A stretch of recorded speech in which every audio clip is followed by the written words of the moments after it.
Sometimes when I walk into my office, I get the feeling that I'm walking among the ruins of a lost civilization. Not because of the reigning disorder, but because it feels like the remains of the civilized person I used to be. Where is the damn detective? I'm gonna rip his head off. I swear I'll tear his eyes out. Hey! Hand over the pictures, you bastard! Now! Otherwise, you're gonna be dead meat. Hear me, cat?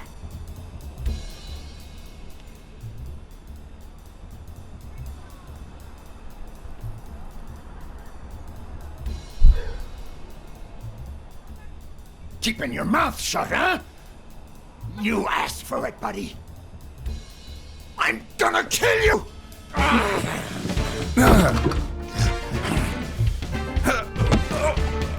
Give me the goddamn pictures! It wasn't my first time regretting hitting a guy like him. But at least I bought enough time to aim at his soft spots.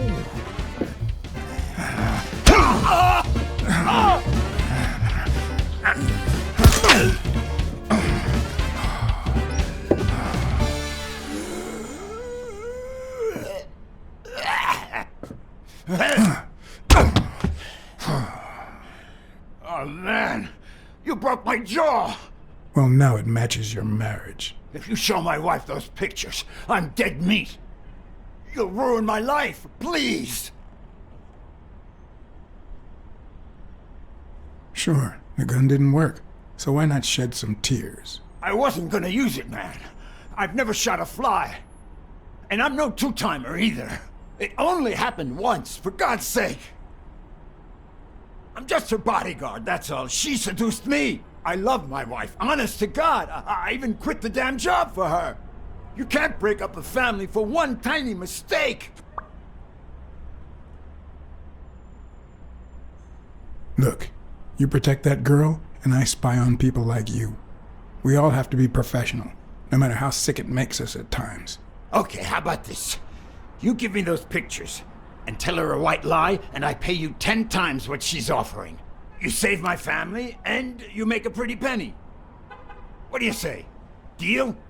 For as long as I could remember, I had collected nothing more than bad gigs, debt, and sorrow.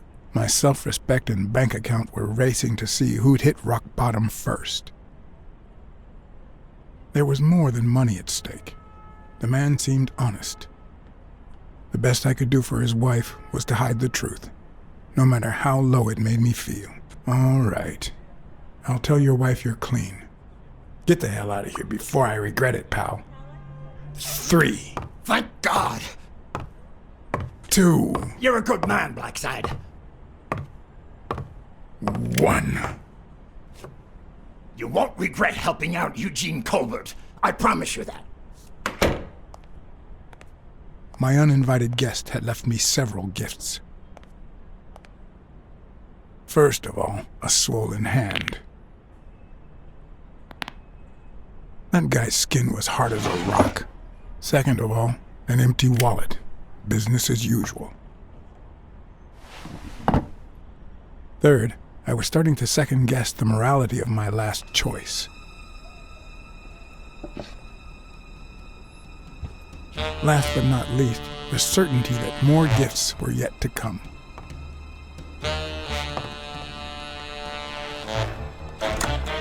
Easy now.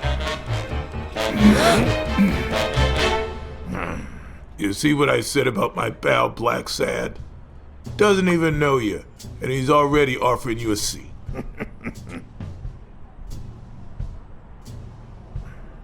Yes, Jake's right, of course. That's me to a T. Please, have a seat.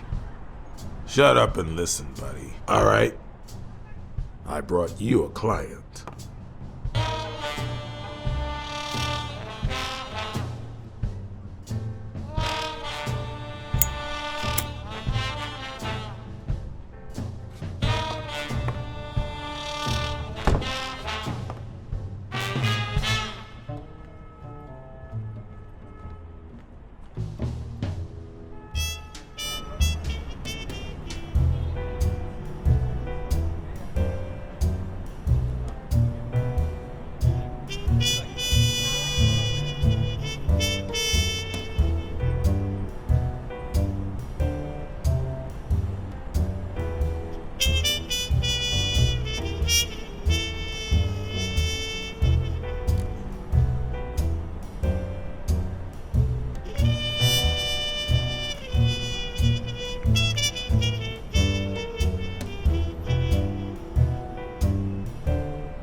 And that's why we need to find him soon, or we will have a very serious problem. Thanks for the information and the picture. They'll really come in handy. Let me see if I have this straight.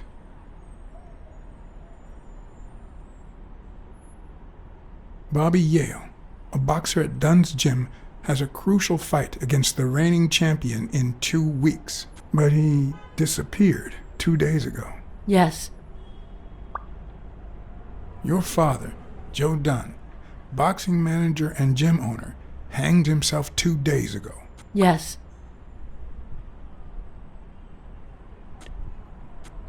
In short, if Bobby Yale is a no-show for his fight, you'll have to pay a fine. But since you don't have the cash on hand, your father's gym would have to close. Yes. So you want me to find Bobby Yale? Yes. No. Jake wants you to find Bobby. Oh, I see. Well, first of all,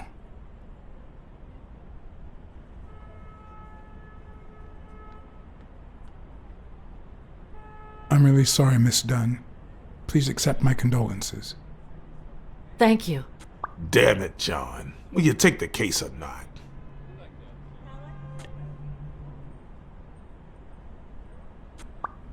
Sure. I know the money is tight, so how about this?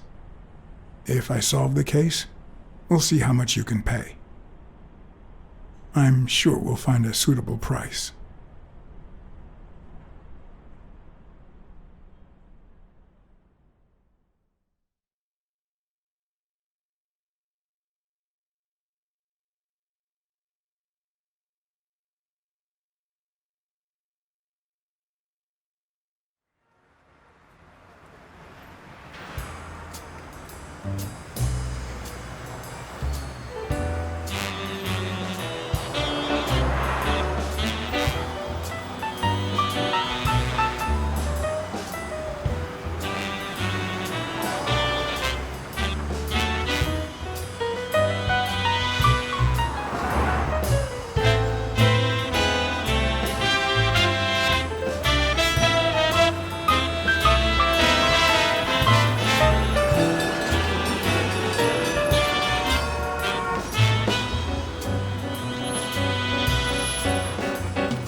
I know you already went to Yale's apartment and found nothing, but I'll search it myself at some point.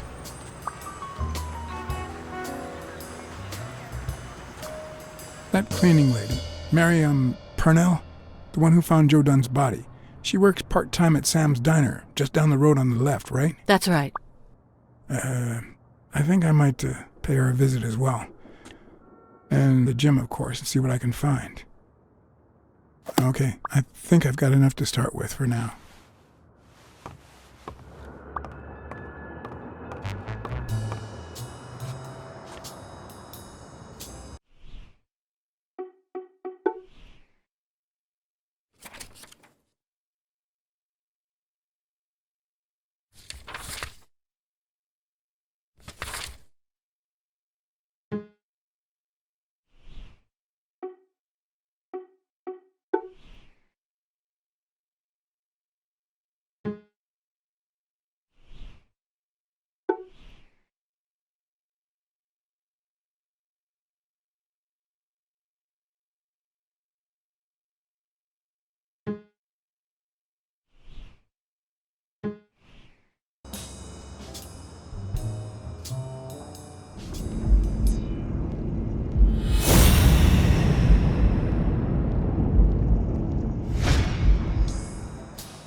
Looks like Dunn liked to measure his daughter and Bobby Yale each year. Sonia's measurements stop at 18, and there's a gap in Bobby's between ages 15 and 17.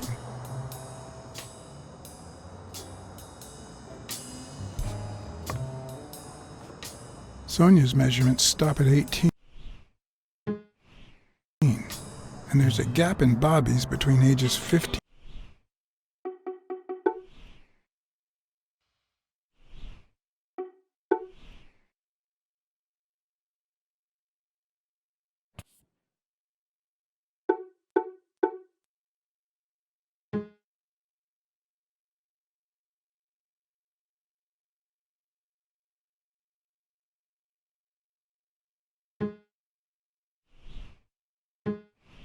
And 17.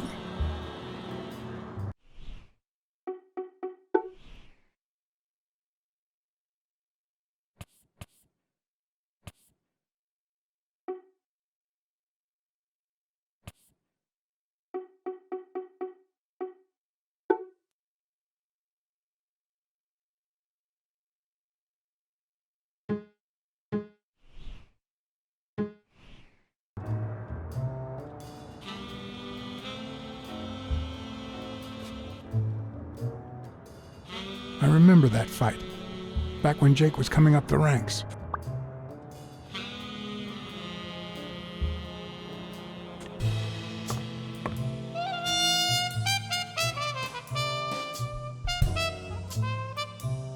I better leave these two alone.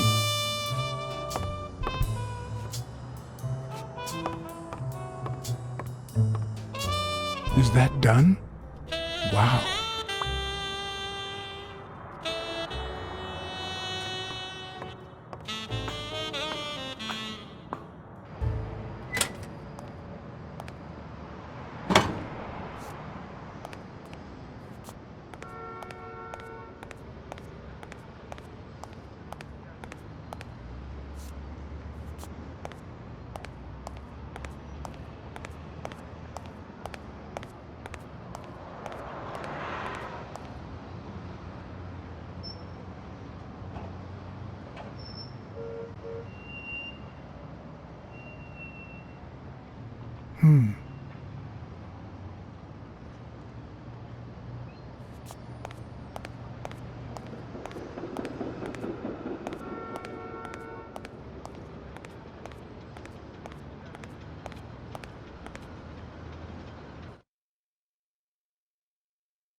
What leads a man to do something like this? Life's already dealt me a fair share of blows, but...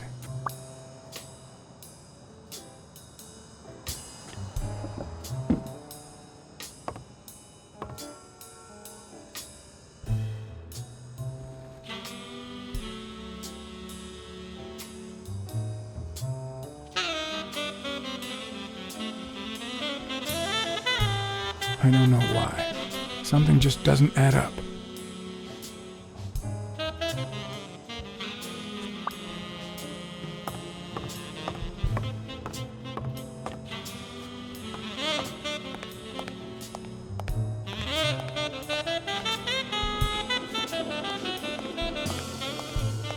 I once shredded a bag like that, just out of pure rage.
Locked. But a true detective never leaves home without it.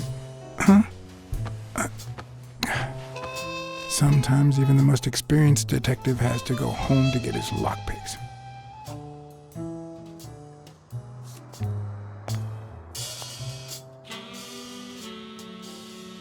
The racist brain is so full of hatred that there's no space for trifles such as common sense or, say, spelling. But this most cultured writer spotted the error and attempted to correct it. Not sure what to make of the outcome.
Smirnoff. Joe Dunn, the boxing coach. You hear anything about his death? Blacksad, is that you? You got me. How's everything, Chief? Oh, I'm fine, thanks for asking. Too much work as usual. As for Joe Dunn, he hanged himself, end of story. I'm too busy, John. I can't afford to put a single man on the case. Why are you asking?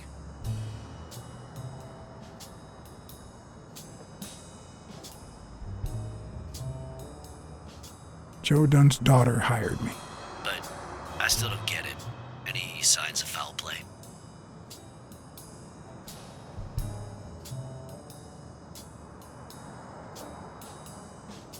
I just don't get why this guy would hang himself. The gym wasn't making him rich, but one of his pupils was on the rise, headed straight for Madison Square Garden. Well, there's more to life than business. We all have dark secrets, John. Am I right? So, are you going to help me? I wish I could, John. Anyway, I'm afraid I don't have anything useful to share. And it seems like you don't either. But if you do find something, give me a call. We've been friends for a long time. And you think this is what two friends talk about on the phone? Good to hear from you, John. Take care.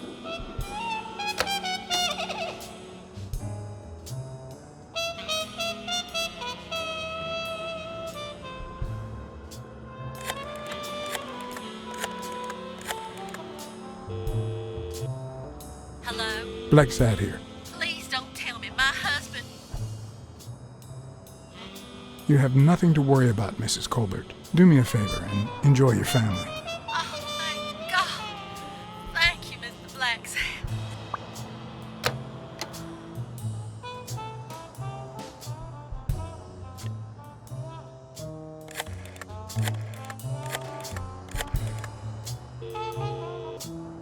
Weekly speaking, the legend of what's news. Hey, Weekly, this is... John, did you get my pictures? Yes, and... That rhinoceros has one big horn, huh? And the girl, hot damn. You want me to find out her name? Please, pretty please. No, Weekly. Look, just forget it for now. I only called to tell you that those photos are top class. Huh? Okay, thanks. Okay, let's just change the subject. Hey, I heard something weird's going on at this gym. What was the name? Dunn's Gym. Didn't you have a pal down there? Can I talk to him? I heard a woman's running it now. A boxing gym. Now, that's what I call news.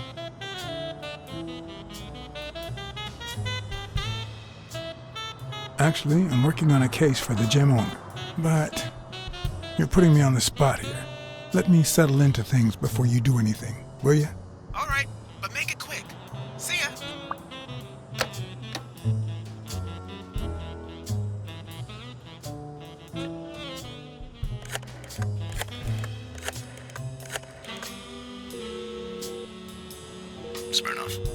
You're gonna like what I have to tell you about the Dunn case. I found racial slurs painted on the lockers at Dunn's gym. He was pretty open-minded about racial issues. Maybe his death had something to do with that. John, half of the crimes in this city have racial ramifications, unless you have solid proof that it wasn't suicide. My hands are tied. I think that's it.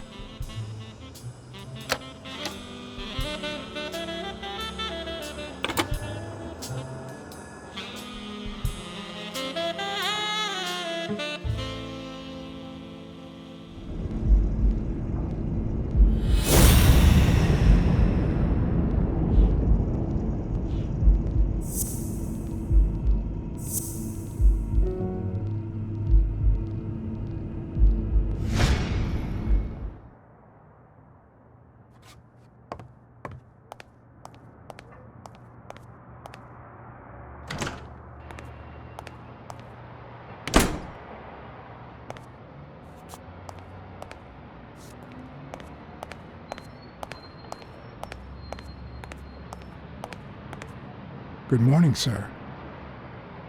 Hi, good morning to you. John Blacksad, Private Eye.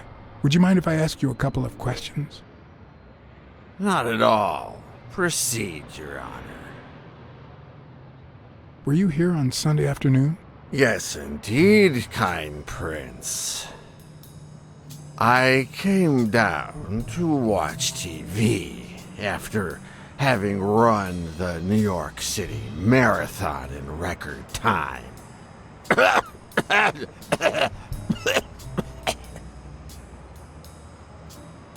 Is there anything I can do for you? Well, there is indeed. Move. You're blocking my view of this wonderful sunset. It just so happens that you can, apple of my eye, do this old man a favor and bring him some sustenance. All right.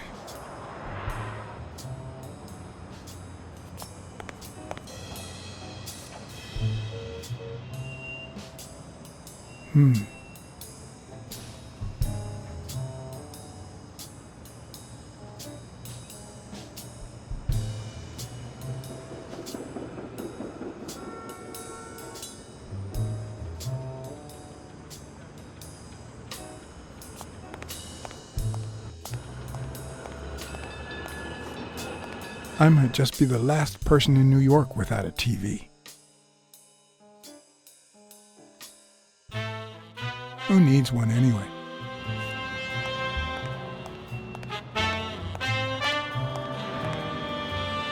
Hi, Who are you? Oh, yeah. You bring my lunch? You hound? I mean, cat. do you want anything in particular? Nothing particular. Just something that fits in my mouth. Anything with cheese. Yeah, cheese. Lots of cheese.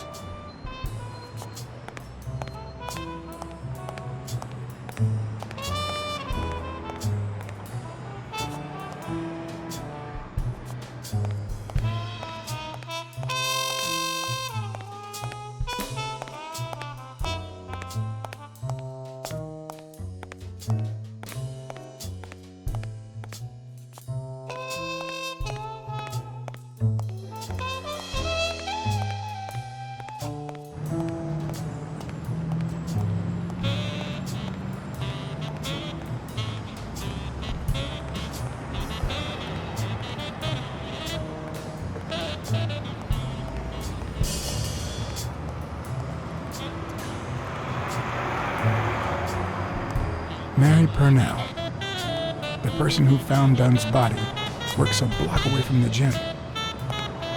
I'm certain she can give me the kind of information that... Hey! Watch where you're going, you jerk! You looking for trouble, moron? Sorry. Really, I'm sorry. You better be, you wuss!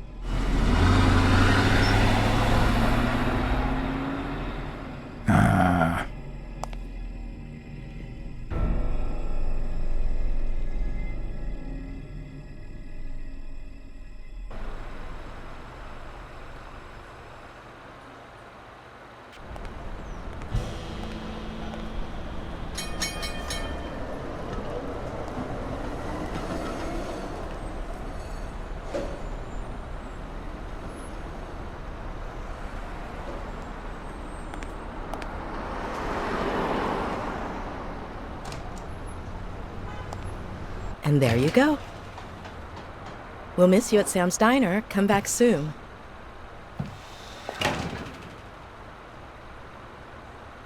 Welcome to Sam's Diner. What can I get for you?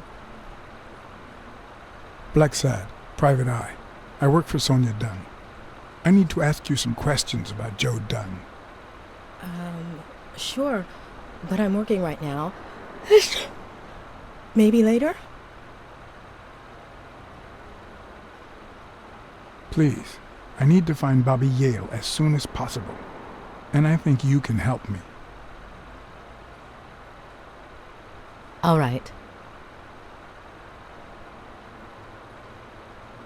What can you tell me about Sonia Dunn? I barely know her, but she looks like a smart girl, poor thing.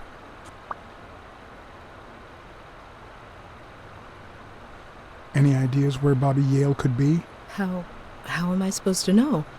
He's rarely there when I clean the gym. Bobby seems like a nice kid, but I barely know him.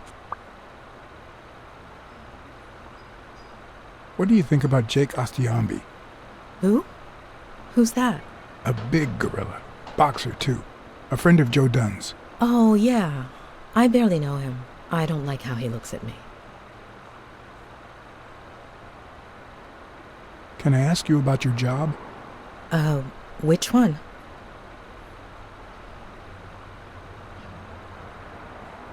How long have you worked at the gym? It's been, 4 or 5 years? Although, I don't think I'll be able to set foot in there again. This must be really hard for you. I'm sorry. Tell me about your work here in the diner. Oh, it's wonderful. I love it.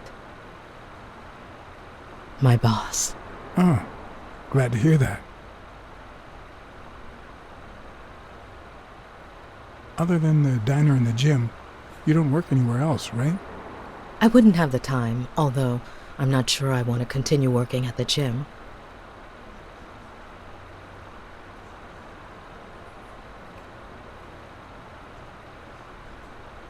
If I were you, I wouldn't quit. Trust me, it might be painful at first, but time heals all wounds. Joey used to say the same thing. Maybe. I don't know. Thanks. Let's talk a bit more about Joe Dunn. What kind of boss was Joe Dunn? A good one. Always paid on time, never raised his voice. If I asked for the day off, he even cleaned the gym. How was Joe Dunn outside the gym? I wouldn't know. I only saw him at the gym or right there. That was his spot. I think everyone liked him. Can you tell me how you found Dunn's body? Well, I thought I was alone. I clean early in the morning before Mr. Dunn comes in. Oh, so you have keys to the gym. Yes, of course. There was paint on the floor, so I thought it'd be a busy morning. And then I saw him, hanging there, like a baby mobile over a crib. Then I think I panicked. When I calmed down, I called the police and waited outside. Sorry, that's all I can say. Don't worry. But if you remember anything else, let me know. Thanks, but I still don't get why he'd commit suicide.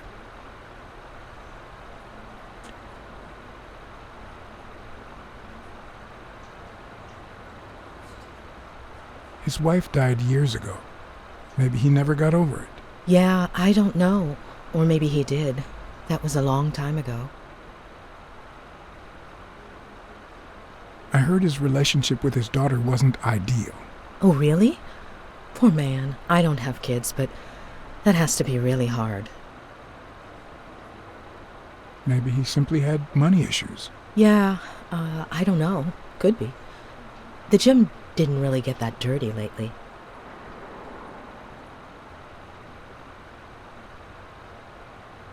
Can I have a hamburger, please? Oh, sure. Regular or cheese? I think I'll get the cheeseburger. Mm-hmm. You want fries? A drink? No, that's it. Okay. Is that for here or to go then? To go, please. One cheeseburger to go, Sam. Okay.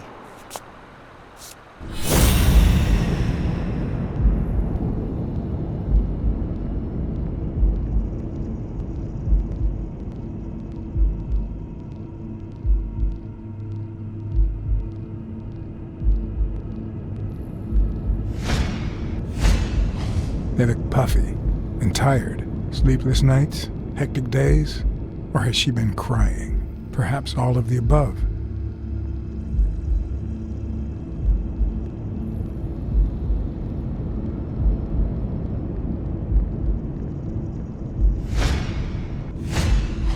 Smells like cinnamon. No, cinnamon and burgers.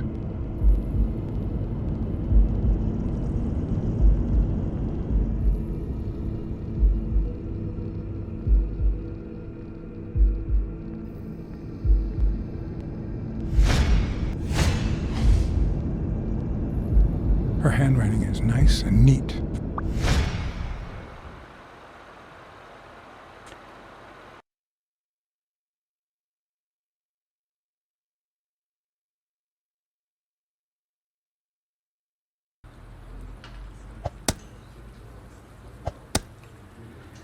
Your burger is ready.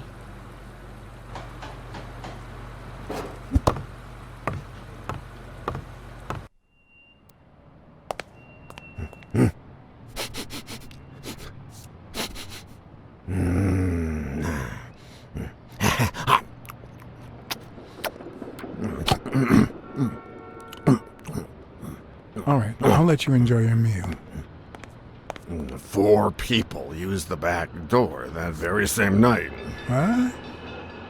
Well, I might be blind as a bat, but as you can certainly see, I have 2 wonderfully functional ears.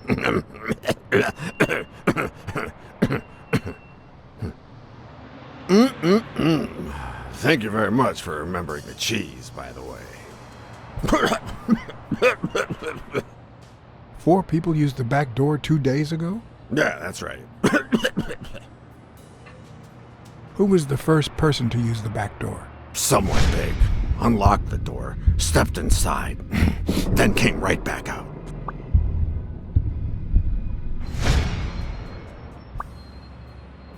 Who was the second person to use the back door? A man, just a few minutes after the first person. He came back out muttering, "Ungrateful bastard." Then he threw something in the trash and walked back in. Oh, no, wait. Before that, he gave me a coin. A coin? I mean, do I look like I need spare change, huh? I mean, I'm staying at the Million-Star Hotel, for God's sake.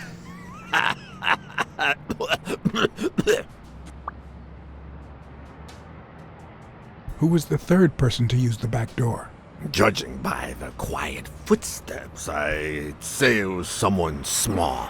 I'd say it was about 30 minutes after the second person came out. Whoever it was threw something in the trash and stood in front of me for a moment. Then I heard a click. And finally, I heard trailing laughter in that direction. Who was the fourth person to use the back door? Someone big. I recall heavy breathing. The person left in a hurry, running in that direction.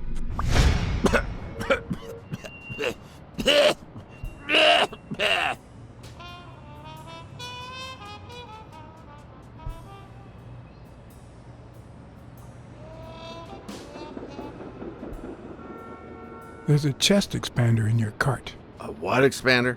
A thingamajig with 3 springs.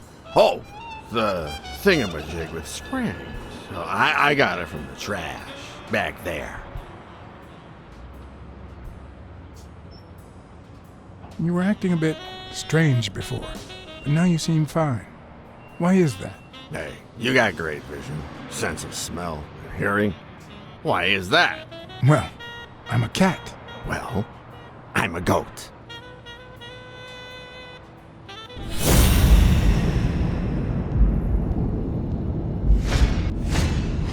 Could he have been a train conductor?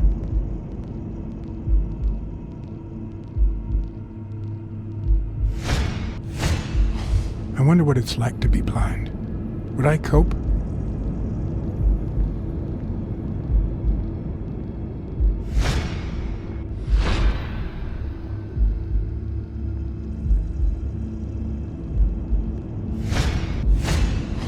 Blind and legless. How does he get by?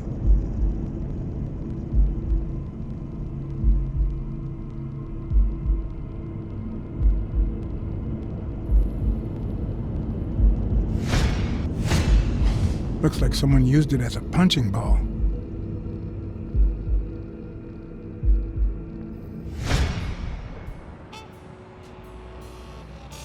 Where did you get that paint can?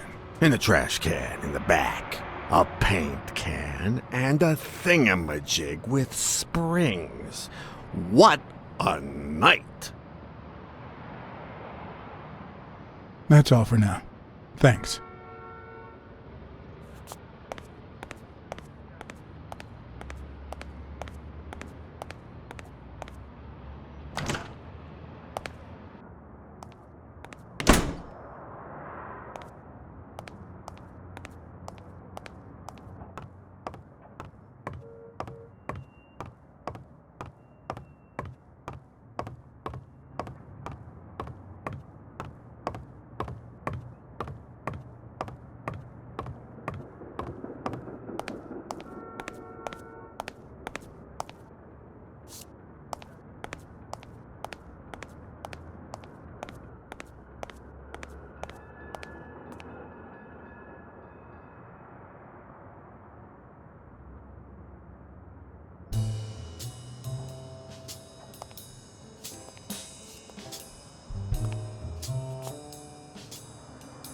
On the surface, it seems dry, but there's no dust, and it's damp underneath.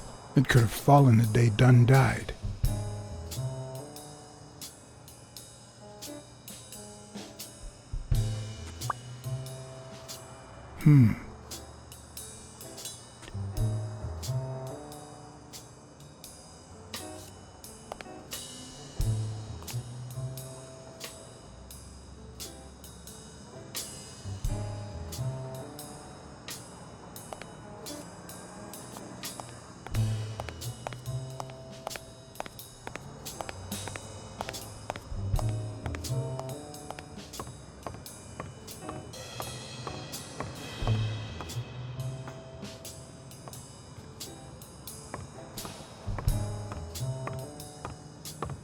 I better leave these two alone.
He opened it during the war?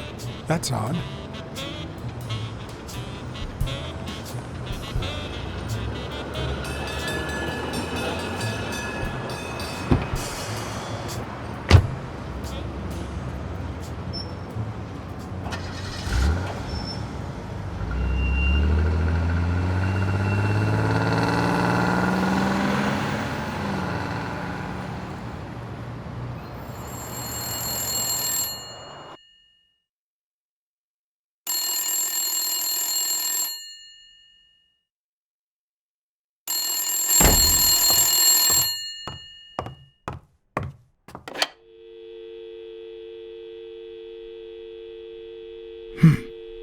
hope that wasn't a client. Although probability would suggest a cold call. Or, even worse, the War Veterans Therapy Group. I was pretty sure I left the lockpicks on the table.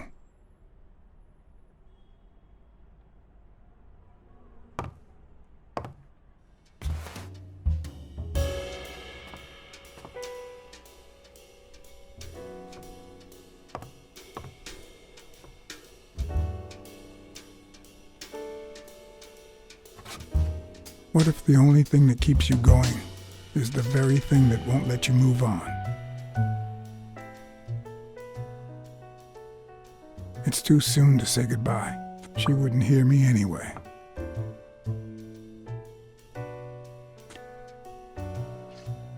What did you do to earn the admiration of a millinery culture, distant cousin?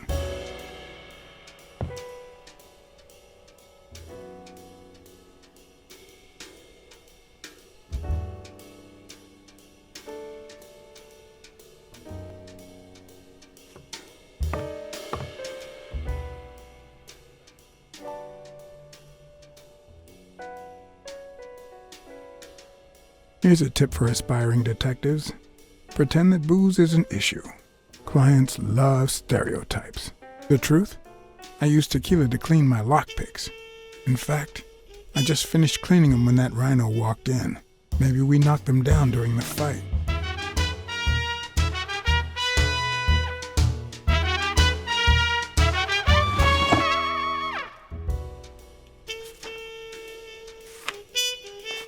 Good old Weekly did a fine job with these pictures.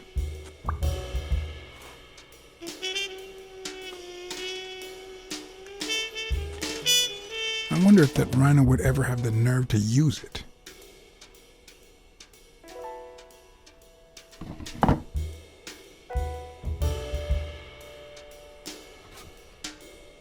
Sometimes I also use it to type out reports that nobody reads and invoices that nobody pays.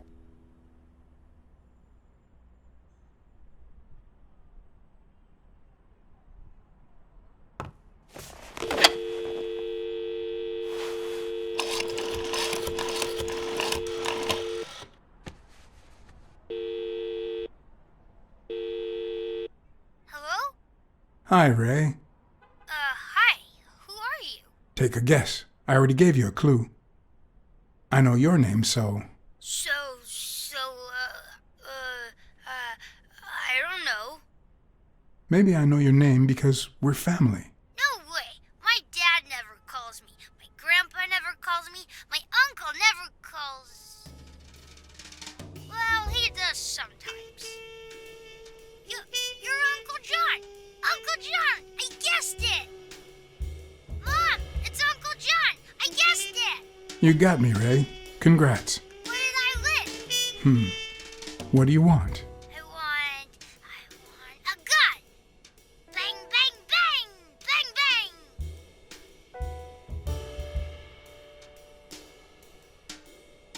Good guys don't carry guns, Ray. You know why? Because they always end up shooting someone. Yeah, that's why they're so cool. Oops, Mom's coming. Bye, Uncle John. Ray, is that the way you say goodbye to your uncle? Oops. Love you, Uncle John. Now go put on your jacket. We're late. Bang, bang, bang! What a surprise. How are you? Hey, Donna. Bang, bang, bang! Everything's fine. Don't you worry about me. I do worry about you. Especially when you tell me not to. Yeah, can't argue with that. Hey, we're kind of in a hurry. Ray's got a dentist appointment. I'll call you soon, okay? I'm really sorry. Sure. One last thing. Ray, hurry up. We have to go. Love you, sis. And I love you, little brother. Okay, now I really have to go. Bye, John. Bye, Uncle John. Bang, bang, bang!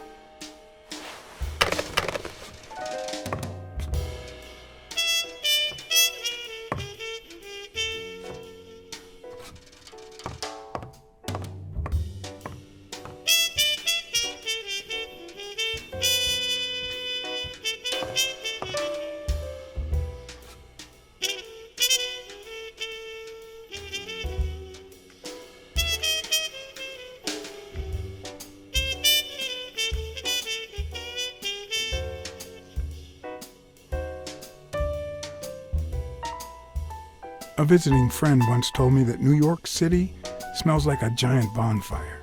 I'd say the smell is rubbed off on me.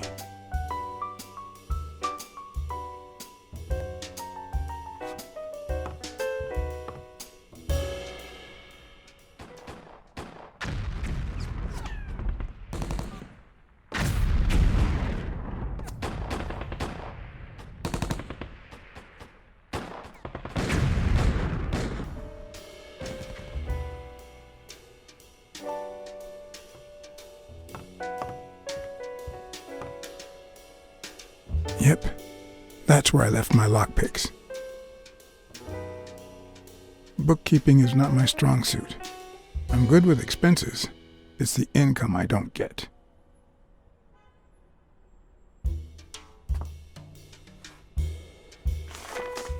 It's too soon to say goodbye.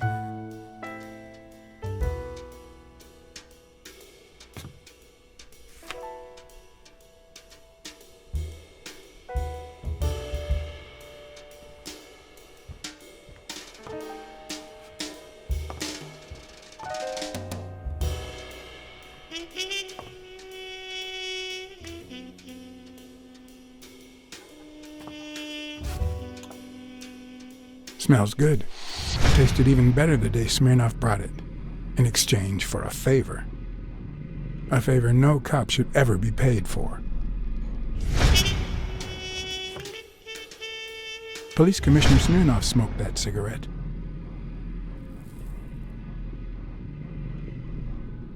Judging by the way he put it out, he was pretty nervous.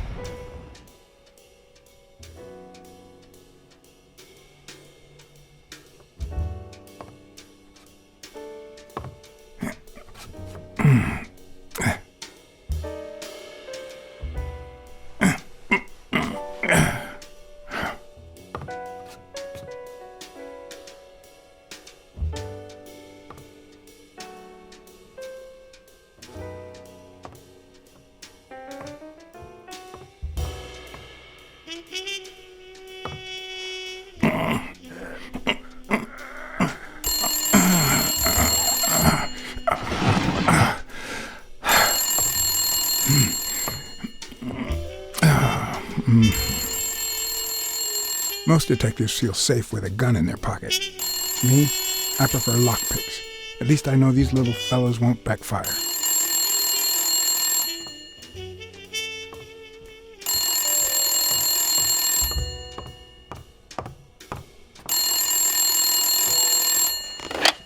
Where the hell did you go, John? I thought you were on the case.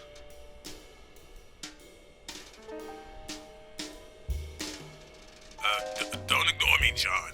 I got you this gig. You made a crappy impression, and now Sonia has second thoughts about you. You want to keep this job? Then behave, for Christ's sake.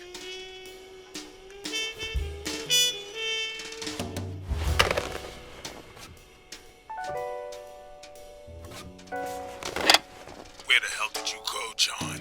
I thought you were on the case.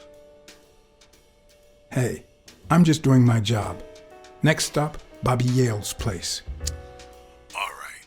Just try to be a bit more communicative. You made a crappy impression, and now Sonia has second thoughts about you.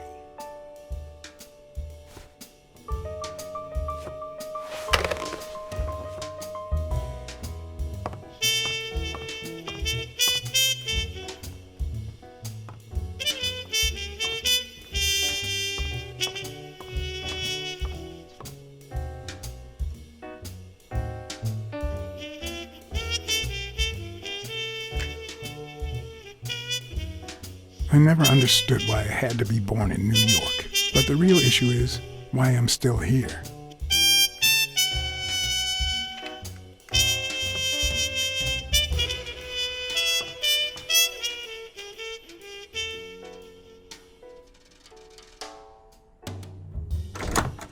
Looking back, I wish I'd never found my lockpicks. Maybe I wouldn't have gone back to the gym. All hell was about to break loose.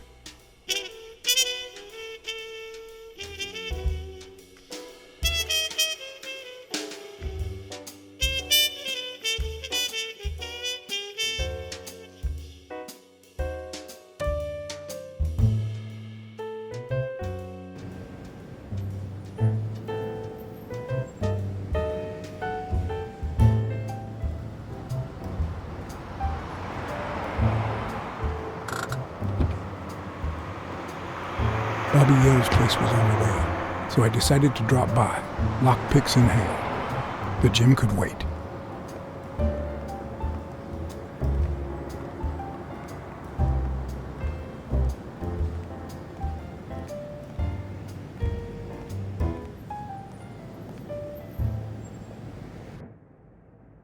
Sonia and Jake had already searched the place, to no avail.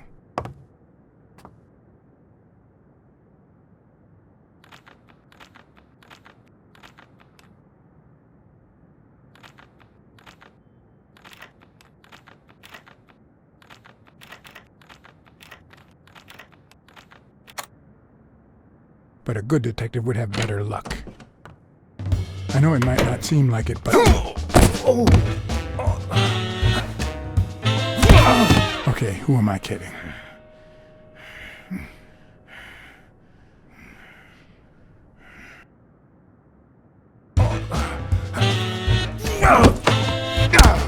When someone hits you like that, you know you're onto something. It's only fair to show some gratitude.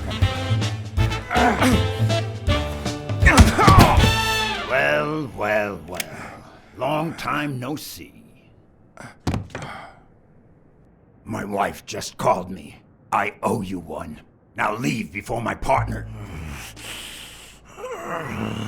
Damn cat. Well done, Colbert.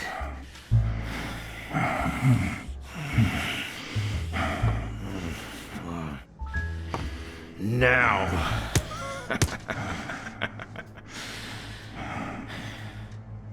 How about this? For every wrong answer, I'm gonna give it to you with this club. Deal?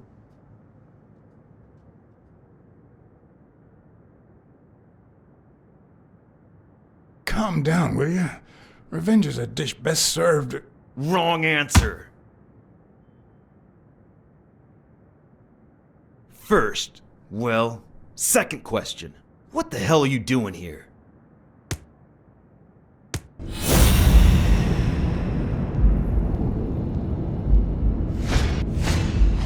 A shamrock?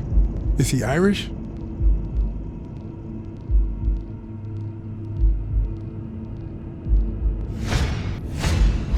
It should start to swell any moment now.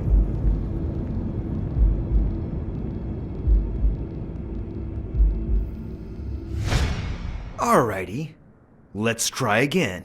What the hell are you doing here?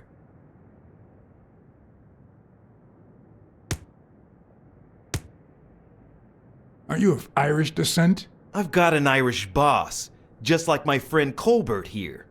I'm sure the name O'Leary rings a bell, right? Desmond O'Leary. If you live in New York City, you've certainly heard of the richest bookie in town. After everything that's happened, I was beginning to feel like this case was finally moving forward. Wrong answer! But I was wrong. Alrighty, let's try again. What the hell are you doing here?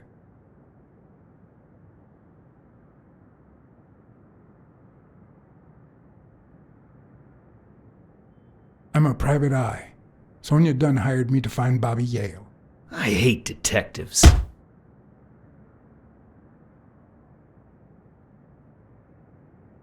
Now, where were we?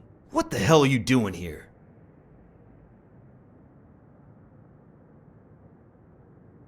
I swear I'm a detective. And I swear I hate detectives.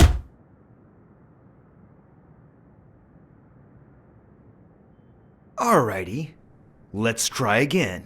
What the hell are you doing here?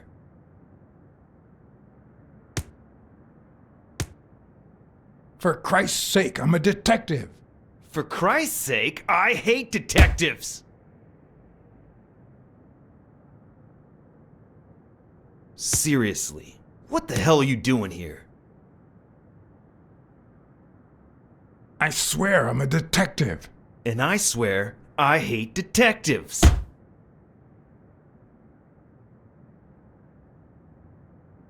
Now, where were we?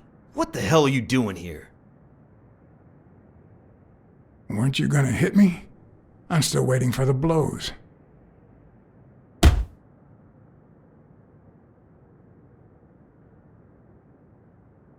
Happy? Seriously. What the hell are you doing here?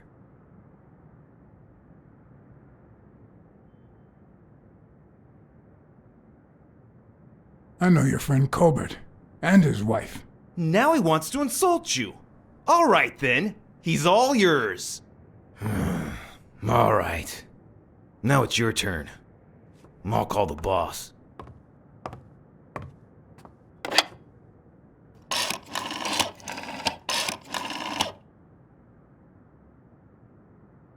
I want you to yell like I'm beating the crap out of you, okay? Desmond, we caught some damn detective snooping around Bobby Yale's place. Yeah, hired by Dunn's daughter. Safe and sound? What do you mean exactly? Oh, sure. Will do. Colbert, stop hitting him, you beast. What a shame. We were just getting to know each other.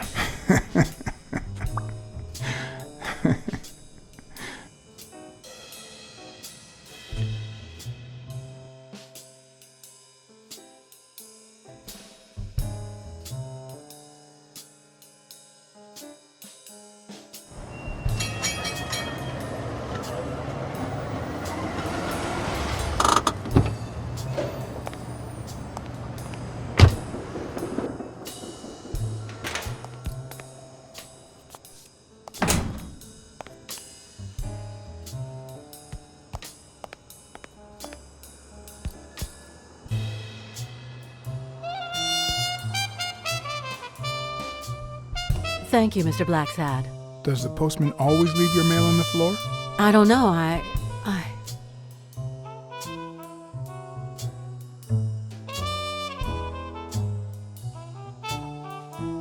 What's wrong?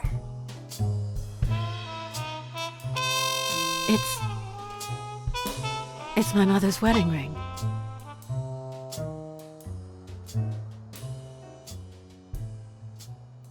Who had it? I don't know. My father wore it on his pinky finger after she died. Not always, apparently. Will you find out why? I'll try. But there's something else I'm worried about. This might have something to do with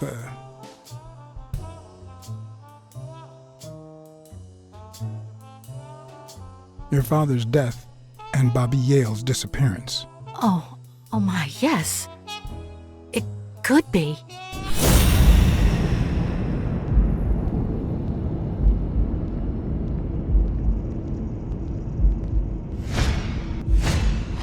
Big, bright eyes. Looks well rested. Either she didn't mourn her father, or she really knows how to work that makeup.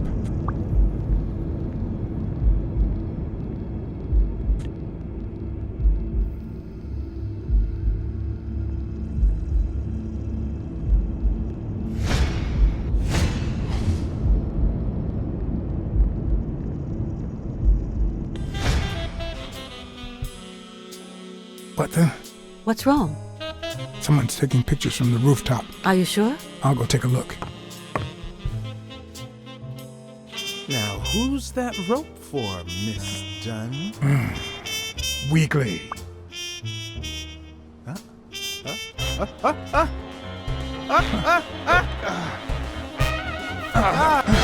What the hell are you doing here?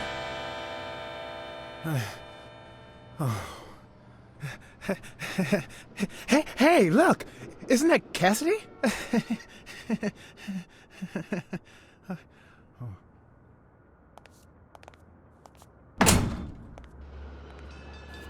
Don't change the subject, you sad little... Why don't we settle this over ice cream, huh, John? Just like in the good old days. How did you get up here? I don't want anyone to see you.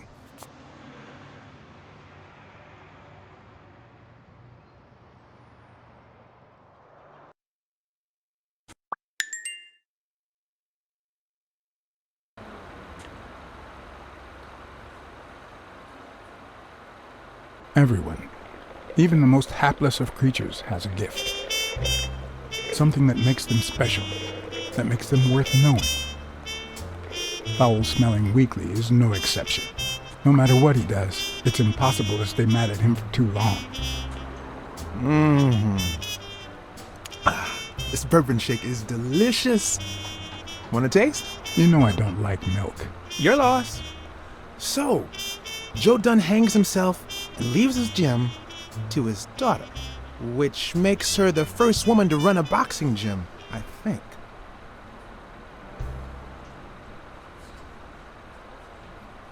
I don't think Dunn killed himself. What? Do you have a suspect? Any leads?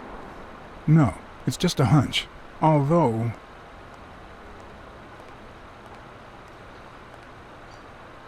I haven't identified the murderer just yet.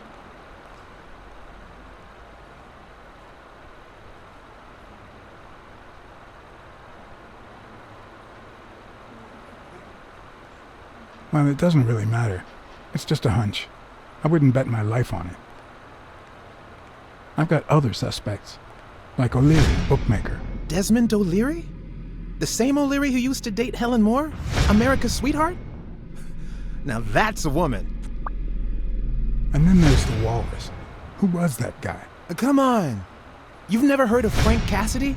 The president of the Boxing Managers Association? Who's also Stone's agent, Bobby Yale's rival. Hey, he might have a motive, right? He might know something about Dunn's death, right? I decided to ask Weekly to investigate Cassidy. My reasons?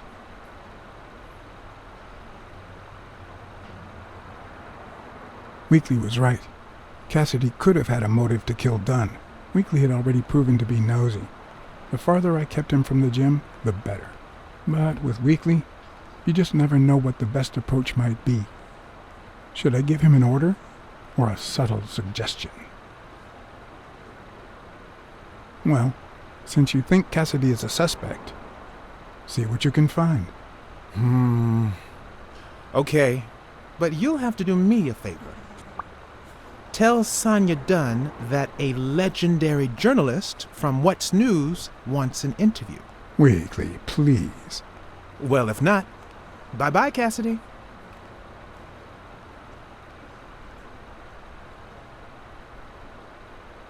All right. I'll see what I can do. Great. That's settled then. By the way, I never told you what happened to Colbert, did I? No. What happened?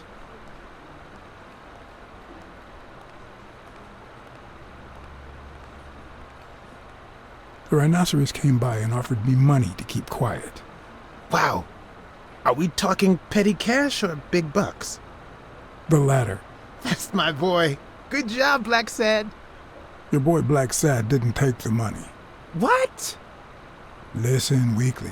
Yeah, I know. It wasn't the right thing to do. Yada, yada, yada.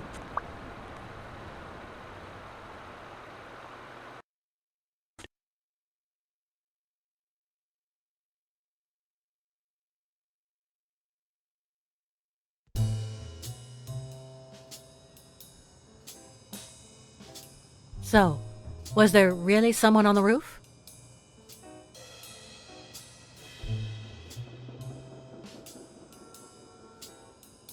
No one. I must be seeing things. A hallucinating detective. This must be my lucky day.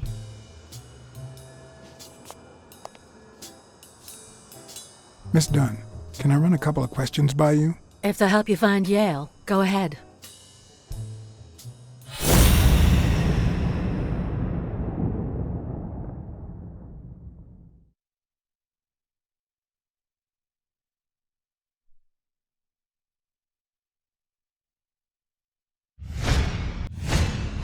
Nice and steady heartbeat.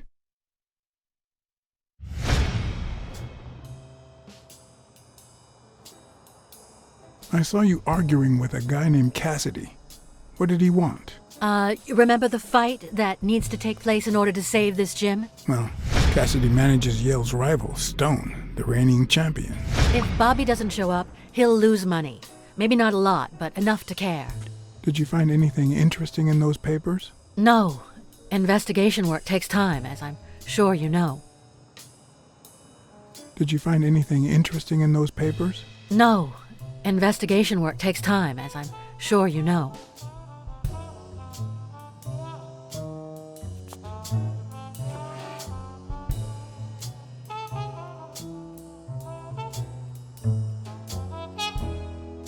Dunn kept files on the gym's staff and clients. Name, address, and date of birth.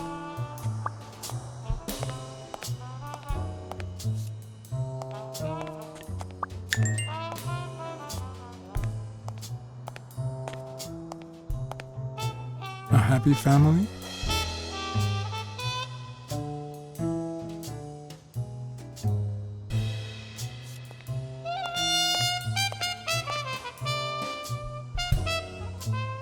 I'd like to take a look inside that safe now. Could you give me the combination? I'd love to help you, but my mother's birthday used to be the combination, but I already tried it.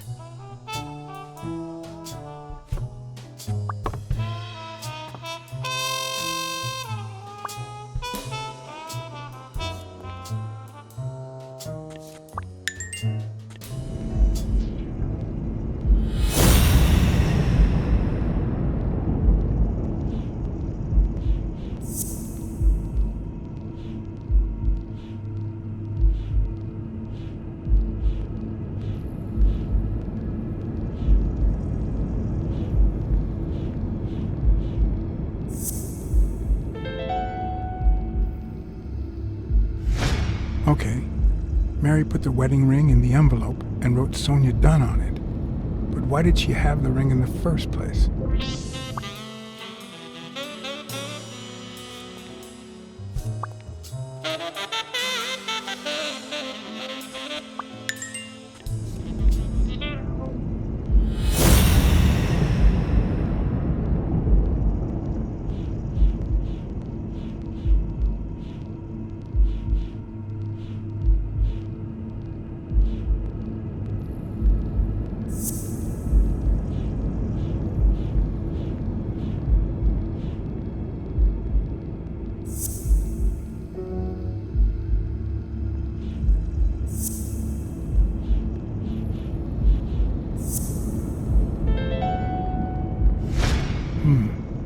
Were Mary Purnell and Joe Dunn an item?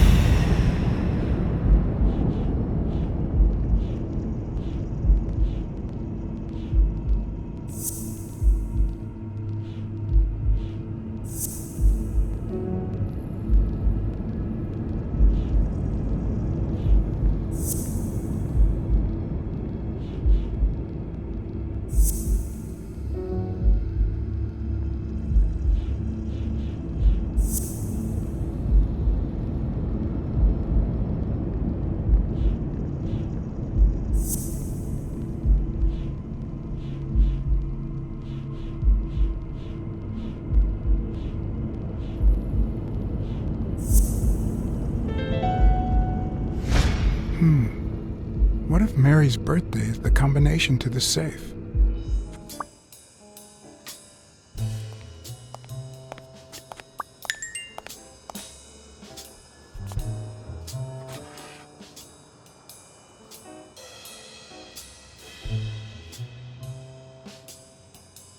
And there it was, Mary's birthday, a week prior to that very day.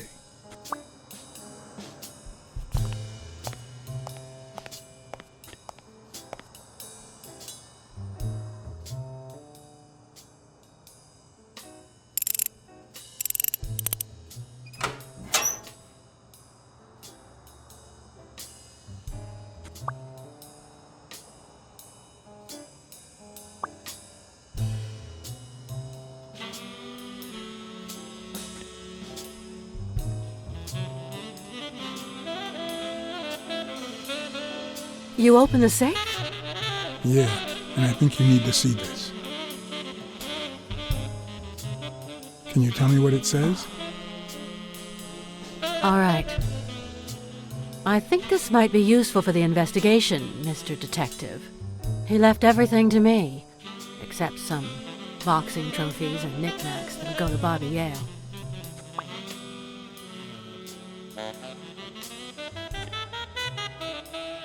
When was it signed? It was written 4 years ago, just weeks after I moved to Buffalo.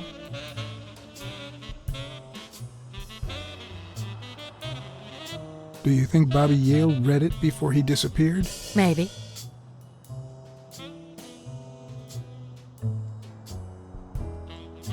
All right. Thanks.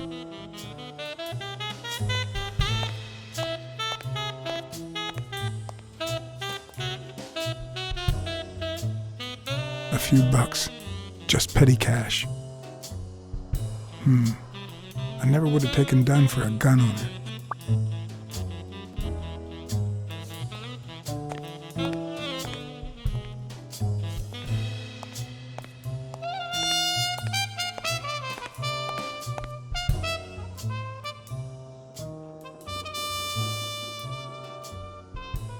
I never asked about the gym's insurance. That's exactly what I'm reading now. So far, it looks like your standard small business policy.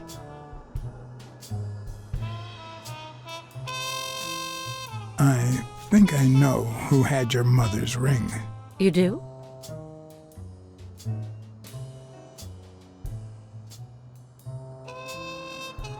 Mary Purnell. I think she was in love with your father. Thank you.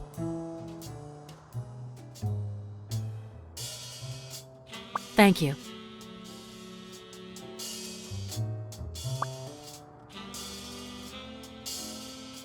There's something I never asked you about your father's will.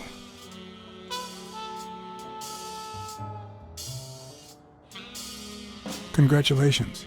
You're one lucky lady. I'll pretend I didn't hear that. All right. Thanks.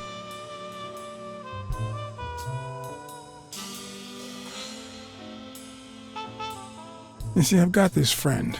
He's a journalist, and, the thing is, well, he would like to interview you. Why? A woman running a boxing gym? That's quite the story. And how did this friend of yours find out, exactly? Well, you know how these things... I don't even want to hear you. I just hope you prove your professional worth before the day is over. Did you find anything interesting in those papers? No. Investigation work takes time, as I'm sure you know.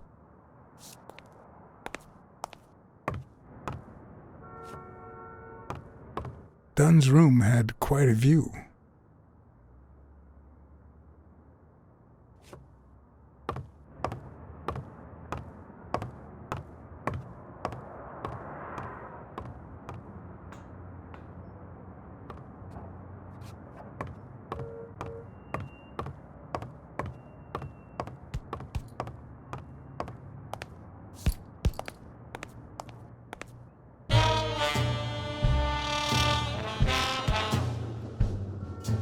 Thanks, pal.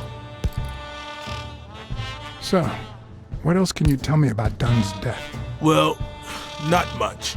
My memory's not what it used to be.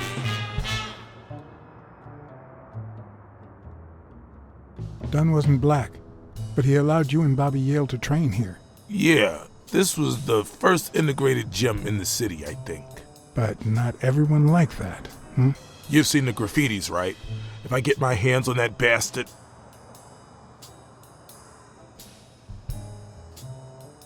What can you tell me about Sonia Dunn? She's hot, ain't she?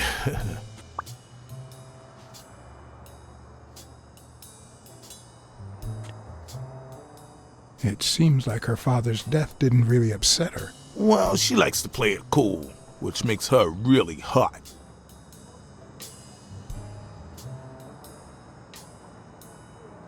You two seem to get along nicely. Well, I've known her since she was a baby. But she sure has grown, if you get my drift. I hadn't seen her since she left for college about 4 years ago. What was Joe Dunn like? He was a decent man. Have you seen all those slogans on the wall? Those motivational phrases? Joe really believed in them. All of them.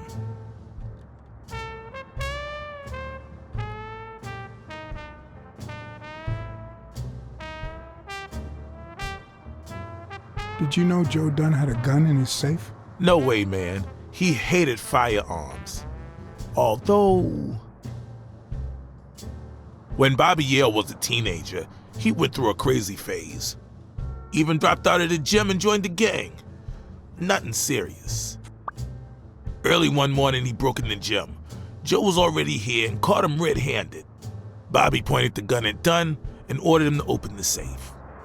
So, Joe opened it and asked Bobby to put the gun aside, leave the gang and start boxing again. I got here 5 minutes later and found Bobby crying like a baby in Joe's arms. Then he just stood up and put on his gloves.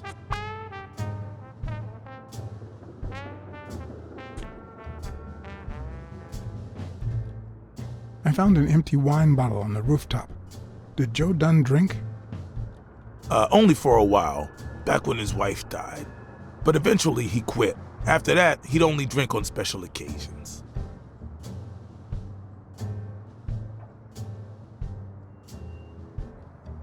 He played the saxophone, right? Yeah, pretty well for a white boy. But he quit when his wife died.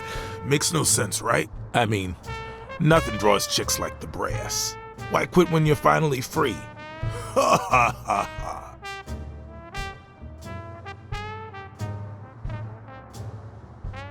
Joe Dunn or Joey Dunn? Huh? Nobody called him Joey.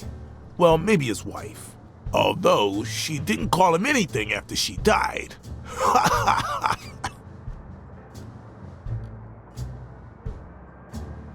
Do you have any idea where Bobby Yale could be? Not a clue.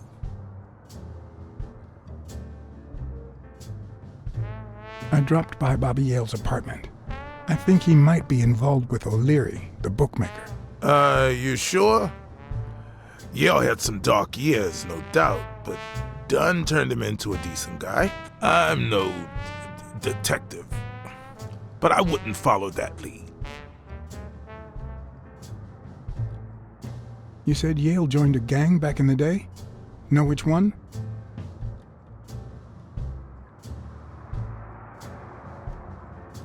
Hell, I don't know, John. This is New York City. There are more gangs than people. If Yale's gonna fight the reigning champion, he's got a big career ahead of him. He hasn't lost a single fight since he turned pro. The little bastard beat the socks off me a few years back. Do you know any of his relatives? His father, Avenarius. Avenarius? The boxer poet? Didn't he disappear 20 years ago? Yeah, and his wife, Bobby's mom, died shortly after. Dunn is the closest thing the family the poor kids had ever since. I better let you get back to your drills. All right.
I know you're hiding something. What?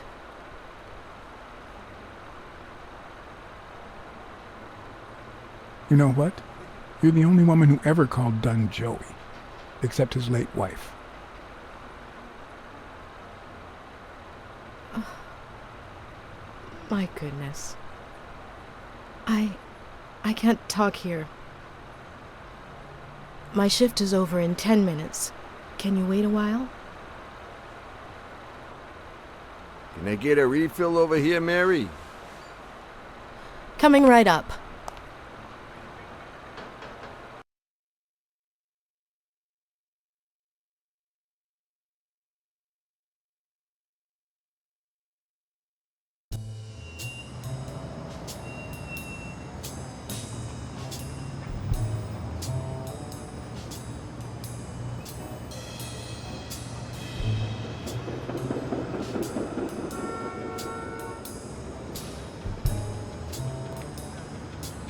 Mary Purnell, the angel Joe Dunn found in his golden years. We've been seeing each other for almost 2 years. It all started with, well, weekdays I start cleaning the gym at dawn, before my shift at the diner. Joey always came in early, just a little after I got there.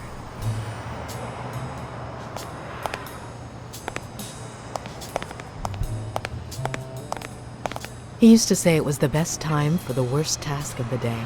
Oh, I know exactly what he meant. Did he help you clean?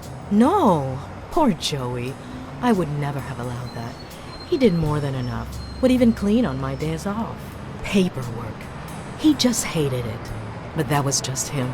Instead of putting off the things he couldn't stand, he did them as soon as possible.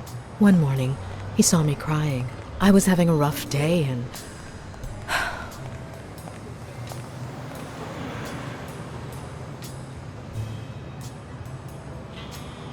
He tried to make you smile. He pointed at the coffee machine. You need a cup of joe and some fresh air. That was the first of many cups on the rooftop.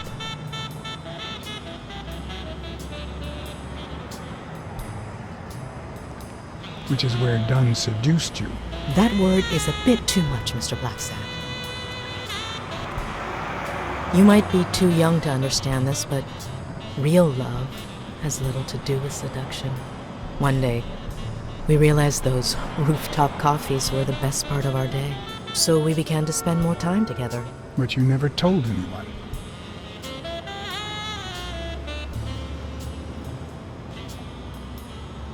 Why did you keep it secret? For Sonia's sake. She and Joey drifted apart after her mother's death. He was afraid that our relationship would only make matters worse. Until one day, on the rooftop, we realized just how serious our relationship was. And we decided to turn those moments into a lifetime.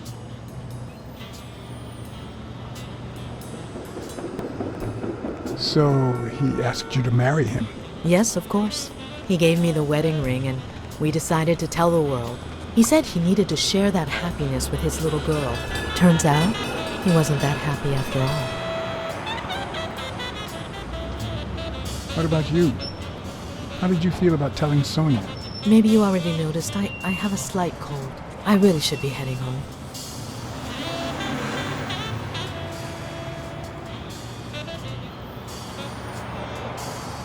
Maybe you should cover your neck. I lost my scarf a while back, not sure where. And now, if you'll excuse me, that's my bus stop. A pleasure to speak with you, Mr. Blacksad.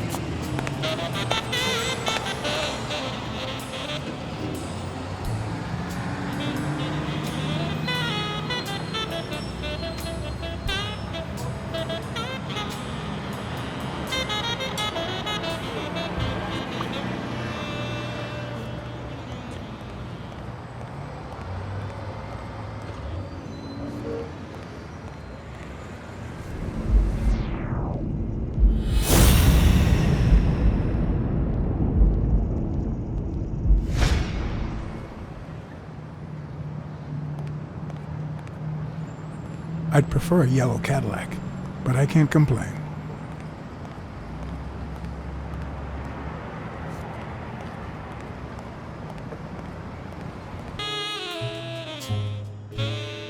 off. I think I have a new lead on the Dunn case. Dunn and the gym's cleaning lady were about to get married. Great. Call What's News. They'll know what to do with such an incredibly interesting piece of information.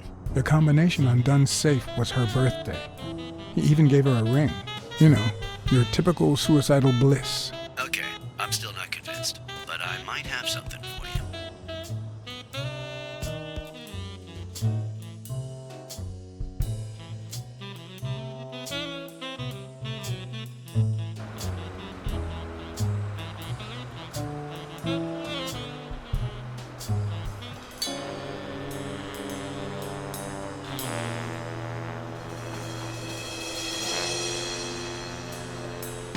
Life is often off-key, like a bad song.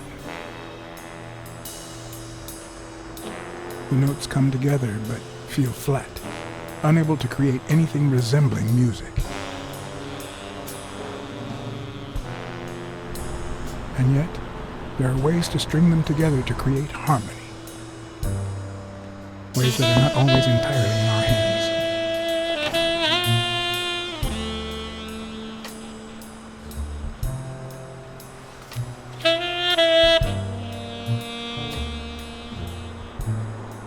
You look tired, John.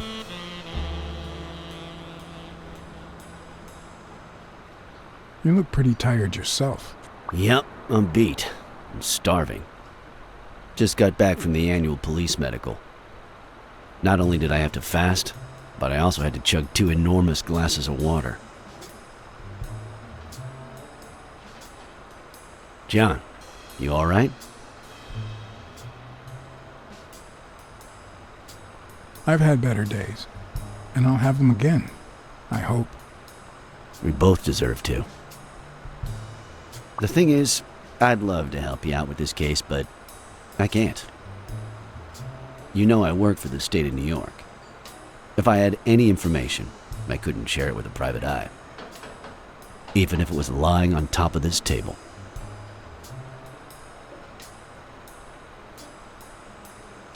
You drank 2 huge glasses of water. How are your kidneys coping with that? Yeah, you're right. Maybe I should go to the... If you'll excuse me.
Interesting.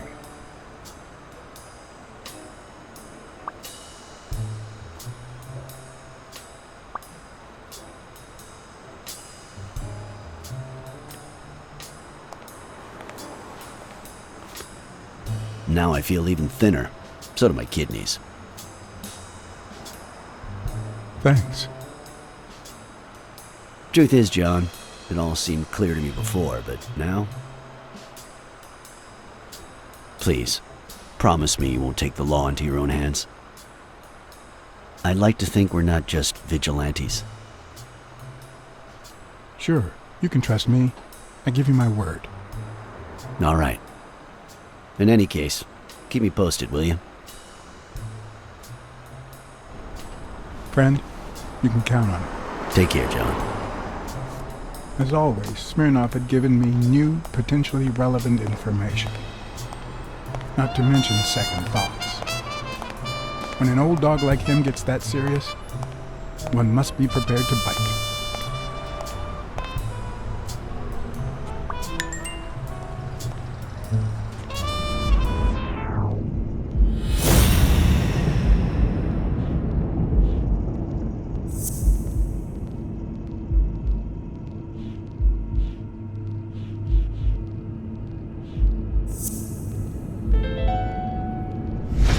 All right, Dunn punched a paint can, but why? Wasn't he calm and composed?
I'm much taller than Dunn, and I can barely reach the noose.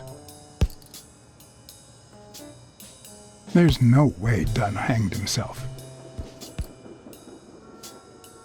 Not on his own, at least.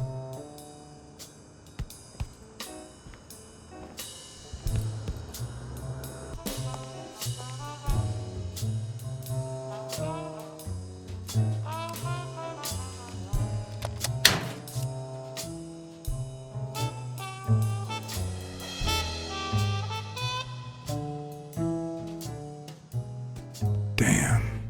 I'd forgotten that Jake used to work for Natalia. This proves I was right. It's too soon to move on.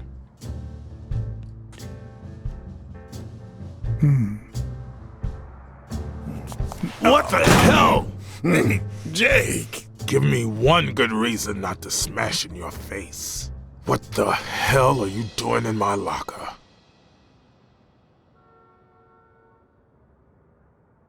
I'm a detective. That's what I do. Yeah, and my friend too. Well, that's what I thought. Get off me. Sometimes, John, I could just punch you.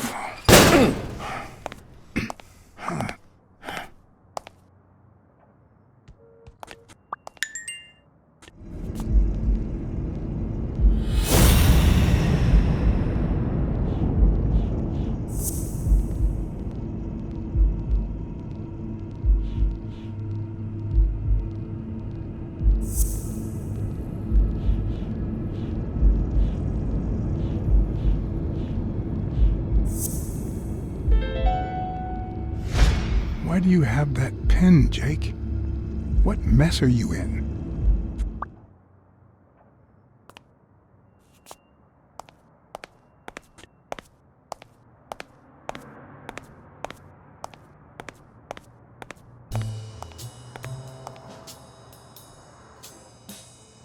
Okay, Jake. I told you. Desmond O'Leary. Huh? I know you work for him. Now you're just making stuff up. Why would you say that? I saw the shamrock in your locker. I know what it means. Okay, let's say you're right. So what? What are you gonna do, huh?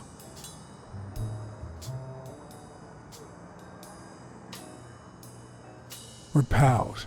I won't do a thing. But please, tell me the truth. Okay, I guess I should have said something. Business isn't going that well lately. Natalia was my last well-paying job. and it's been a while. Then O'Leary shows up and offers me a bodyguard contract. What was I supposed to do?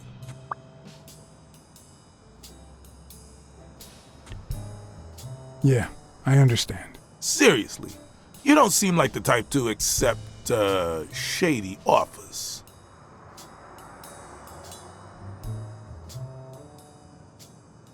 I've done things like that, and worse, but I'm not proud of them.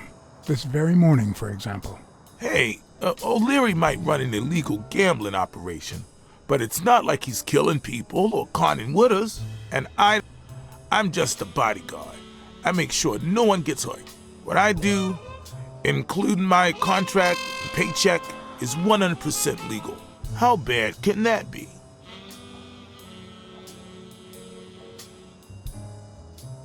Yeah, you're right. The fact that his business is illegal doesn't turn you into a criminal. We're only accountable for our own actions. But that's not what bothers me.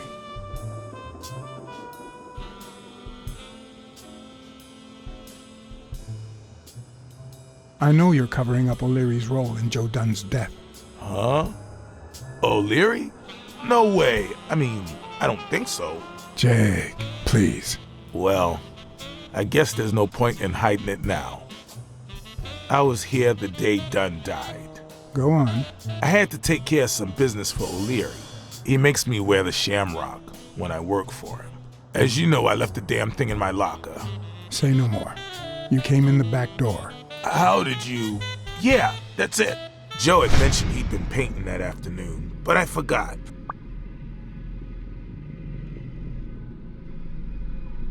I stopped in my tracks when I saw him screaming bloody murder at Bobby Yale at the top of the scaffold.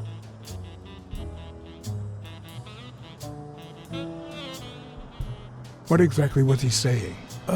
Something like, if you do that, I'll call off the fight and make sure you never set foot in this gym again.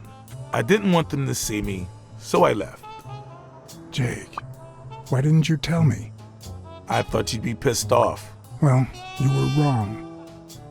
I'm sorry, John. I should have said something. Don't worry. We all make mistakes. Time to go. I need to think about everything you just told me. Thanks, John.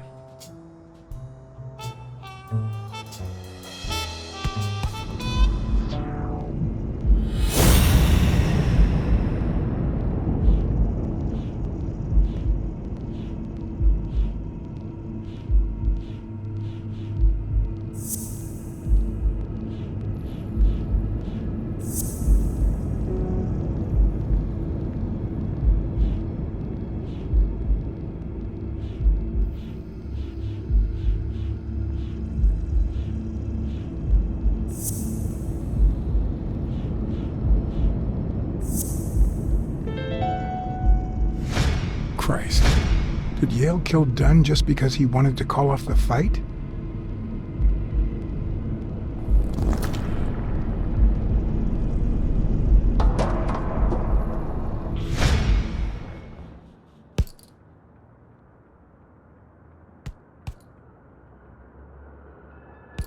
I always knew Bobby had issues. But I never thought he'd go that far.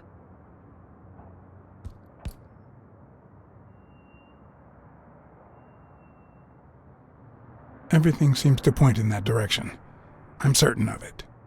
But he could have been framed, couldn't he?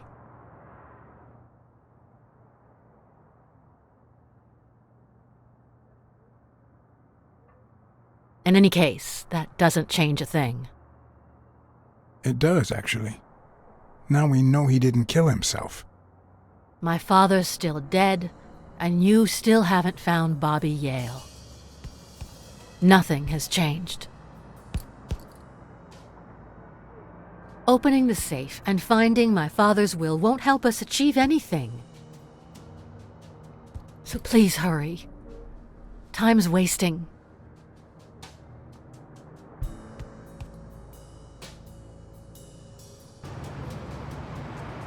Sonia's indifference never ceased to amaze me.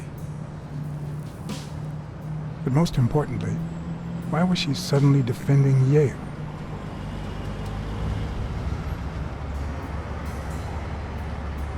John Blacksad? I think I owe you an apology.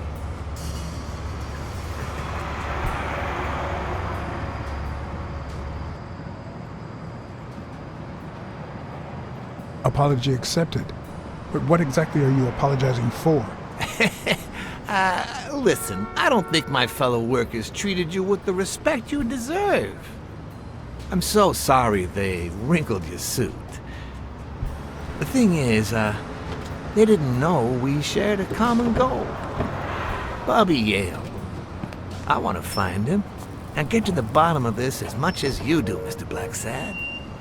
So please, kindly accept my invitation. Why not share our findings? Come on.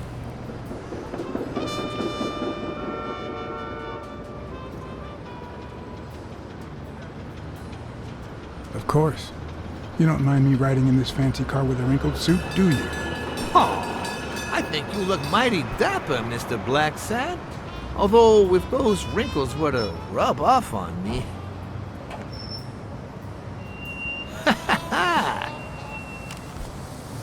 I always play it nice and safe.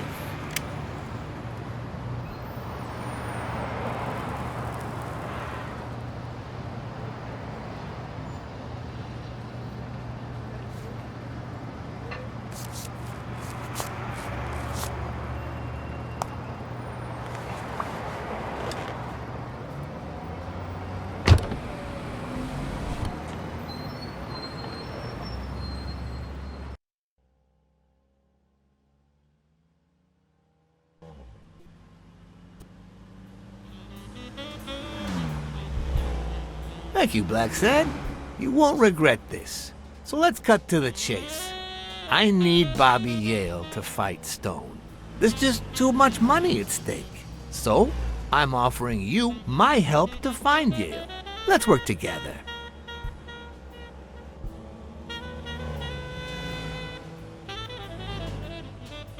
What kind of help do you need? A simple exchange of information. You're a good detective. And I, well, let's just say I have my own ways of making people talk.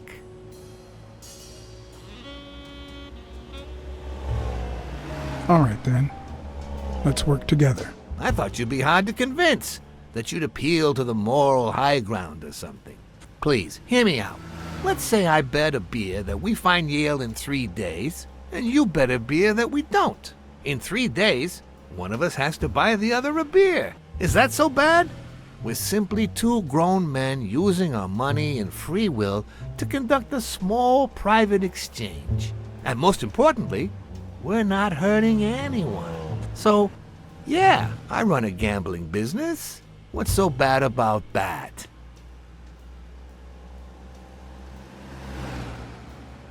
It's illegal, for starters. Illegal? Let me tell you what should be illegal. The way our government is ruining America. We live in a so-called free country, a place where honest people can make a living, provided they don't hurt anybody. We're not communists. Well, at least I'm not.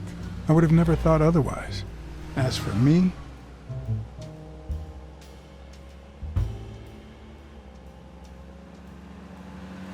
I'm not either. Ha! Well then, you see, we're all among friends. In any case, that's not my point. The government betrays our nation's values by passing communist laws that forbid an honest man like me to make a living without hurting a soul. And that, Mr. Blacksad, is just wrong. I'd even say it's unconstitutional. Do you get my point now?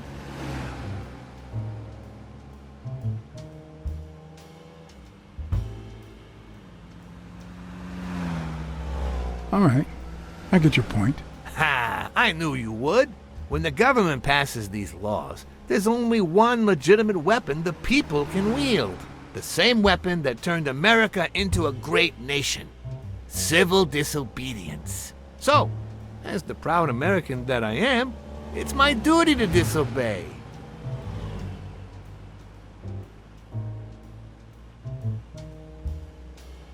You might have a point. In certain cases, civil disobedience is both right and duty. Exactly. And when you hear just how I've transformed this business, you'll agree even more. I wasn't always a boss, you know. No, sir. I started at the bottom, when Lucky Blitzen ran the show. That good for nothing. His was a reign of terror, extortion, violence, you know, that sort of unpleasant thing. When I took over, I decided I'd make people want to do my bidding. Not out of fear, but out of gratitude. I decided to help people so they would help me. That beating your thugs gave me was really helpful. Thank you so much. Those poor bastards didn't even know you were a detective, that you were on our side. Maybe at first. But when they tied me up and beat the socks off me, they knew very well who I was. Seriously? That goes against my rules. Who was it?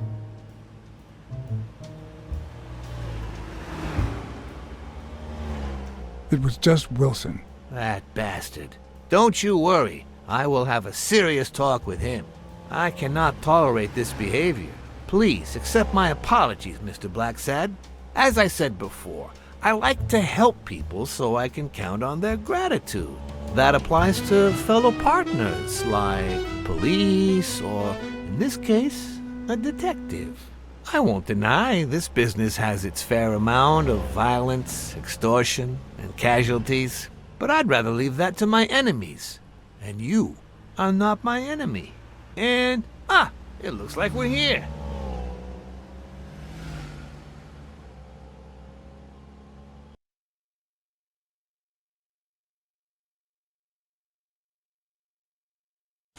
Yale's apartment?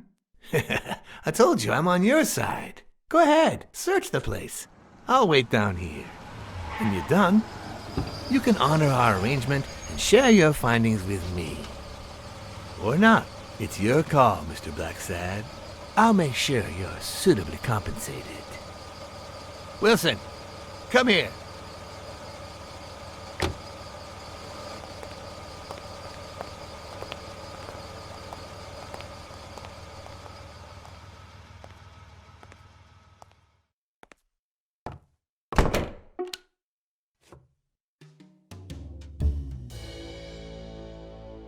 The worst thing about O'Leary's boys dropping by isn't the beating, but the fact that I can't tell what's theirs and what's Yale's.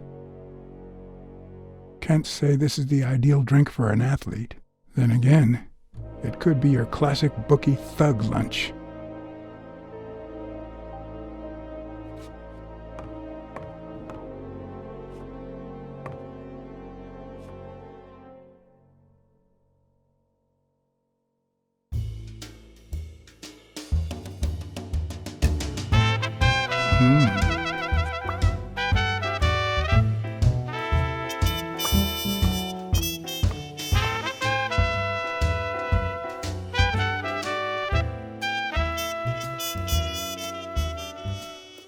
Ugh. 17th century French fables. Mayor must be one boring old lady.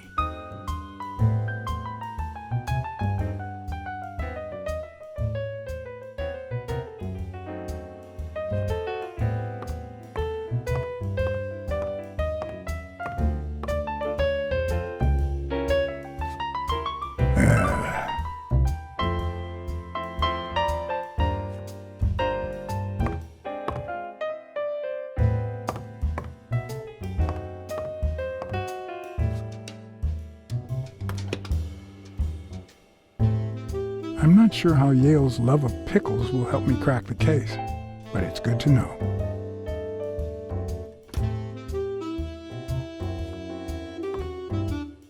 A woman's fragrance. Almost angelical.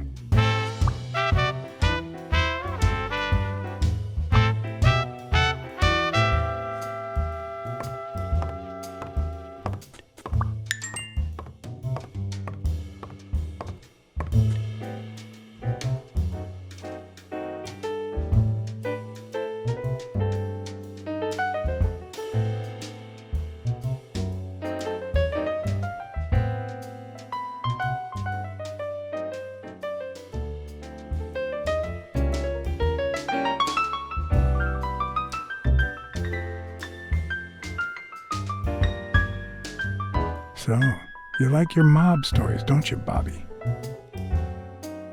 Seems like Bobby inherited something more than boxing skills from his father, besides the tendency to vanish into thin air, of course. Nice chain.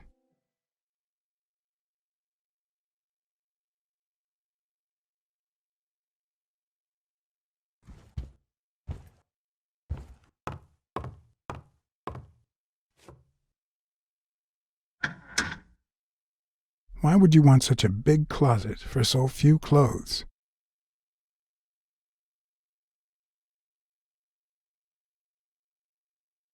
Unless someone emptied it recently.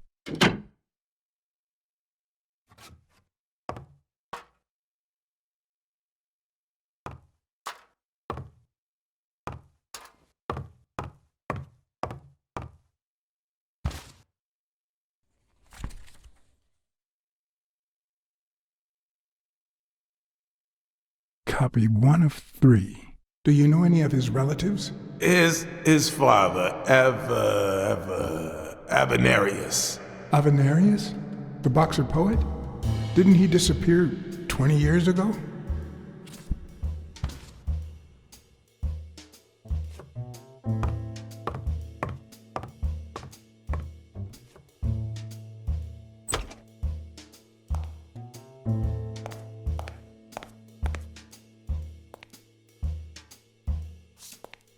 Judging by the general state of the apartment, they were leading a quiet life.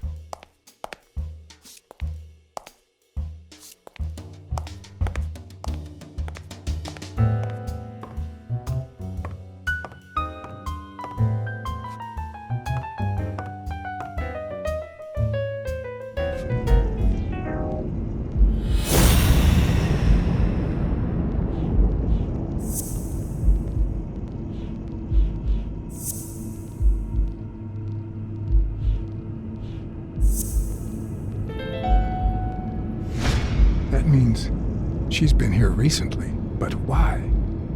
What does Sweet Mary have to do with Yale, the murder suspect?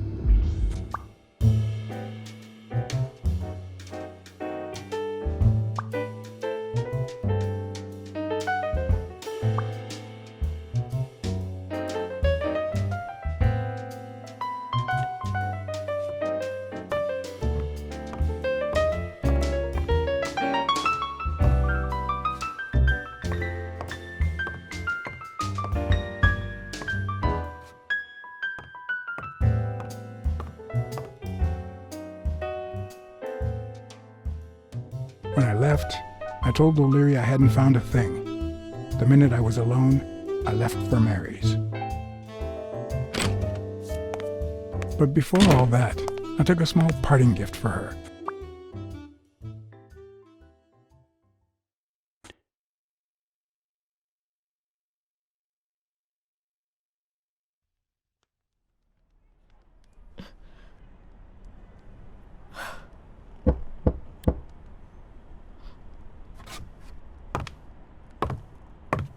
I've never trusted angels. Mr. Blacksad? What a... Surprise? When they fall, they turn into demons. Joey told me he was going to spend the afternoon painting the gym and that Bobby would be fixing something up on the roof. So, after I found the body and called the police, I went to Bobby's place, but he wasn't there. So you knew that Yale was with Dunn when he died, and yet you told no one. I guess I just forgot. Everything is so confusing. I'm sorry, Mr. Blacksad. Don't be. I'm here to figure it all out.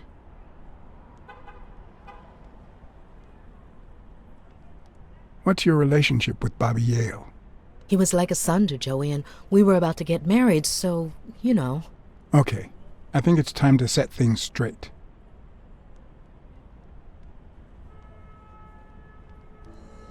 I know you were cheating on Dunn with Yale. Or was it the other way around? No! How can you even think of something like that? How can you convince me otherwise? I found a picture at Yale's apartment. It's you and him on a roller coaster. Care to explain, Miss Purnell? I'm not white, Mr. Blacksad. What? 7 of my great-grandparents were white. The 8th was black. According to law, I'm a black citizen, even if my skin says the contrary. Do you know what that means when you're born in North Arlington, Alabama?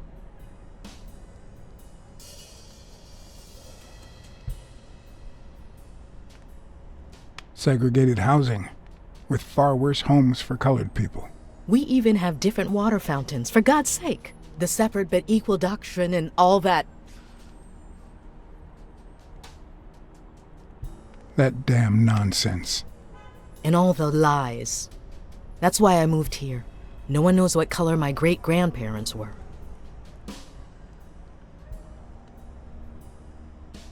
I'm black too, and I don't hide it. Well, at least you're a man. In any case, what's that have to do with Bobby Yale? He's my nephew, Mr. Blacksad. Joe and I first started taking care of poor Bobby when my sister died. That was when he was almost 15. The 3 of us went on that trip to Luna Park. So this is where Joe Dunn comes in. Bobby was the only one who knew about me and Joey. We were afraid that someone would use my past to ruin his career. It's not the first time I hear that story.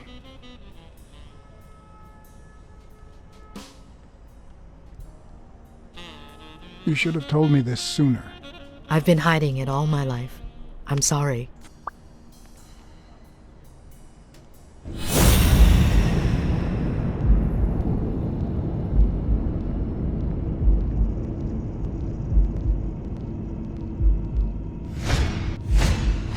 TV and radio all in one.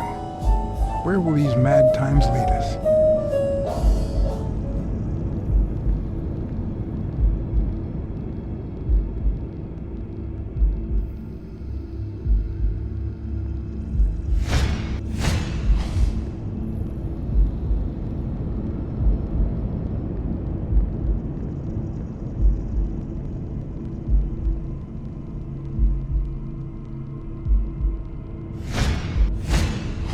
Mary smells like...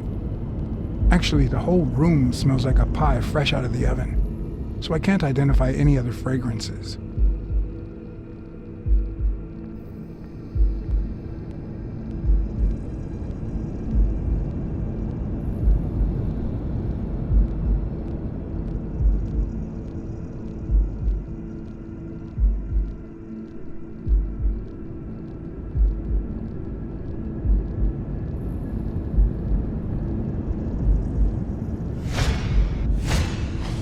Fresh out of the oven. The whole room smells like pie.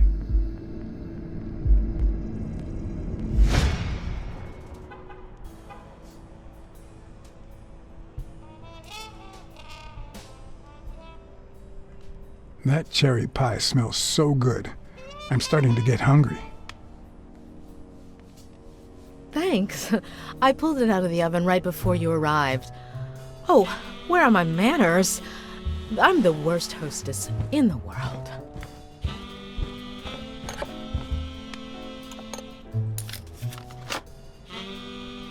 Let me go get a knife from the kitchen.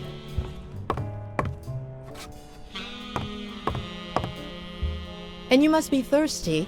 Let me see. OJ? Coffee? I'll take some coffee, thanks.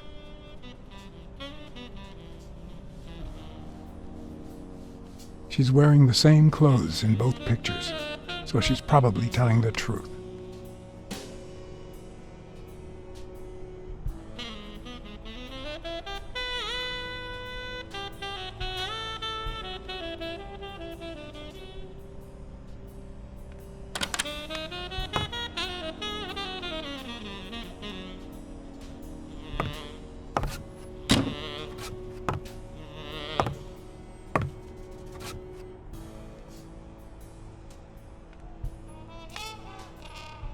That's some beautiful artwork you got there.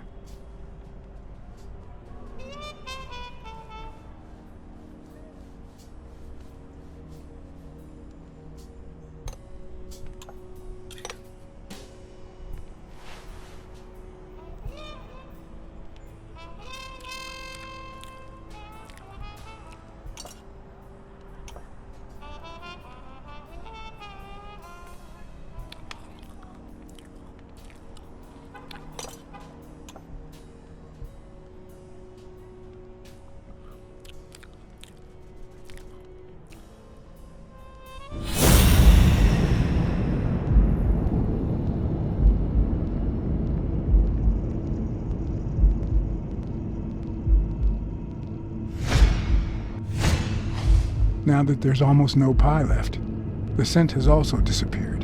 Interesting. Now Mary smells like a huge dog. Mary, when are you going to stop lying? I know your nephew is here. I can smell him. What? No.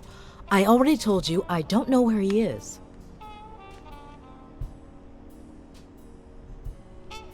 Look, I understand why you're protecting him, but it's in his best interest to end this hide and seek. You can search the whole house if you want. Go ahead. He's not here.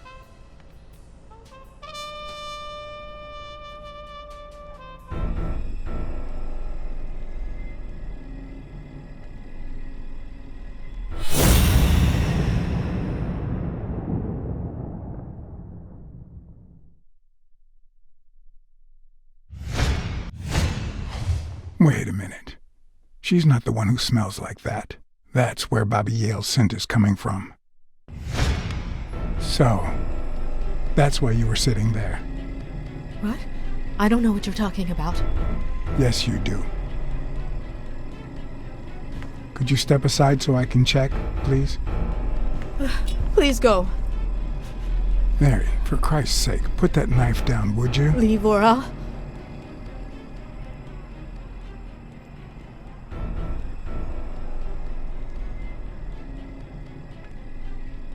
You don't have to do this, Mary. I mean it. I don't want to hurt you. Leave her alone! Bobby!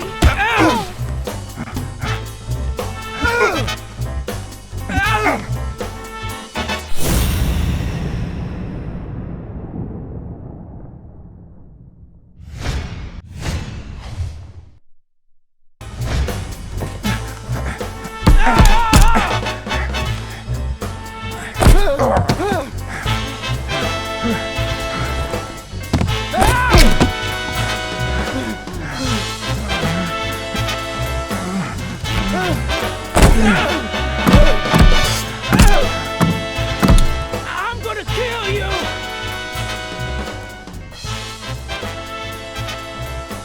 Think about Mary, Bobby. Don't even mention her name!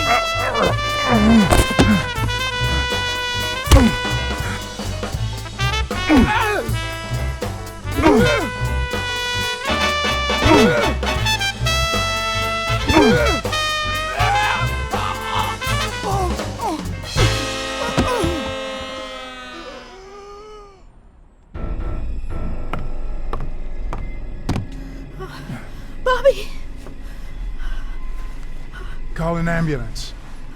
Do as I say. Go on, call an ambulance. Do it now. In the face of a heart attack, there's two things you can't forget.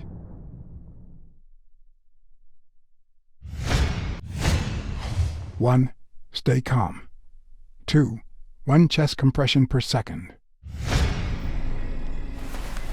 1 Mississippi. 2 Mississippi. 3 Mississippi.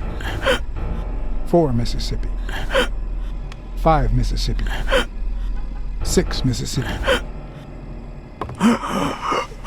Bobby! Oh, Bobby! Thank you, Bobby.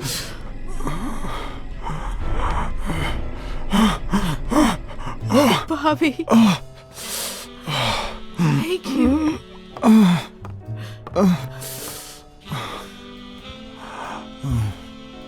I had lots of reasons to consider this a great day. I had investigated a suicide case.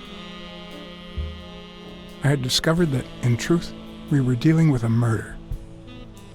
I had found and captured the prime suspect. And I had saved a life.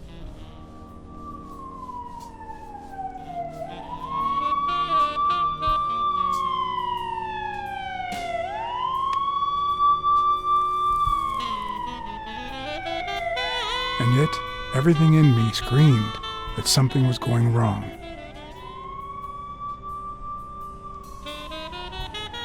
Terribly wrong.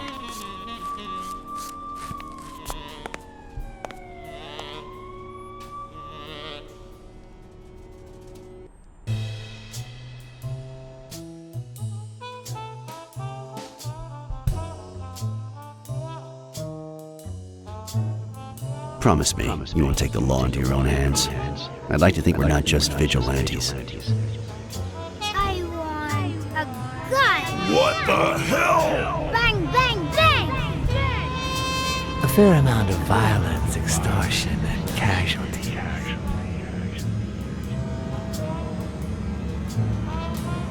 I hate detectives. Bang, bang, bang. You're dead meat, cat. That you, Smirnoff? You seem agitated. Nightmare?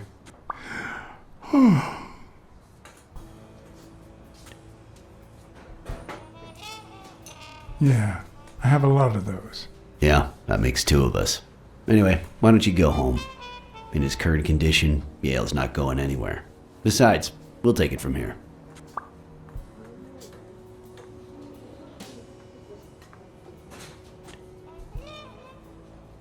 Who is that? Can we trust him?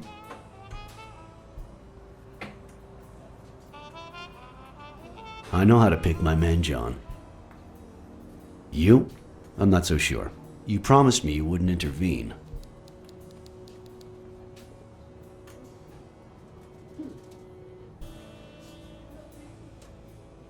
If I hadn't intervened, Bobby Yale could be dead. If you had warned me, maybe we could have avoided a heart attack. Anyway, what's done is done.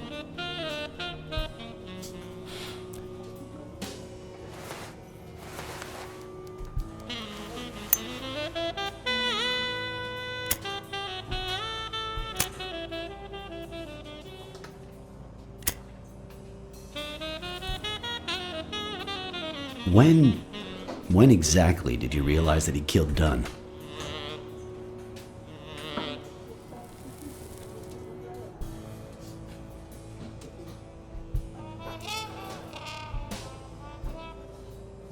Out of sheer curiosity. I'm a cop after all.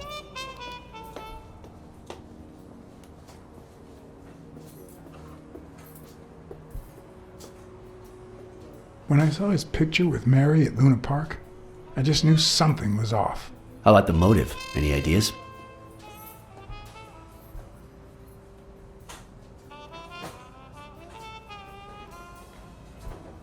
I know Dunn wanted to call the fight off after something Yale did, but I still don't know what.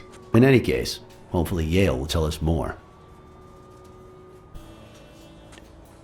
Would you let me ask him some questions when he wakes up?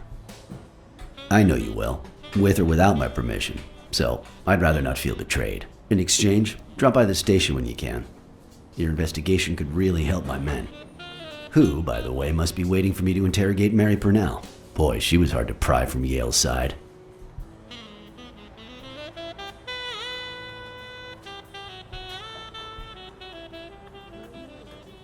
Don't go too soft on her. That girl's quite the liar. Will do. Thanks for the advice.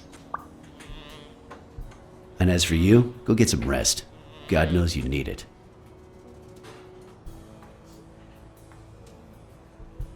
I can't promise anything.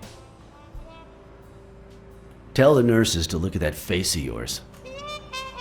You look like a film detective in his last scene. I'm afraid this film isn't over yet. For your sake, I hope you're wrong. You're in charge now, officer. Okay.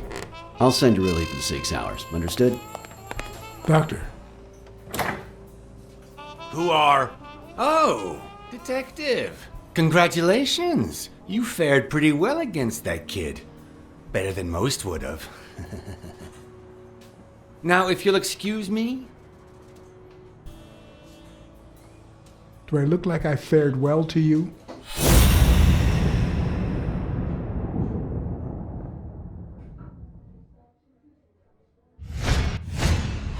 We, as a society, simply don't trust reptiles. But that's not the real problem. The real problem is our extended belief that there's logic to that distrust, that it's natural and well-founded.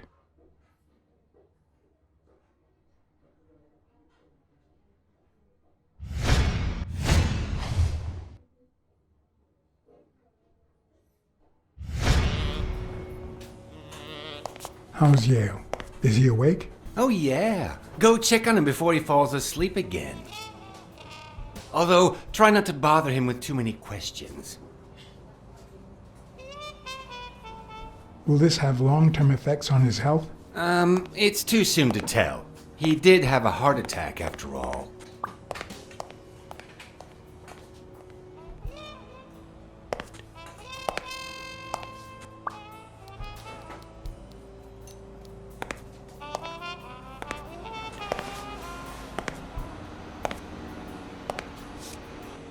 Go away. I don't want to see you. The doctor told me to sleep. I rarely get to interrogate a suspect with his guard down in a place as quiet as this.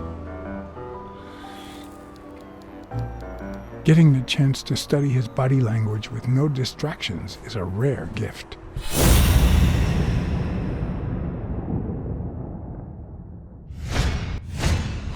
He's looking straight at me. If he couldn't hold my stare, I'd think he's lying, but that's not the case.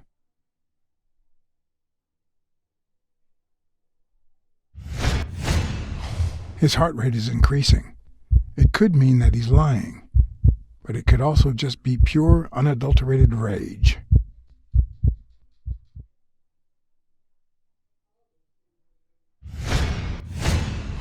He's clenching his fist, a sign of contained anger. Clenched fist, fast heart rate, fixed stare.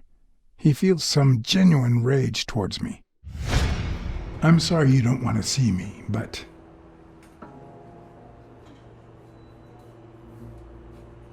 I saved your life, son. Maybe my aunt feels gratitude. I certainly don't. Luckily, I just got my medication. I'll be snoozing soon. All right, I'll just cut to the chase.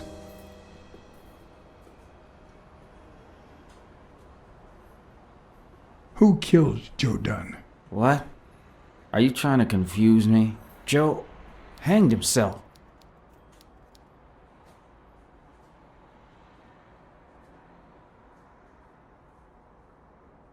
I know the murder weapon was yours. What? The rope? I don't get it. What weapon do you mean? Don't play with me, boy. The chest expander. An expander? I've never had one of those. Dunn was too short to hang himself with that rope. So, it's true? He was murdered. All right. Let's just say that I believe you.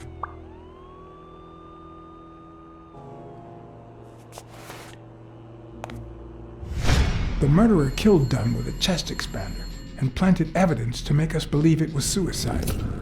But he also left enough clues behind to make sure we found the true murder weapon. Then he put the chest expander box in your locker to frame you. Do you know anyone that twisted and who also happens to have a motive? I don't know.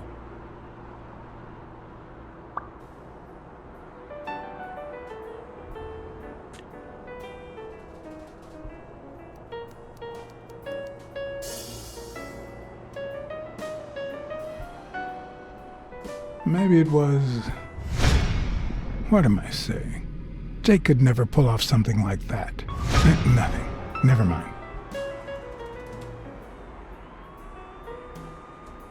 What about Frank Cassidy? Do you think he has a motive? Maybe. A few weeks ago, Joe took me to a Boxing Managers Association meeting. Headed by Cassidy. Yeah. He was obsessed with making it illegal for boxers to fight without a manager, or without an associated manager. Everyone seemed to go along with it until Joe spoke up. He said that would lower us to mob status, that Cassidy had founded the association just to make money by monopolizing the sport. That made others think twice. And Cassidy ended up empty-handed. Poor Cassidy.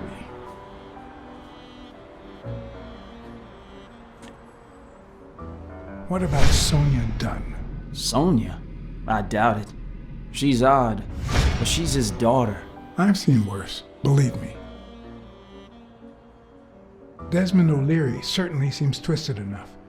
Did he have anything against Dunn? I'm not sure if they knew each other. At least not in person. About a month ago, Joe kicked one of O'Leary's men out of the gym. He was trying to give a business card to...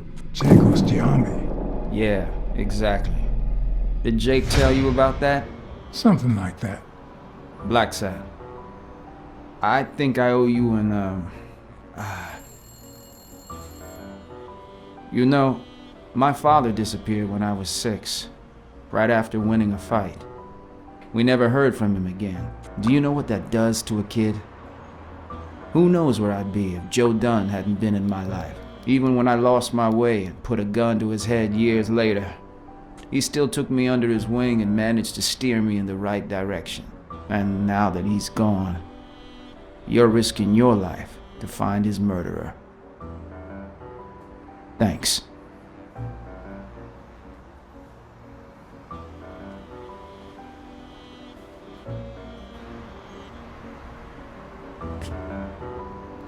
Thank you for...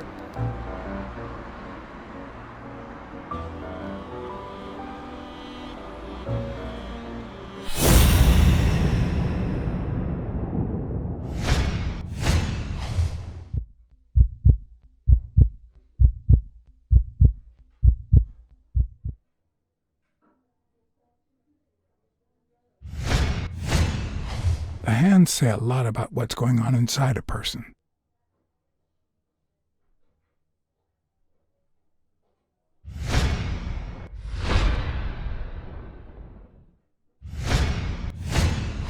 Is that eye movement normal?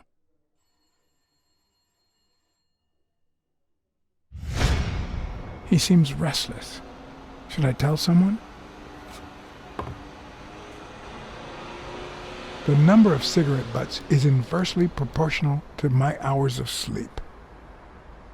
Ah, damn.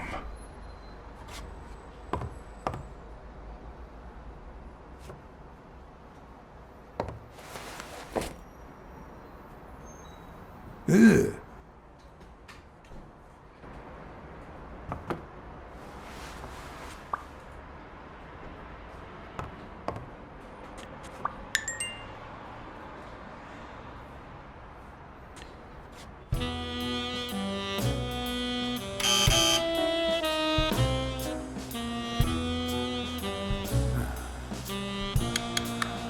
See? There's no fever whatsoever. He must be having a nightmare. Are you sure? Wouldn't you have nightmares too after what he went through yesterday? I know I sure wouldn't sleep. I have nightmares myself, but those go way back. Oh, the poor thing. Do you know what my nightmare is? It's that witch I have to work with. Oh. Good thing she's got trauma surgery at 12:30, but I wish it were a little sooner, you know? Anyway, thank you for letting me know, and for bringing him in. You don't know how excited I am to be involved in a criminal case. It might not be important, but I need to take a look at his medical report.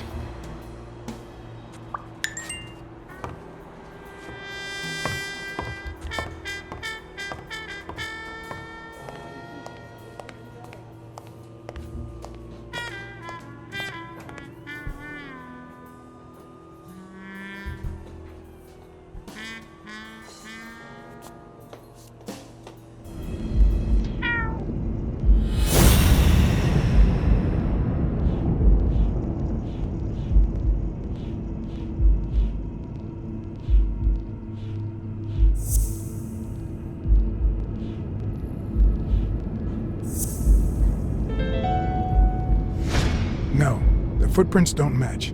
If Yale killed Dunn, he did it without stepping in the paint, or in different shoes.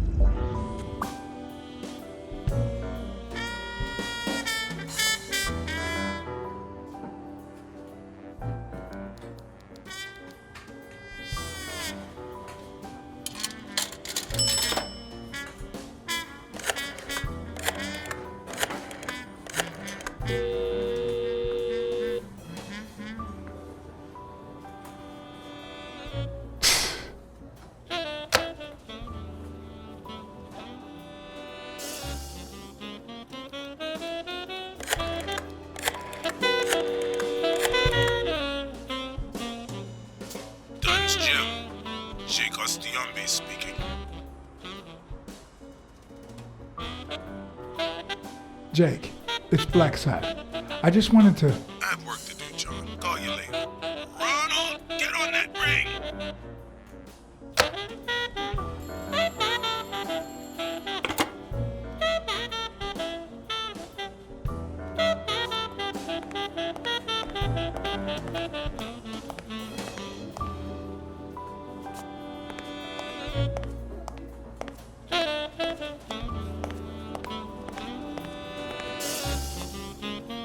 Hi. You're awake, handsome?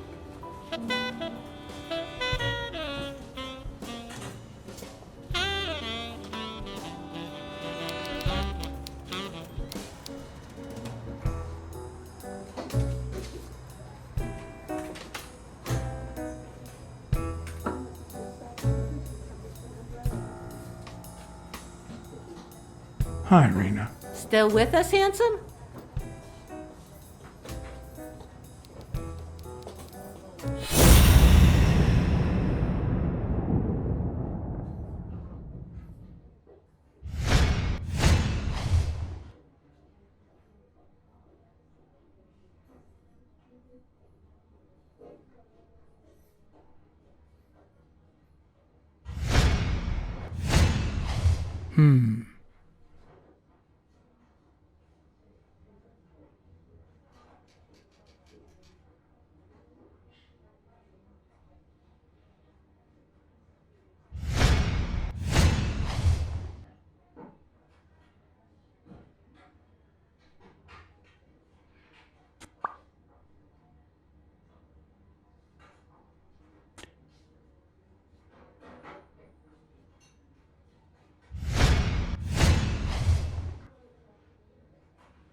I'll take a pack of Morleys, please. Honey, get me a pack of Morleys for Mr. Handsome.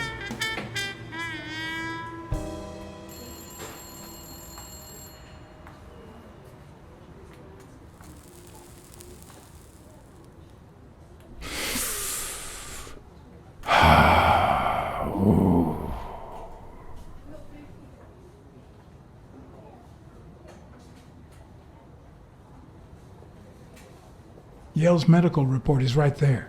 Mind if I take a look?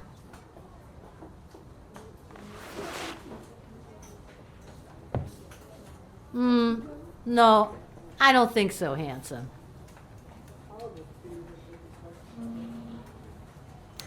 What if you show me Yale's report and I buy you dinner? You're handsome, all right, but I'm not stupid.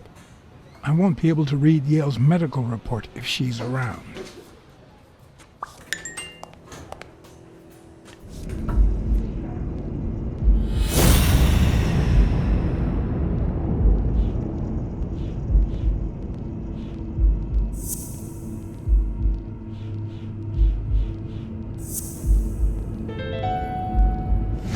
It seems like the Doe nurse will be assisting Dr. Talbot during his 12:30 surgery.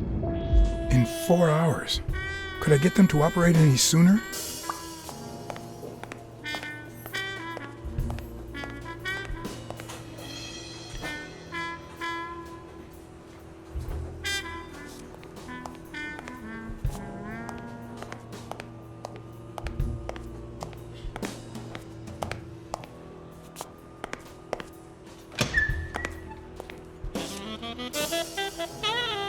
Jerry, hi, Phil.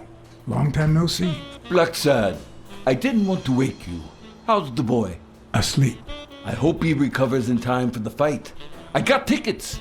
Although between you and me, he doesn't stand a chance. It'll be a fun bout, nonetheless. Not like this. God, this is boring.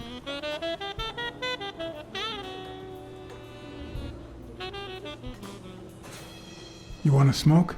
Don't smoke or drink. No vice for me. Smoking's dirty. Alcohol goes straight to your head. And women, they're all just mean. Well, everyone except mine.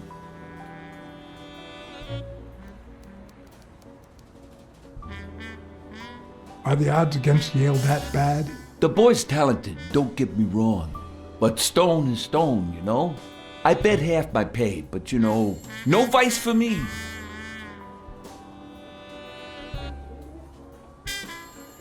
Are you sure about that? Not even one little vice? Nope. Between you and me, when someone gives in to vice, it's because something's missing. Something in their life just isn't right. I've got a good wife, a good job, a good house, a good TV, and a good hobby. Sports. Well, watching them, that is. What else do I need, eh? Blacksad, vice is for losers. Man, I'm bored. You say you've got a good job, and yet you're bored. Well, it's just a figure of speech, really. I like my job. Is it boring? Yes, but I can entertain myself with a good fight or a football game. Well, watching them, that is. Well, I'm going back in.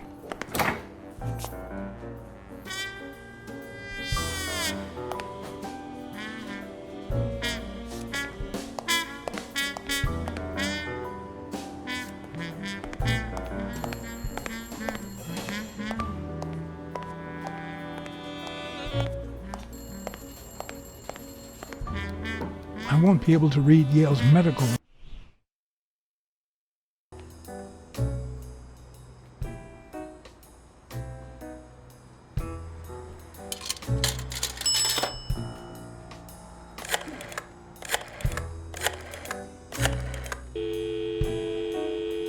Trauma? Sherry speaking. Get Dr. Gregor Talbot, please. Yes, 1 minute. No, actually, Dr. Talbot won't be in until 12:30 according to my registry. Can I ask who's calling, please?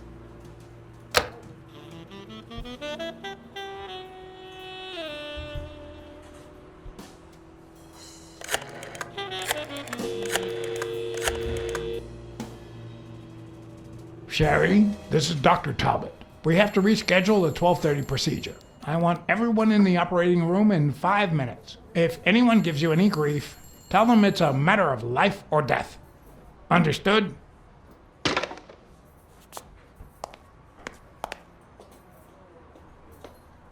A matter of life and death. A matter of life and death. You gotta be kidding me. These people.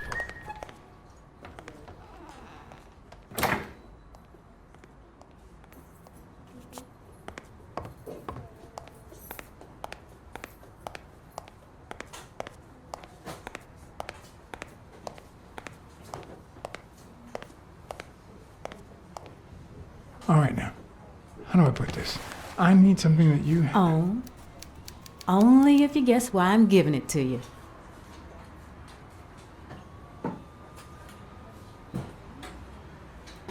You want to help me solve a criminal investigation. Well, aren't you smart? But be quick about it. You hear me, huh? If that witch comes back.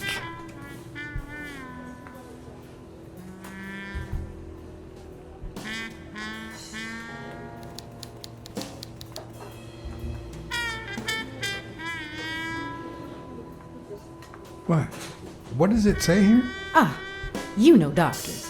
The top handwriting is mine. Let's see. Extra systole and dehydration caused by panic attack. Extra what? You know, arrhythmia, like skipped heartbeats. What about this here? It's a good thing I know that Mr. Yale is in Dr. Ferguson's hands. Otherwise, I'd be worried. Hey, no means no, miss. You really don't know who I am, do you? Miss, I've got orders. And the fact is, those orders say that... Here you are, Miss Dunn. Huh? Tell him, Blacksad. I can't get through that thick skull of his. You see, Highfill,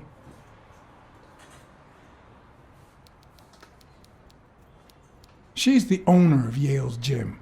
A woman? Whether the kid recovers or not depends entirely on her. Between you and me, and all due respect, miss, but aren't we taking this woman's liberation a little too far? All right, let her in, but she's your responsibility. Thanks for convincing the cop.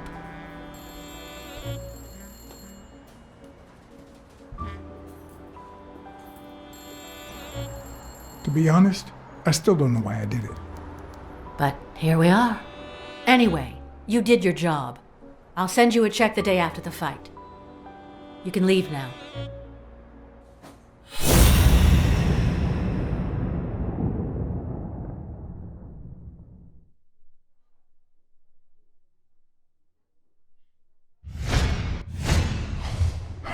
No. She's gonna do something stupid. Sonia, don't. He killed my father. You said so yourself.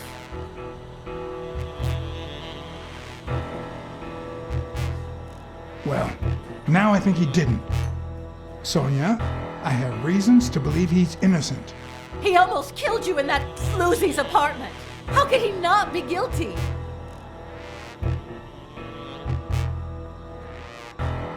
All right, shoot. I'll arrest you myself.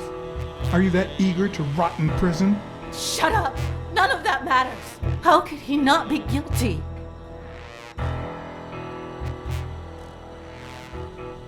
You can't take justice into your own hands. Believe me, it will haunt you as long as you live.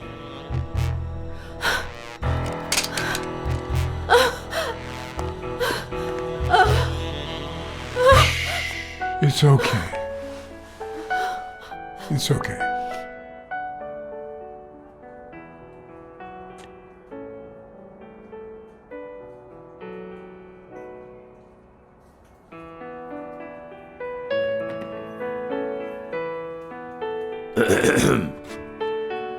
Uncle Tim!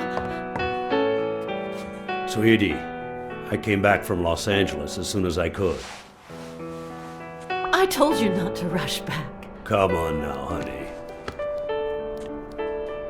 Aren't you going to introduce me to your friend? No, this is John Blacksad, the detective who found Bobby.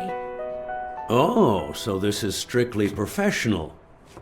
I thought you had some good news for your uncle. No, Uncle Tim, don't be silly. Come on, we'd better let him rest.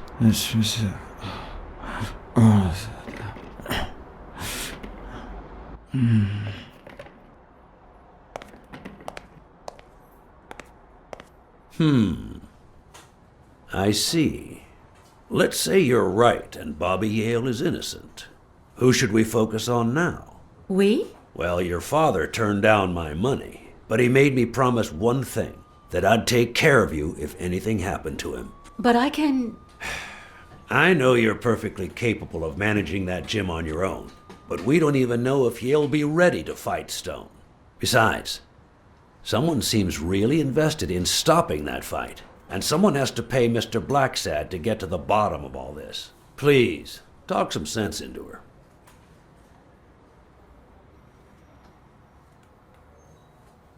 I don't need more money.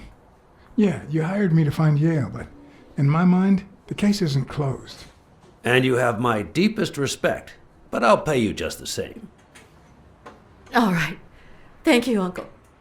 Thank you so much. All right, stop crying or you'll ruin your makeup, honey. Now fix yourself up and I'll buy you some breakfast. Wait, my purse. I'll get it. It must be... Blacksad, wait a minute. I think she needs some time alone, just like you and me. Listen, boy, do whatever it takes to find Joe's murder. Whatever it takes. If things get messy, don't worry. I'll clean them up. Deal? I'm not a vigilante. Well, suit yourself. Just get that ball to the end zone. No. Are you telling stories about the great iron arm again? Wait a minute. Of course. The Milestones quarterback. Tim Iron Arm Thorpe. It's a good thing folks usually recognize me sooner. Blacksad, you coming to breakfast? I'd love to, but I have to go ask for a favor.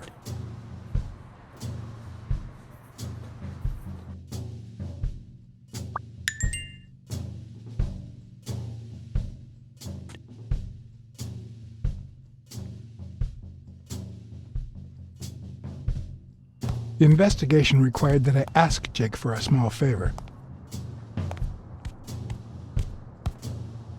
Or demand it, if worst came to worst.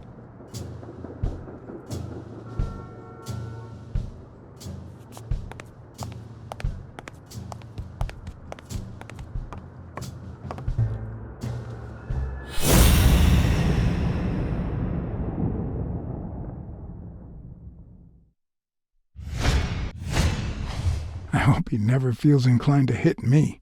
He's twice my size.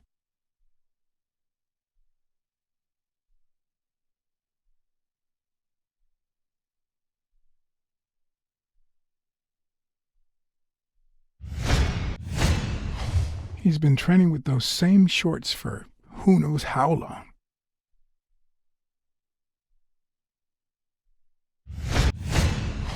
Not the smartest cookie in the jar, nor the most tactful.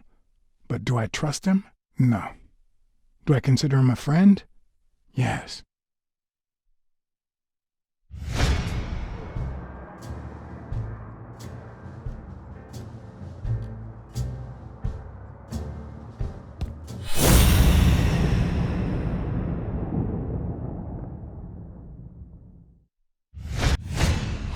How many hits does a boxer take to the head throughout his career?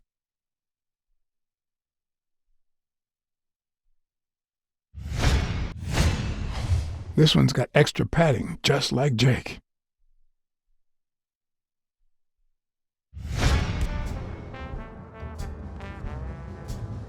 Hey, hi. Hey, focus, will ya?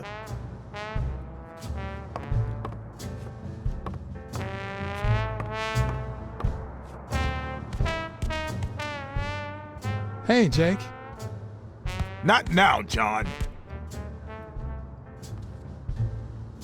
Hey, Jake.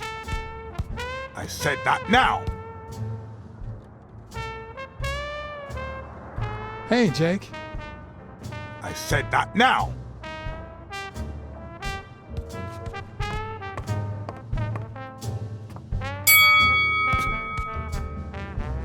All right, that's enough. Take 5. Go on.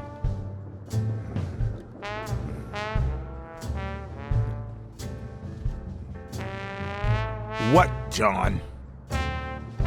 What's so important?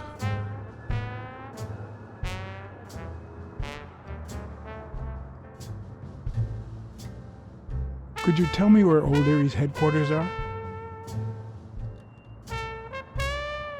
What for? No. You could get me into trouble. No way.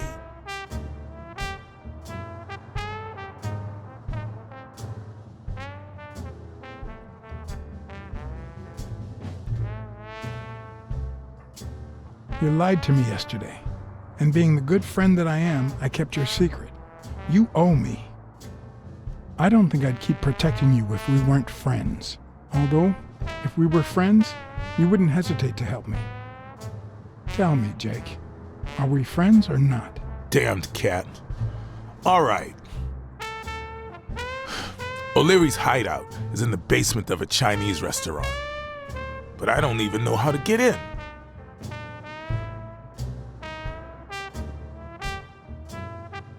Have you noticed anything strange about Sonia? I don't know. Yesterday she said she hated the gym. But it also seemed like she wanted to save the place. Do you get any of this? I sure don't.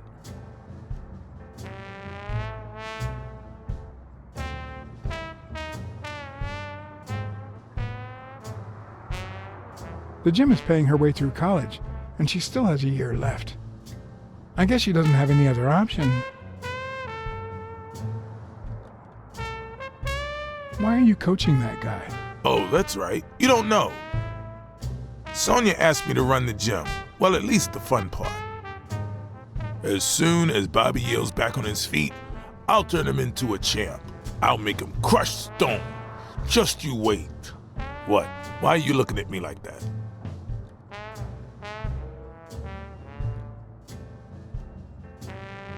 Is it the first time you coached anyone? Yeah, but You think I can't do this, don't you? Well, screw you. We'll win that fight. Well, I'll see you tonight. See you there. Ronald, the break's over. After 30 hours of work and several beatings, every bone in my body ached for a bed. Now it's my turn. So I went home to recharge. Because the night ahead was bound to be promising.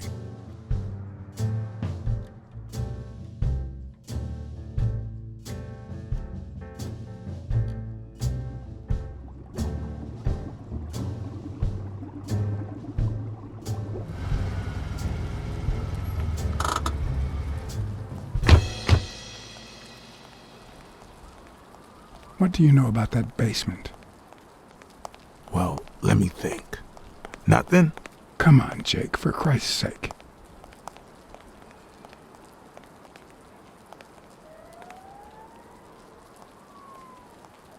Strain that little boxer brain. You must know something. I've come to get O'Leary several times, but they always make me wait in the dining room. One day it was so late that the restaurant was closed. They made me call from a payphone in that alley over there to let them know I was here. A few minutes later, O'Leary came out the back door, that red one there. All right. You stay by the payphone. Wait till I'm inside. If you see anyone, call the same number you did that one time. That got it? Screw you. A promising night indeed.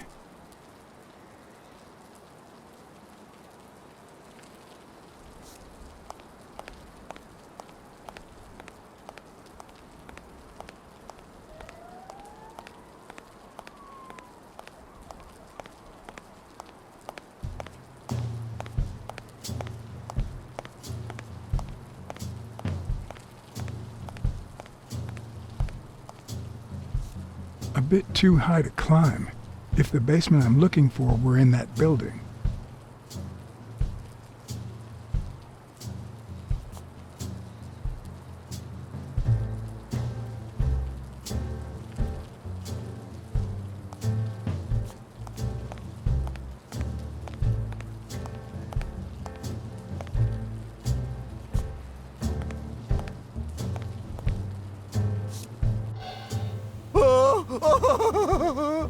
Stupid pig.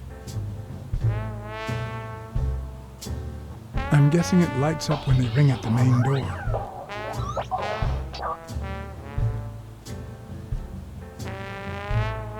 Does he need a shotgun to deal with suppliers? Stupid pig.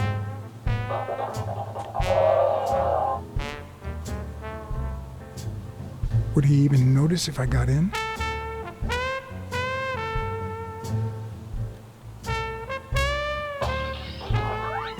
Maybe it leads to the basement. Stupid coyote! Something tells me he'd Stupid notice me rabbit. no matter how stealthy I was.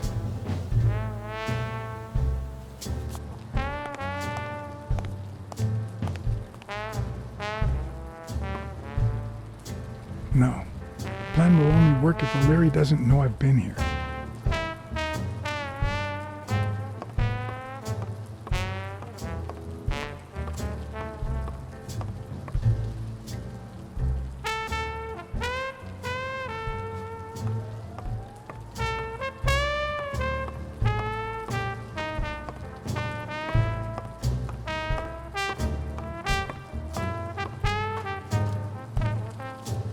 Could it be an elevator shaft? How does this thing open?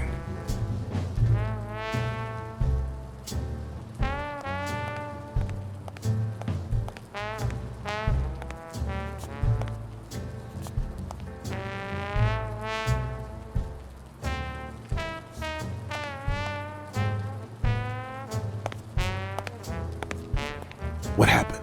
Should we run for it? Do I look like I'm in a hurry?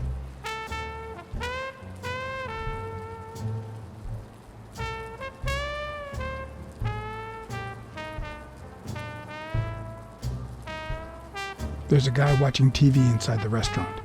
A red panda, I think. Doesn't ring a bell. I don't recall any panda waiters.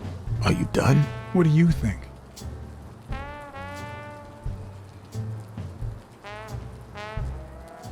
From the back door, I can see a hall that might lead to the basement.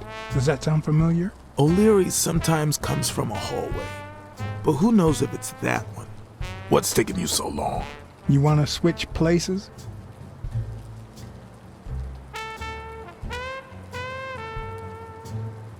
Check out that graffiti.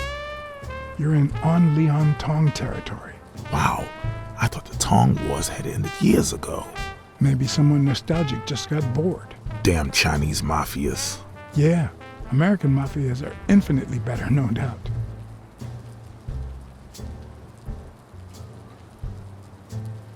There's a trap door on the ground, right by the restaurant. Does that sound familiar?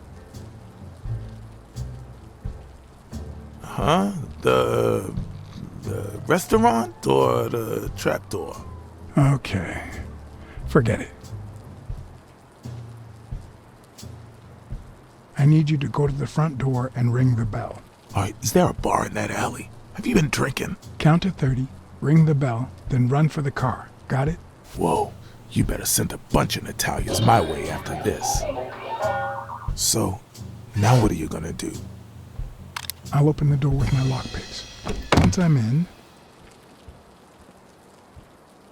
I'm still not sure if I'll take the hall or the door on the right.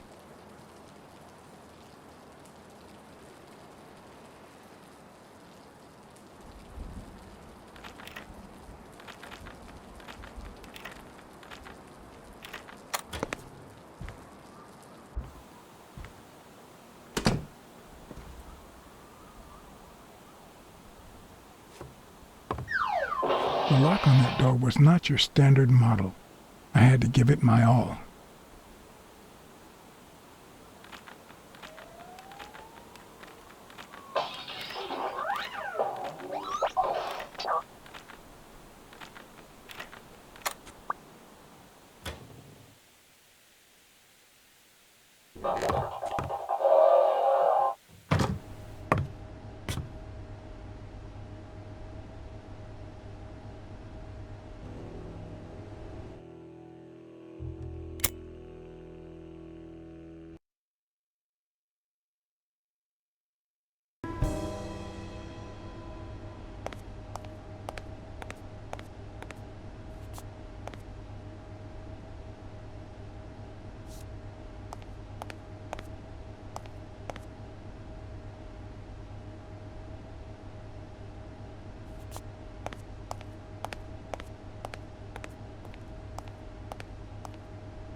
I was expecting some frozen bodies.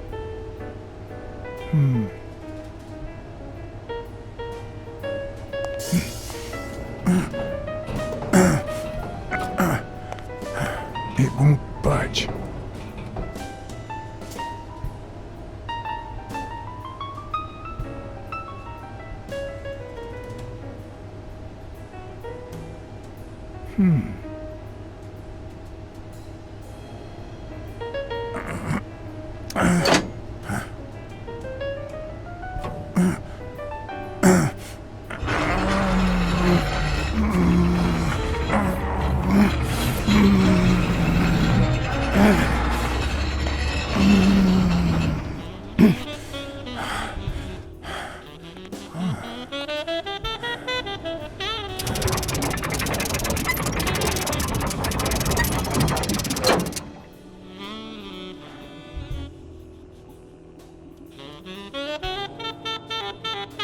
The odds are incredibly in Stone's favor. I guess that he's the reigning champion, and Bobby Yale is just a contender, but maybe word got out about his condition.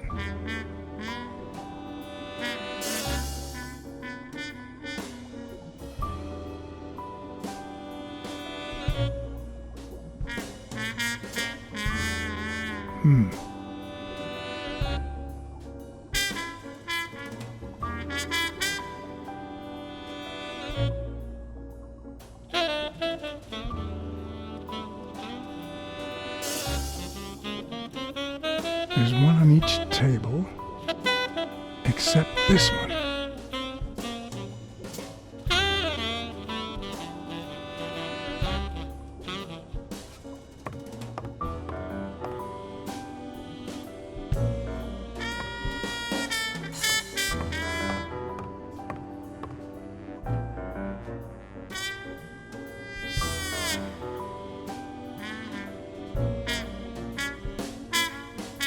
Does O'Leary have a network of pals?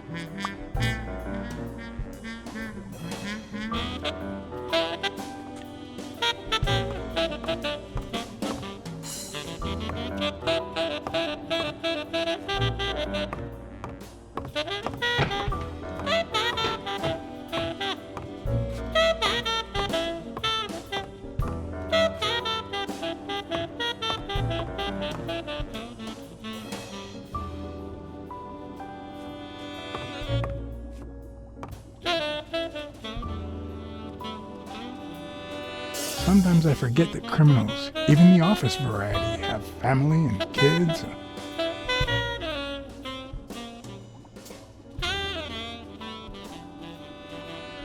Anyway, maybe things aren't so bad on the dark side. 16 days until the fight.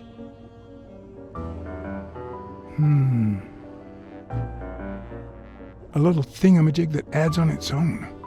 What'll they think of next? It looks like a summary of all the bets that come in. Day, amount, bet, wagerer.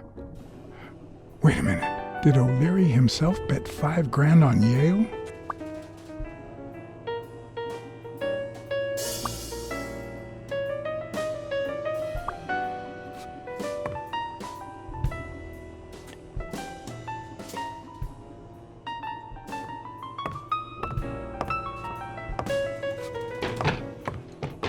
Wow, I didn't realize you could place so many bets on a single baseball game.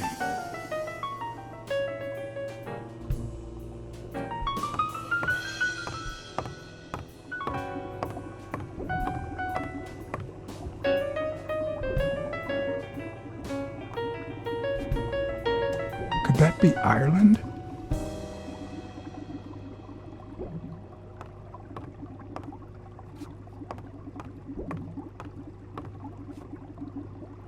I'd say that's Ireland too.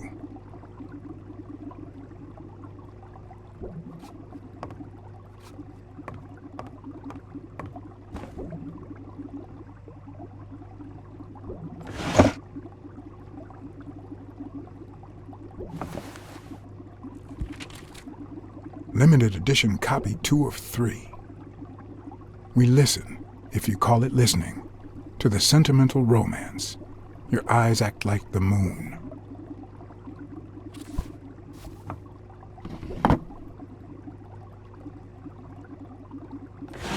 If they're not together anymore, why does O'Leary keep so many pictures of romantic moments with Helen Moore?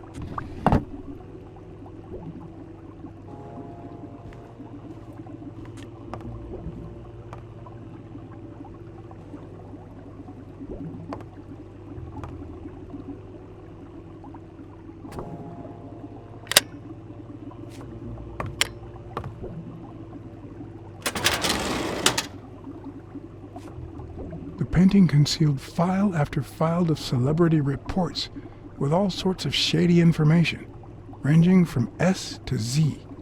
Almost all of them were athletes.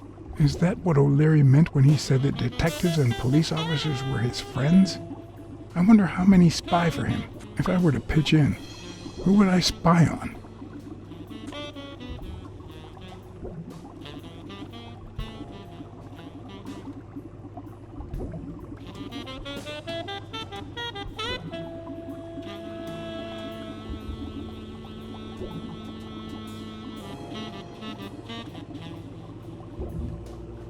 Thorpe had been a rising football star before the war, which he came back from with honors and decorations. After the truce, he resumed his career. He won 3 season trophies and a couple of MVP awards. He retired after an accident that left him paralyzed from the waist down. He started his own sports advertising agency 4 years ago, but according to the files, O'Leary hadn't even tried to corrupt him.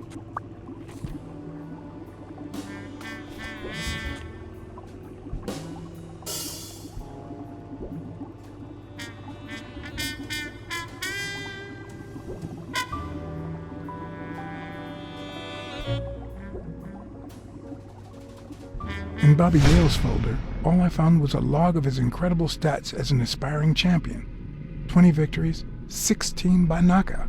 Although, at the end of the report, someone had underlined one word several times: untouchable.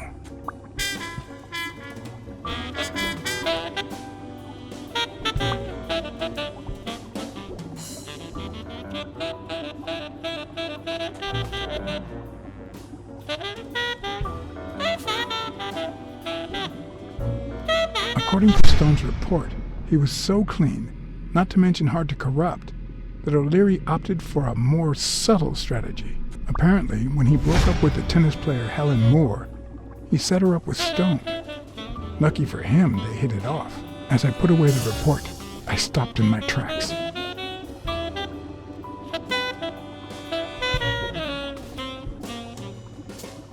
Did I really want to risk knowing what O'Leary had on my good friend, the incorruptible police commissioner?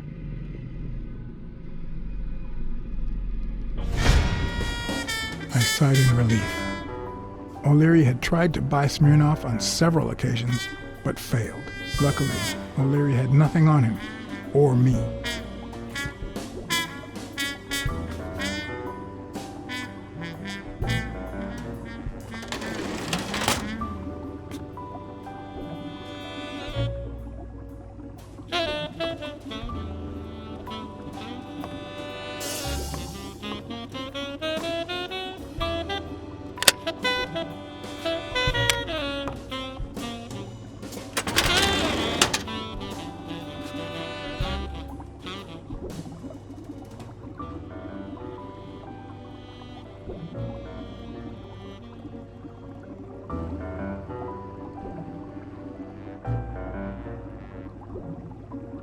Strange as it may seem, the reports revealed that O'Leary had hired Jake as a bodyguard precisely because he was absolutely clean. Apparently, he liked to surround himself with honest people when he mingled with the high society.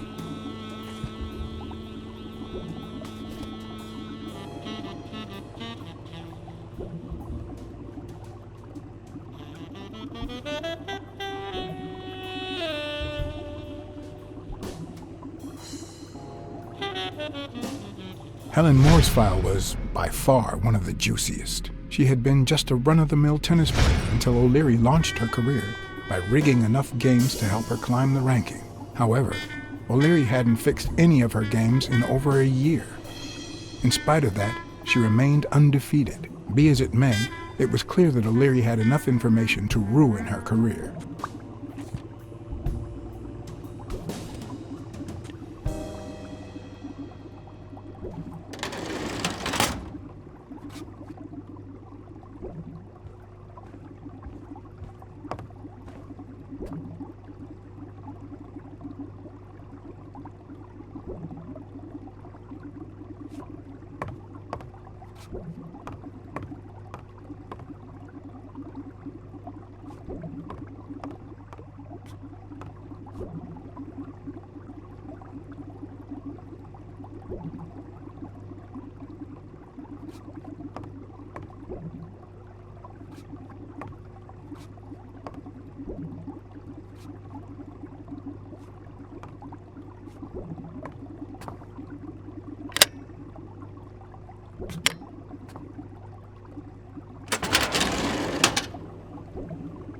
Luckily or not, files N through R included no one that I could somehow connect to the case.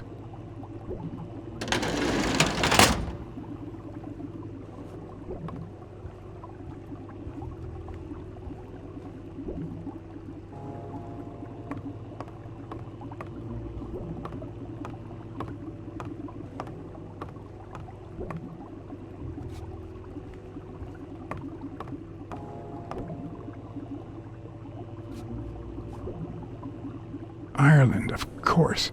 This guy's obsessed.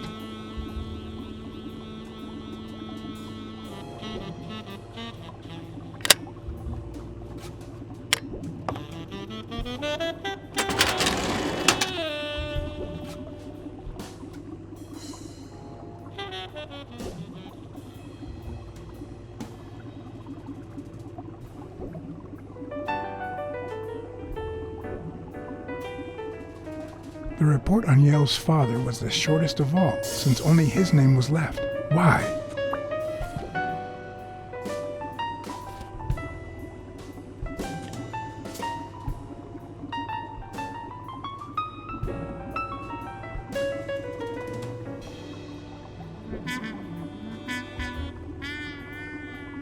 Cassidy's report was possibly the longest among all of O'Leary's files.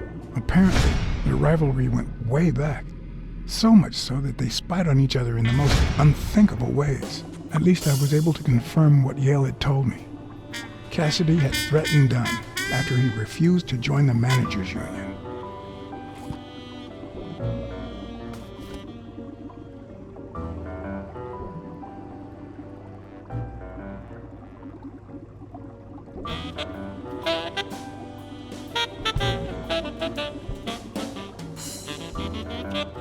Dunn's integrity was legendary, even in O'Leary's shady reports, just like Yale had said.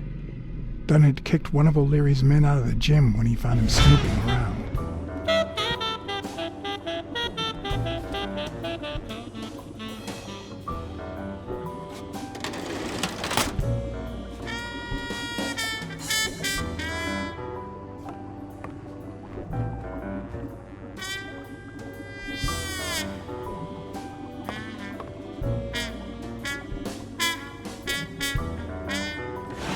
Even Dunn had a gun in his office. O'Leary couldn't possibly be the exception. Dunn had $200 in his safe. O'Leary had about $20,000 in a drawer.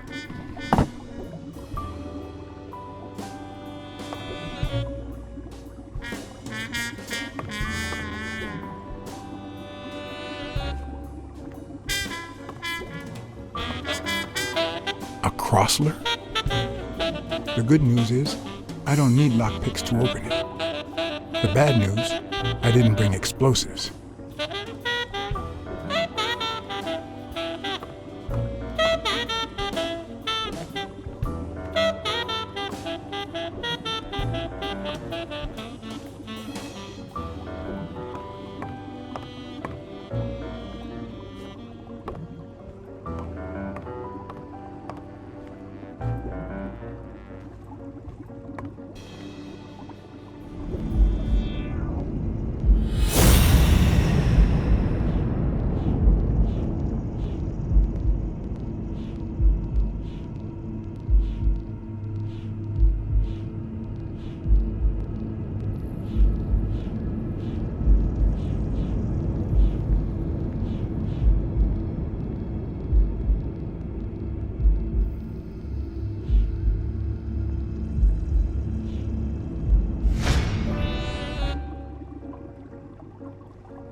Jake. Someone was coming. Are we or are we not exemplary workers, Jimmy?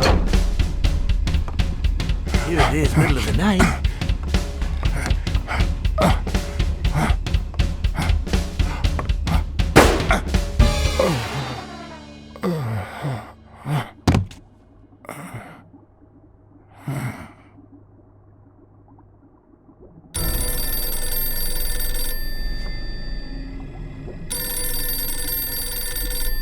Jake. Someone was coming. Are we or are we not exemplary workers, Jimmy? Here it is, middle of the night.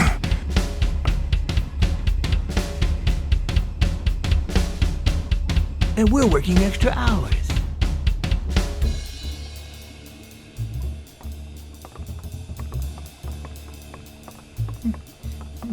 Hey, Jimmy, what do you think about that? I think he's scared stiff, Desmond.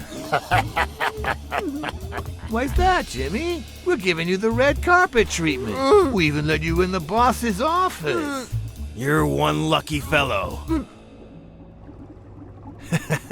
You can't say I don't treat you well, Jimmy.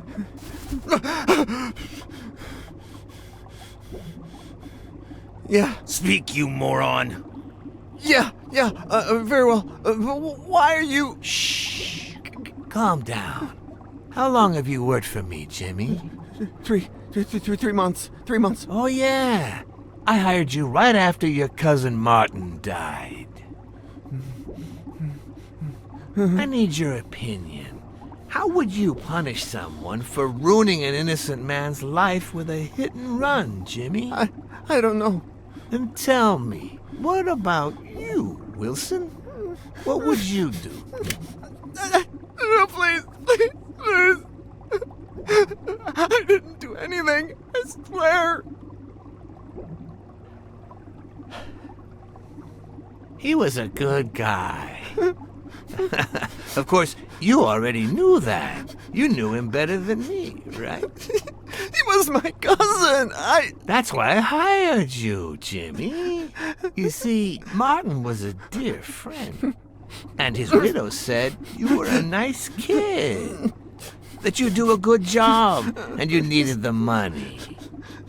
And I have a soft spot for those in need. Please. But, you know what? I talked to her just yesterday. She told us you did some naughty things to her with that gun, Jimmy. No.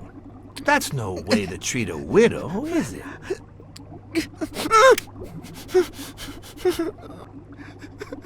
She's lying. Why would I do that? What about the kid? Are you so sure you know how long a kid can hold his breath? With his little head inside a toilet bowl? Son of a bitch. I didn't want to. It was his idea. Selfishly, I was glad I hadn't risked my life to save Jimmy. Maybe not even someone like him deserves to die. But one could also argue that I didn't deserve to die for someone like him. Who's your boss? Give me a name! Cassidy. It was his idea. He said you'd hired me if I'd managed to scare the widow, and I just... All right. Let's just... calm down now. It's gonna be okay.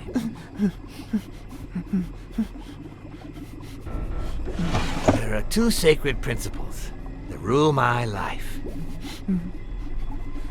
The first principle is the love for my family. I'd do anything to protect them. The second principle, I never put my future in the hands of fate. I always play it nice and safe. And I would even add a third principle, or better yet, a rule. If anything threatens either of these two crucial principles, I take matters into my own hands. You see where this is going? For the first time, I got someone killed. Even though all I really did was rat him out. No, I just... Stop interrupting me, Jimmy! It's not polite! You're all the same. So rude! You know what? Let's leave it at that. You're going to give a message to that disgusting walrus Cassidy, aren't you? Yeah, sure. Whatever you say. Yeah, sure. Good boy. What's the message? Oh, Jimmy. You still don't get it, do you? You! are the message.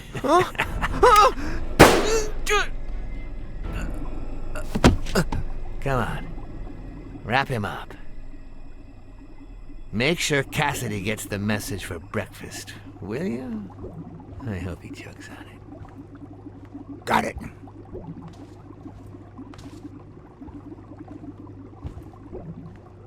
Where are you hiding, little fishy? Once again, you didn't get to hear the end of my story.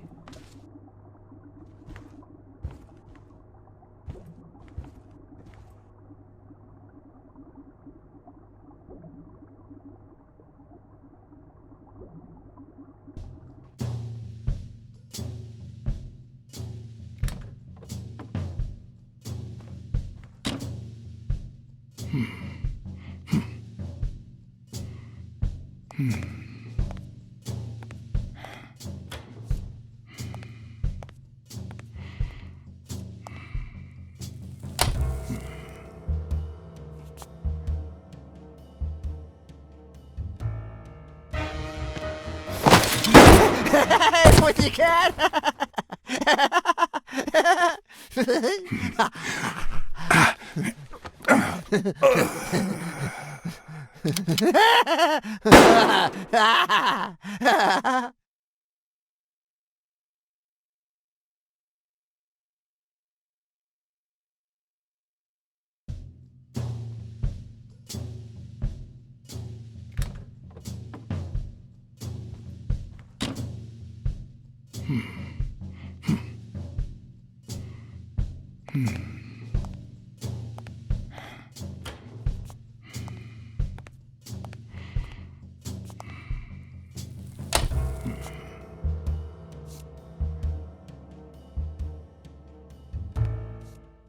What?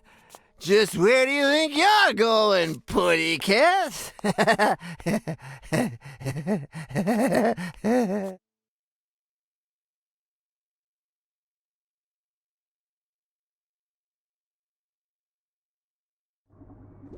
Two sacred principles rule my life. The love you feel for your family. What is going on today?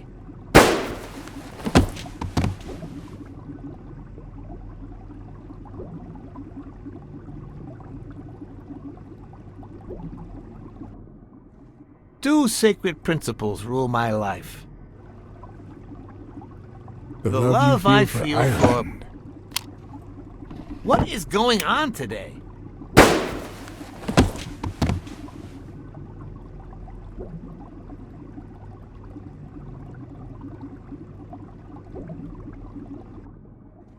Two sacred principles rule my life. The first is the love I feel for my family.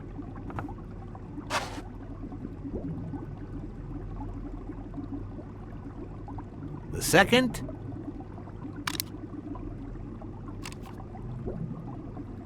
never leave destiny in the hands of fate. I always play it nice and safe. And I'd even add a third principle, or better yet, a rule. If anything threatens either of these two principles, I take matters into my own hands. The first time that someone died because of me, even though all I did was rat him out, well, that guy ended up in the Hudson River, right off Pier 27. He's got to be even wetter than that fish by now. You should have seen his face. It's interesting what comes to mind when you think you're about to die. Suddenly all I could think about was how much I wanted a pet fish. You too, Bruce? Anyway, I was 14 years old, and I still dream about it. But his widow and his son. By then, I was adamant about buying a fish. But first... That was that. Never again. Nowadays, whether it's me who pulls the trigger or not, I have zero regrets. What's more, I sort of enjoy it.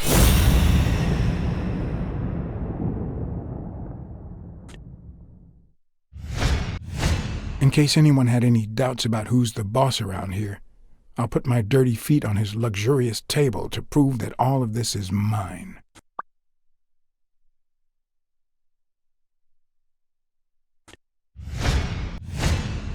When a mob boss declares his love of family, it can only mean that A, he won't hesitate to ruin yours, and B, he's cheating on his wife.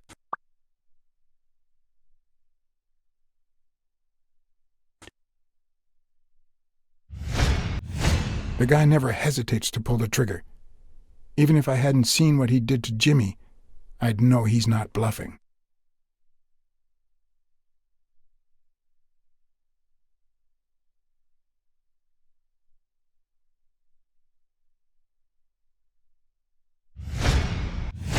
His pupils are dilated, and there's a slight grin on his face. The bastard is enjoying himself. I knew I had it in me to get out of that place alive.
No.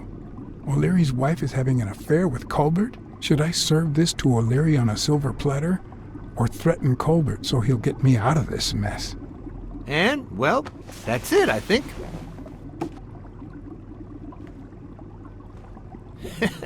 You know, Blacksad, I never made it this far. Congratulations, you're going in style. I didn't want to interrupt you because I respect you and your word. Colbert told me to come here.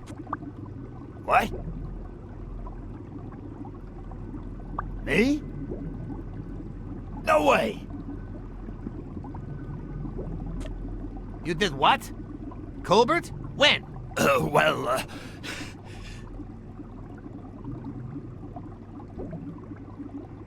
Yeah, remember? At that bar on 33rd and Main Street. Don't you remember that cocky drunk guy? No.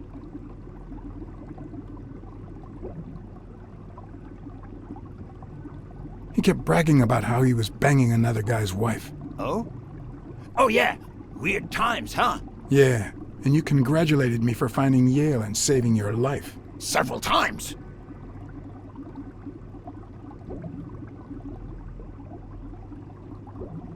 Then I asked you if O'Leary would thank me somehow.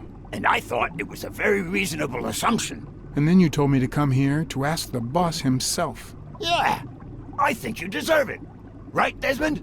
Oh, Blacksad. Thank you. And sorry for jumping to conclusions. First, you get a random beating from Wilson. And here we are. When you shared what you'd found in Yale's apartment, well, it made me sort of want to trust you. But as you well know, you can't trust anyone in this world. Take it. It's only fair.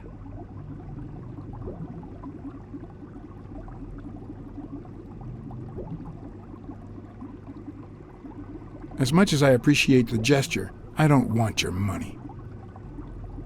All right, then. I understand. No problem. Really? Oh, Blacksad. Aren't these odd hours to pay me a visit? Your message was important, but certainly not urgent. It could have waited until tomorrow, don't you think?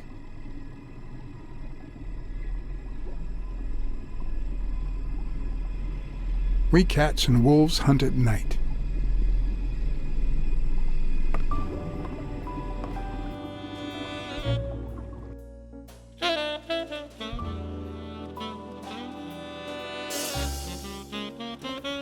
I wish I was a noir fiction writer. At this very moment, I could write a couple of pointed, ironic remarks for the narrator to recount what I just lived through. The dark, crooked alleys of New York reminded me of the state of my own soul. No. Fall loomed over me with the... Fall struck me with the full force of my long-lost youth. Nah, not that. Fall descended over me with the full weight of a guilty conscience. God, that's worse.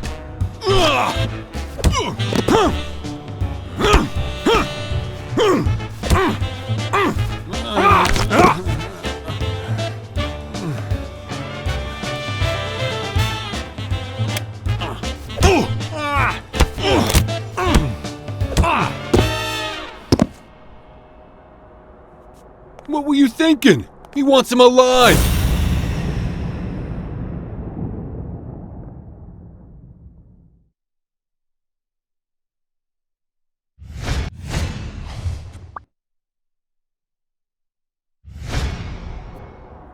I felt fall seep through my bones like the pain of a good beating. Mediocre, but appropriate.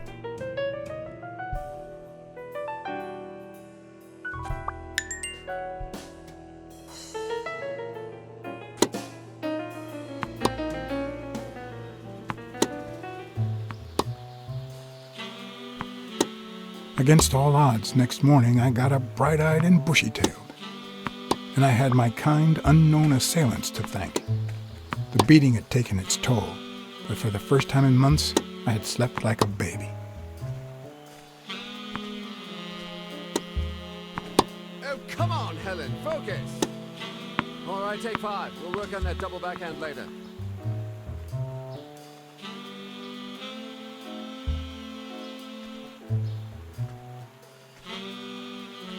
Well, Mr. Blackmore, what can I do for the FBI?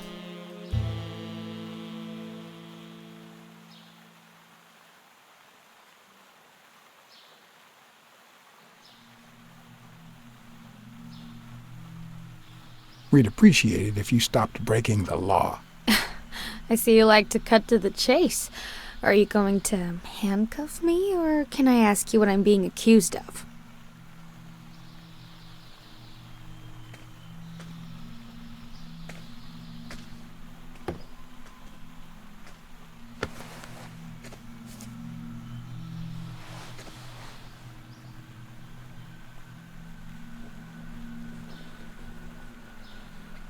Maybe if we could speak in private?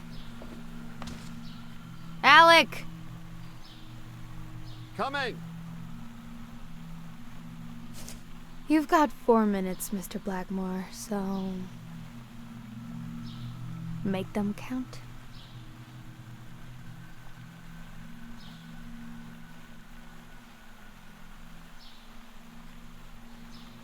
We're aware of at least 6 rigged games during your first year as a professional player.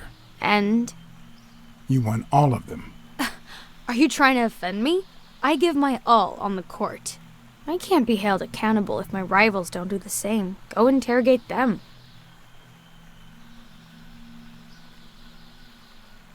We know you smuggle contraband during your international tournaments. Oh, really?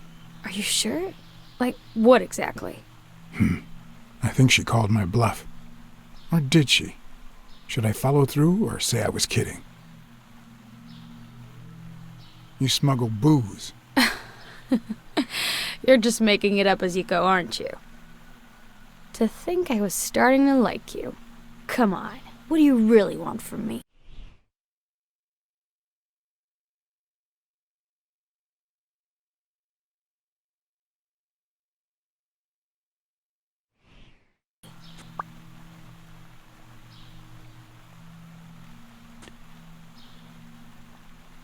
We know about you and Desmond O'Leary. Wow, the FBI sure knows what it's doing. So, out of the 100 million Americans who know about that, who did you extort to get such highly confidential information? The thing is, well... You see, I'd love to wipe out that part of my past, but whatever. Do you have any regrets? Ads pay more than trophies. Can you believe it? Being associated with such a shady character can only damage my reputation. Trust me, never get involved with a married man. Anyway, at least now I know why you mentioned the rigged games. I can't blame you, Mr. Blackmore. I understand why I seem suspect. They say you're currently involved with Al Stone, the boxer. Is that correct? Wow. Your sagacity never ceases to amaze me. Don't beat around the bush. We know why you're with him. Oh, so you like his biceps too? Desmond O'Leary asked you to seduce Stone. Why? What? No, I met Al by chance at a party. A party hosted by Desmond O'Leary. No, that can't be. No one is that shrewd. Not even him. Damn, I hate that bastard. Anyway, now I get why you brought up the rigged games and your obsession with O'Leary. What do you really have against him? And don't say illegal gambling.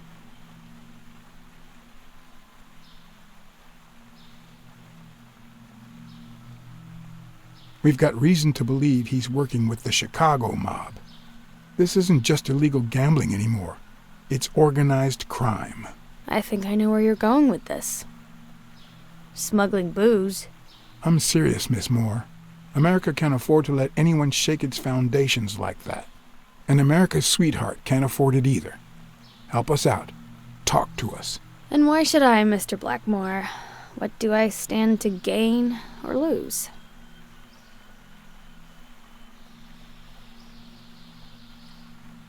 The FBI always returns a favor. Oh yeah? Are they gonna rig my games? This is actually quite simple.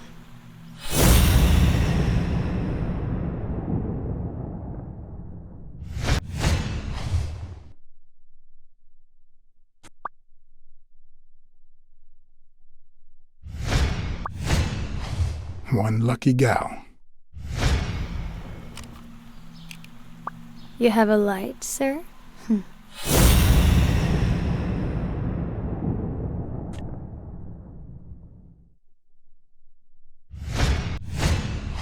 The pearly white teeth of someone who barely smokes. Am I making her nervous? Damn. I'm almost out of fluid.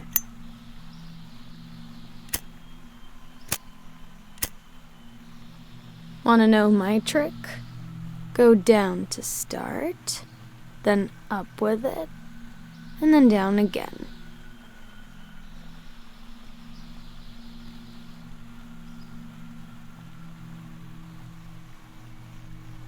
Will I get to smoke today?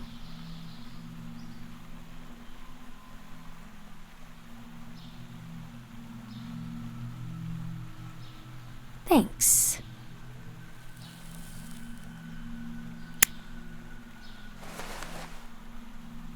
I don't know what you want me to say. You're trying to frame O'Leary, perhaps rightfully so, but I think you're barking up the wrong tree. Believe me, if I had the slightest... Come on, Helen. Time to work on your backhand. Let's go. Do you smoke?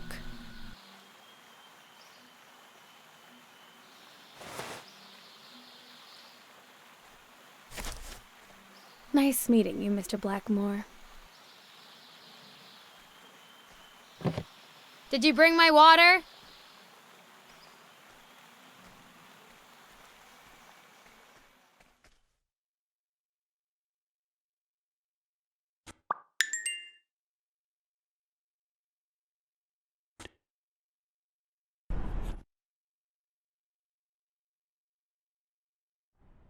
She tossed the cigarette in your face? You're such a loser! Too bad I was busy chasing Cassidy. If that had been me, America would no longer have a sweetheart. So, what do you say, you and me, we change places next time, huh? Your turn. Now tell me, what did you find out? You're gonna love this. You ready? I've got news, but I happen to also have a Blacksad. Thank you so much, Mr. Blacksad. Huh? Oh, Mrs. Colbert. My husband woke me up this morning with roses and breakfast in bed. He said he had a scare last night, although he won't give me any details, and that he's been thinking about me ever since. He wants to take me to Niagara Falls for a second honeymoon. That's nice, but I don't know why you're thanking me. Are you kidding? Remember how I doubted him, but you made me change my mind? If he had suggested to take me to Niagara Falls when I still suspected him, I would have thought it was just a cover. Or worse still, a way to clean his conscience.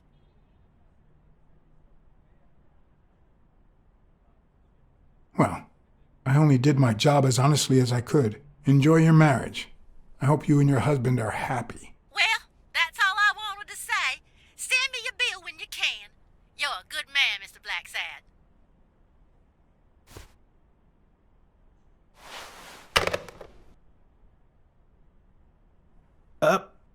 But what just happened? Is there anything you didn't tell me? Maybe. But now it's your turn. Tell me about Cassidy. Come on, spit it out. I didn't find anything suggesting that Cassidy had anything to do with Dunn's murder, but... That's quite the tale. But I know Cassidy will be playing poker tonight with one Howard M. Farnham II, a Texas tycoon looking to get his claws on the boxing business. I also know that he and Cassidy have never met in person, and that Farnham, who's staying at the Balford Hotel, hasn't left his room. Apparently, he spent the night with 3 bottles of bourbon. So, here's my incredible plan. I'll go to the hotel, I'd knock him out, and then take his place in the poker game. That way, I'll get Cassidy talking. What do you think? Incredible, right? Didn't we agree that you would handle Helen more while I dealt with Cassidy next time? No?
Good afternoon, Mr. Farnham.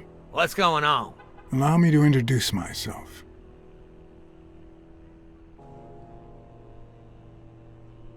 John Blackmore. I work for Frank Cassidy. He asked me to bring you these bottles so you could choose which one you prefer for the game. Oh, sure. I was fixing to leave, but I guess them monuments ain't going anywhere. Well, come on in then. Getting in Farnham's room was easy. Earning his trust was another story.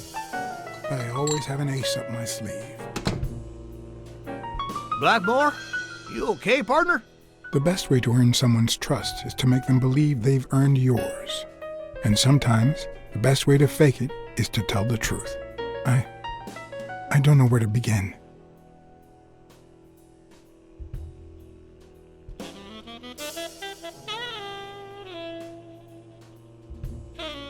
They killed my girlfriend. And no matter how hard I try, I just can't let go. Those bastards paid for what they done to you, boy. They paid. Well, good. Honor's being restored, and sure enough, our good Lord will see to it that they burn in hell. You need to move on, partner. Plenty of lookers out there. Find yourself a charming lady friend, even if it costs you a pretty penny. One of the tricks of this trade is to be wary of the biases we all have. They cloud our judgment and blur the person in front of us, painting them with the shades of our preconceived notions of who they should be. But every once in a while, you run into someone so locked in personality that they can only be regarded as a stereotype. Farnham was a disgrace, not only to himself, but to Texas and the entire human race. To think I had to impersonate him. I wish I was like you. You seem so content, so free of burdens. Stop right there, partner. You think this old dog don't have ticks? Let me tell you something about my first wife. Woo-wee! Once I had gained Farnham's trust,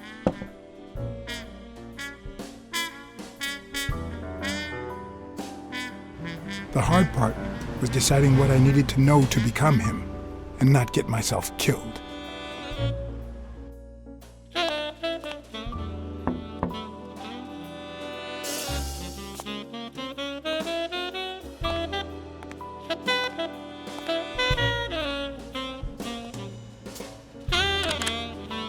What can I do for you, sir?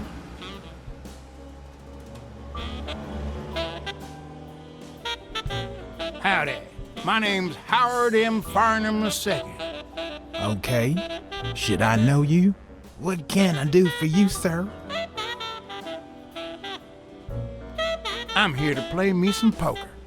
You got the wrong place, sir. Did you miss the barbershop sign above the door? You have a good evening, sir. Wait,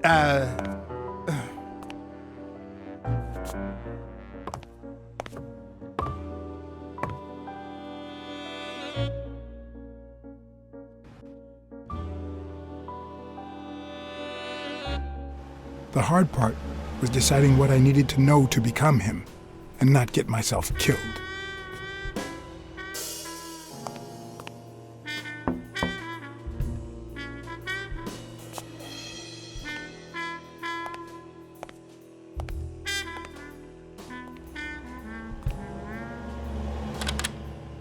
What can I do for you, sir? Farnham was one hell of a drinker. I had to get the information out of him before he drank himself unconscious. Otherwise, I'd have to find that information myself.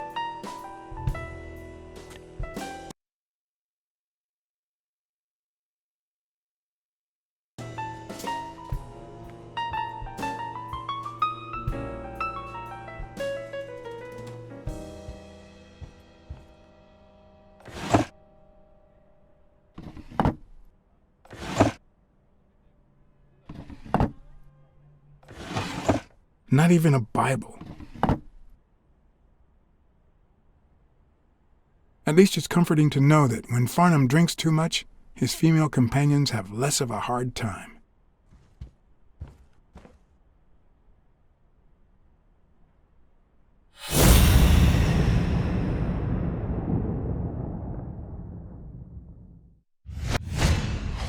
This'll surely imbue me with the Texan spirit.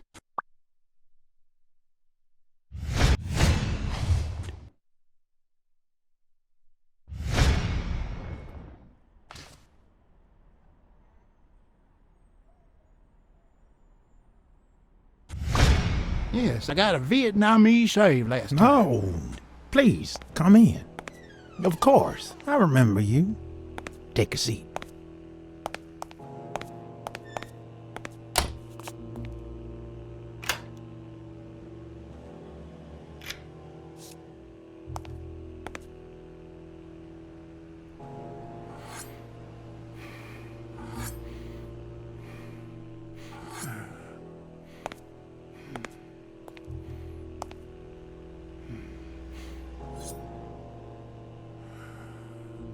I'm sure you'll understand we can't be too careful. Our host has many enemies, and someone has to keep them at bay.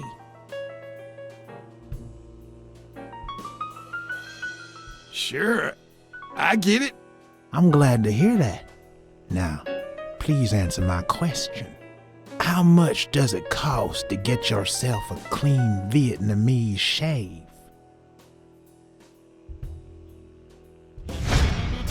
Man, sure enough, booze put the nail on the coffin of my first marriage. You know, the wife that caught me cheating with the maid.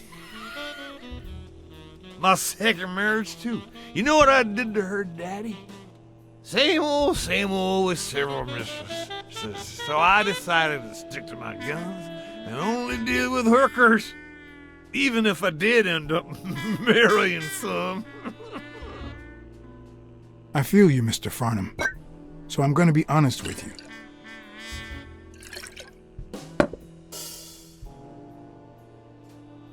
I'm Cassidy's slave.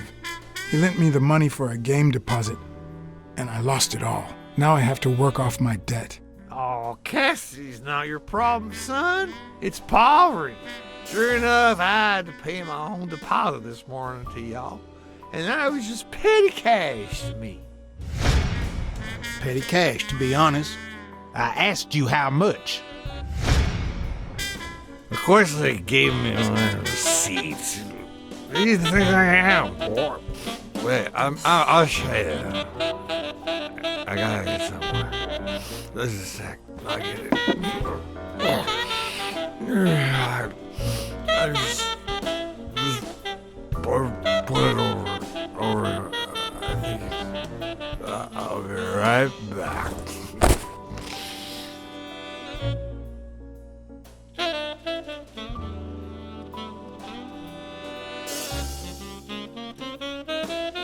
Ding Dong? Interesting name for a town.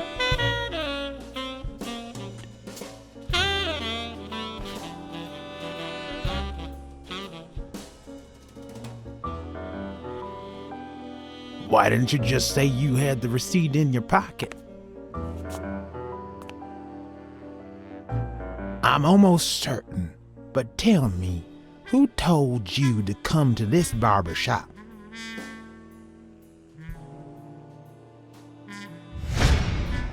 Let me tell you a little secret about my first wife, sonny boy. When I met that woman, she had no manners, no money, no... Who in the hell?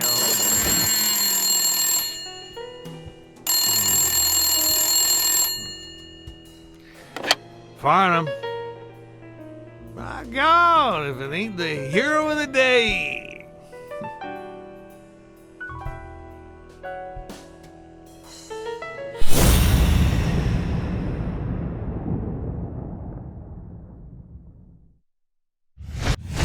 I probably don't need to imitate his gestures during the game, but it certainly wouldn't hurt to try.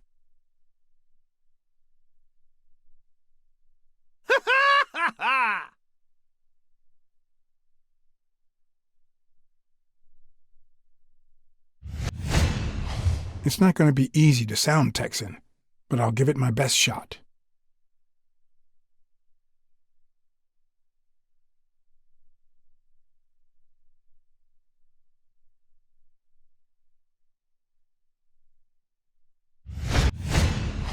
With this and that bolo tie, I'll really look the part. I'll be damned. Anyway, Kenny, thanks for fixing the game with Cassidy.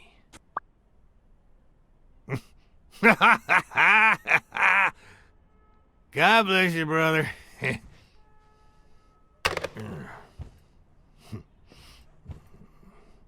craziest goddamn Texan in New York.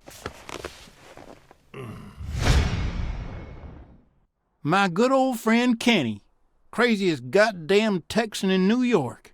You know how many Kennys there are in New York? Kenny who? So besides when and where the game will be, the password, and the money Farnham dished out, what else do I need?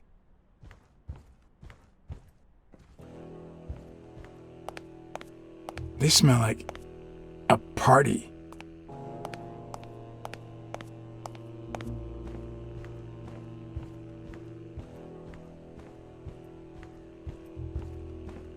Ding Dong? Interesting name for a town.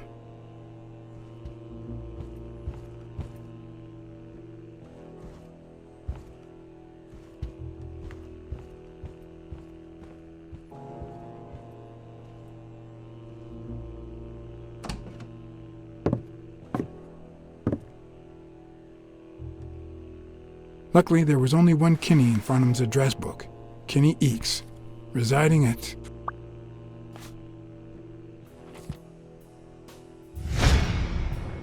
Cornell Plaza, Manhattan. Stunning penthouse. I'm not surprised. Mr. Eakes has excellent taste. Do you happen to know what he asked for the last time he was here?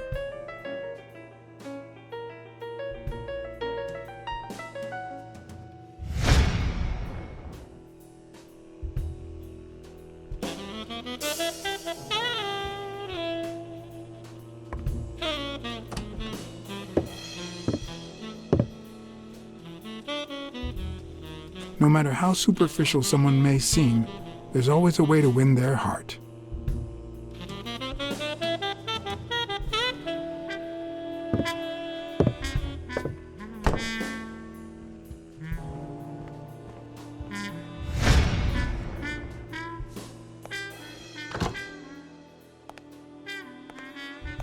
Don't tell me, Billy Bob. This here is my new friend Farnham. Am I right?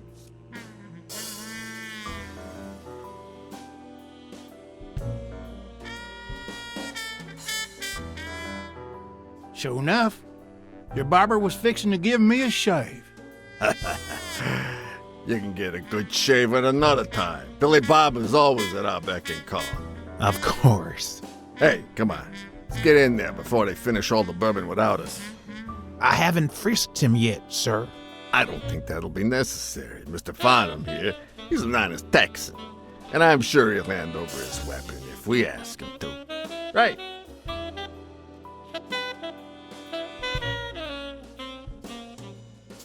I would if I had a gun on me, but I don't. Are you kidding me? An unarmed Texan?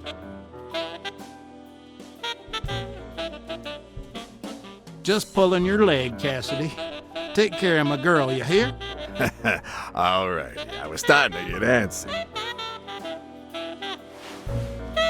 It'll be my pleasure.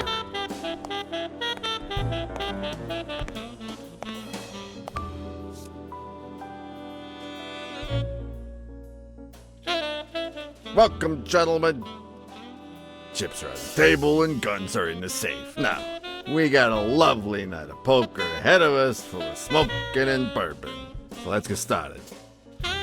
Take a seat, Mr. Farnham. Let me introduce you. To my right, wearing gray boxers and weighing in at 140 pounds, the owner of Pink Vice, the largest meat market in all of Manhattan. In other words, a real son of a bitch. No offense to the women he exploits. Our reigning champion, Oswald Quince. A title I aim to keep, provided our new contender here doesn't interfere.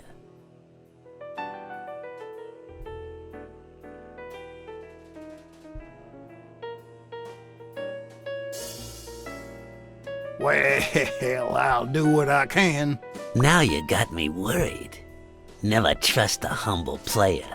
The truth is that our friend Farnham owns the largest and, I dare say, most entertaining establishment in Texas. Really? So we're colleagues then? Yeah, you wish, Quids. He owns a casino. Damn. And it's not even in Austin or Dallas. It's actually in a little town called, yeah, what was it? Darn it, I looked it up the other day. Had a funny ring to it. I hate it when this happens. I thought they moved all Texan casinos to Vegas, where gambling is legal. You mean Ding Dong, Texas? Ding dong! That's it.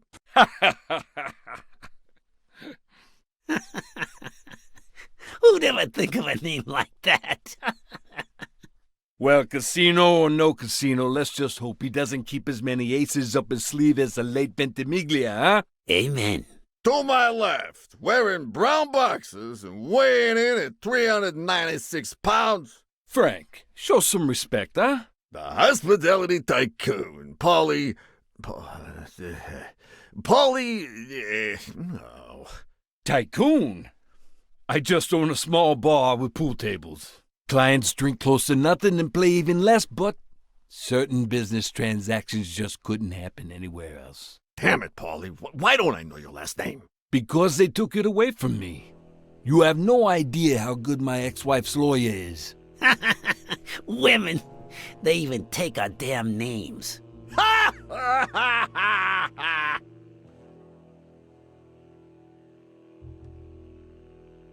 Like they have a choice. Don't be a sourpuss, Farnham.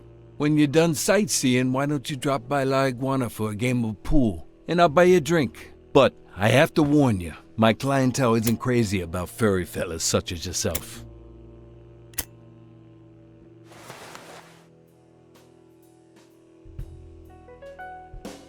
Thanks. I love me some pool. Perfect. It'll be my pleasure. You're looking to start your own pool business, Farnham? This guy here wants to start a boxing association in Texas. Guess who he's turning to for advice? To be honest, several things got me worried, so I'd be much obliged for any counseling. So, what worries you?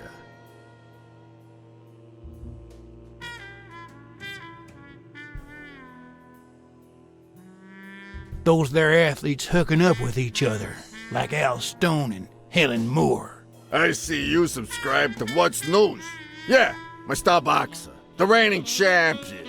He's having an affair with America's sweetheart. Hey, I got nothing against those two idiots falling in love. Don't get me wrong, but it's taking a toll on his performance. I don't think he'll lose against Yale, but I'm starting to worry a bit. Billy, Ma, bring out the bourbon. We're drying up here. I'll deal with a fresh deck, of course. We respect traditions in this establishment. Poker is as boring as it is simple. All you need to do is read people's faces, and even the worst detective has that trick up his sleeve. The real issue is knowing what to play for when there's much more than just money at stake.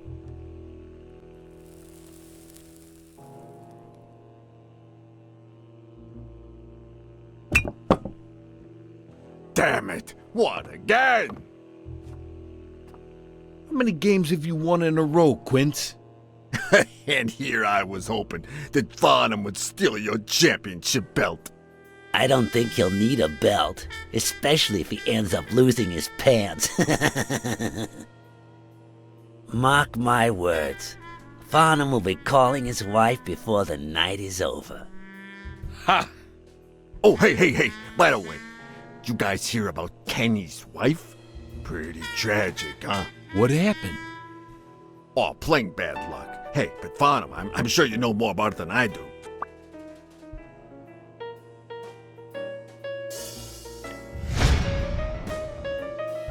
Anyway, Kenny, thanks for fixing the game with Cassidy.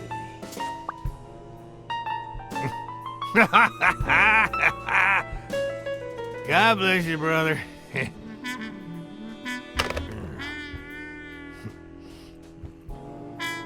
craziest goddamn Texan in New York. And the poor fella's already got enough on his hands now that his wife. Women just gotta have their vices. She's in a rehab clinic now, hooked on tranquilizers and all that. That's it, tranquilizer. Don't tell me women don't have their vices, too. Bring out the bourbon, Billy Bob. Come on. Come on. Give me the bourbon. Maybe I spoke too soon when I said that poker is easy for a good detective. Even when you play to lose, it's best to win the occasional hand to avoid suspicion. But with Quince, it was just impossible. Well, I'll be damned. I don't believe this. See what we mean, Farnham? I still don't get why you keep coming for more, boys. I'm starting to think you all lose on purpose. In which case, you're about to have a blast. Poor Farnham. Came looking to make big bucks in the city with his boxing, and he's gonna lose it all with poker. I hope your counseling will make up for it. Yeah, so how can I be of help?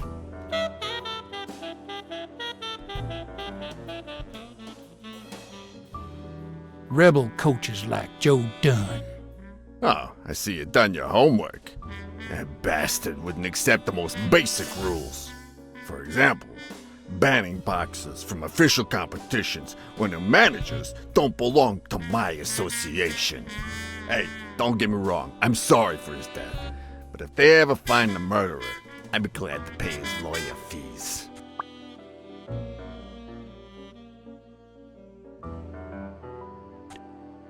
Having to compete with illegal gamblers like that old Leary fella. Huh? One would almost think that you live in New York, my friend.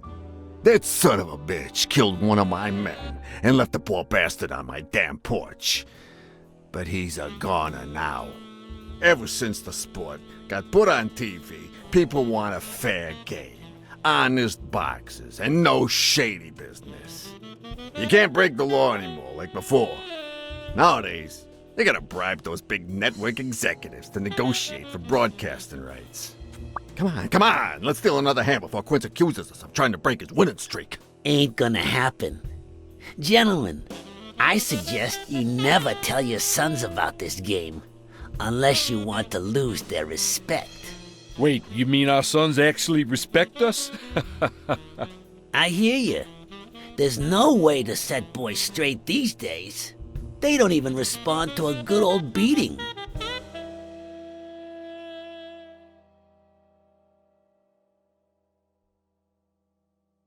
I dare say Texan boys do respond to a good beating. Hey, careful, Quince. You're talking to a pro. So, Kenny told me you had quite a house full. How many kids you got in that house full of yours?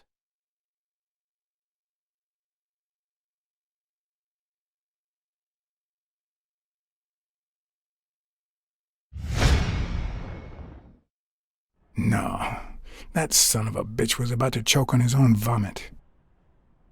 If I'd been a communist, perhaps the vision of a millionaire choking on his own vomit would have made my day. Even so, I doubt I could have just stood there and watched him die. Unfortunately, I didn't break a sweat trying to save him.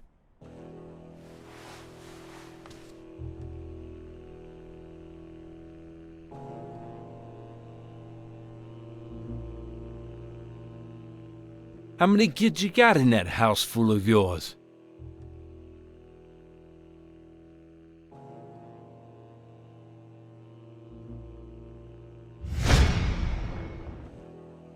No, that son of a bitch was about to choke on his own vomit. If I'd been a communist, perhaps the vision of a millionaire choking on his own vomit would have made my day. Even so, I doubt I could have just stood there and watched him die. No, deserving or not, the man would live.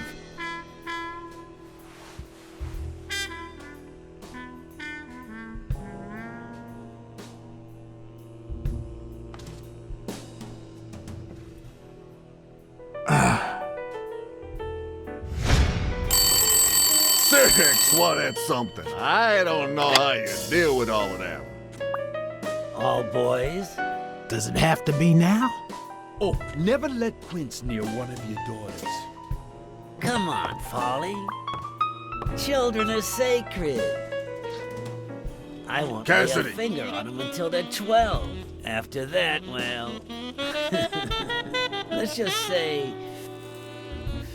some men have needs that can only be met by a young girl that age, if you know what I mean. Are you all right, Farnham?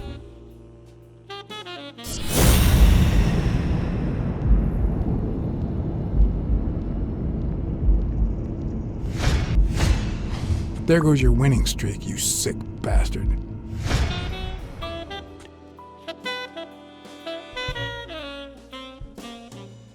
Sooner or later, the police are gonna bust your ass. Quince. What the hell are you talking about? I bet you're as bad at hiding those poor girls as you are at keeping that ace up your sleeve. What? You lying piece of shit. Quince. Don't believe a word he's saying, Frank.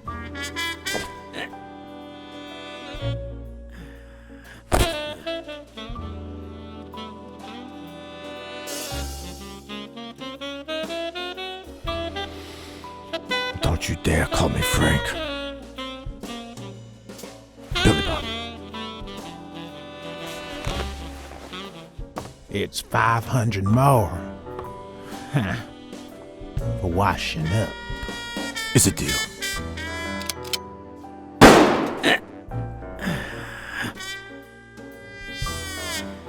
A good call, Farnham. I owe you one.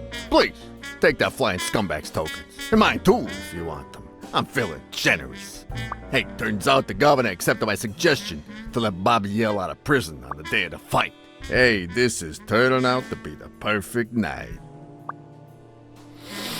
If you decide to go ahead with your new venture, call me, Farnham. Your behavior at last night's game was utterly insulting. Never contact me again or I'll put an end to your pathetic life. If our common acquaintance should ask you about your business endeavors, tell him that boxing is too violent for you. Signed, Frank Cassidy.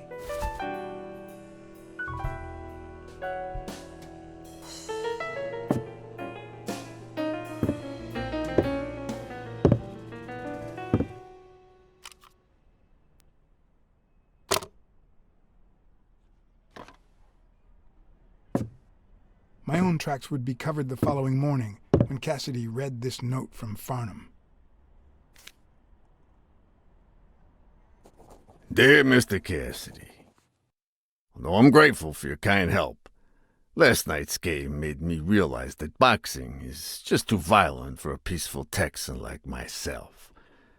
I have decided to invest elsewhere. Yours sincerely, Howard M. Farnham II. Damn Texans.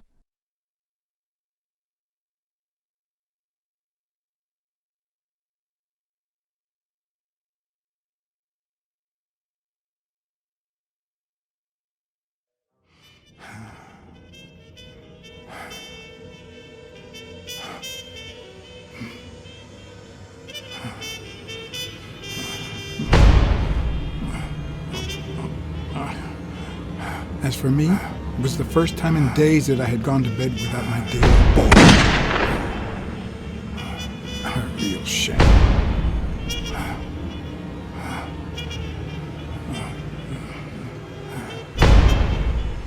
Nothing like a bruised body to help you to sleep like a baby.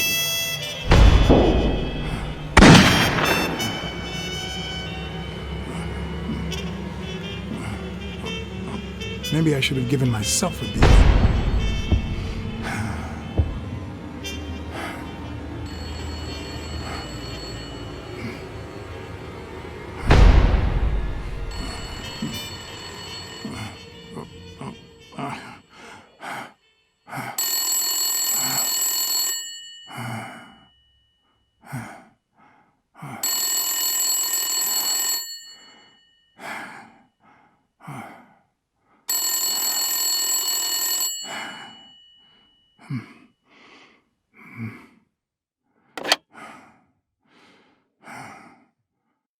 Blacksad. Finally, I need you at the gym now, please.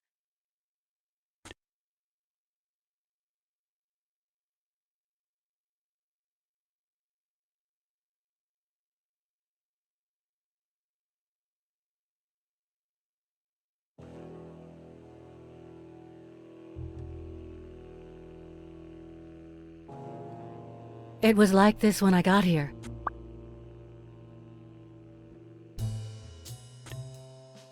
When did you get here? I've been calling you for over an hour. Calm down. I'll take care of this. Had you already finished looking through these papers? I wish. Well, I guess you'll enjoy sorting all this again.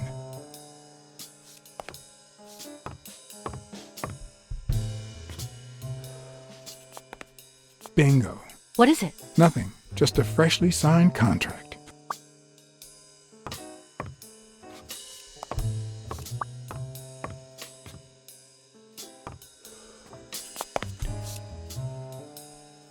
What are you doing?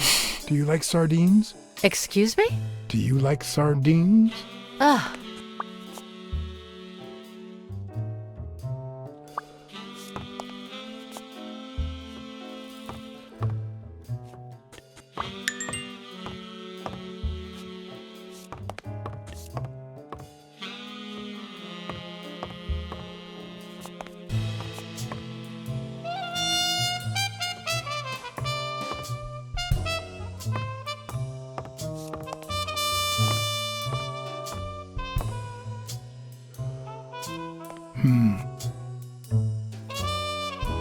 Looks like the burglar isn't interested in bureaucracy. Not that I suspected otherwise, but it's obvious they weren't looking for money.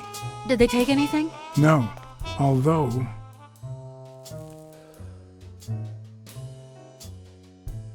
When you went in the hospital room to get your purse, did you get the gun as well? Yes. Isn't it there? I put it back. I'd rather not go through that again.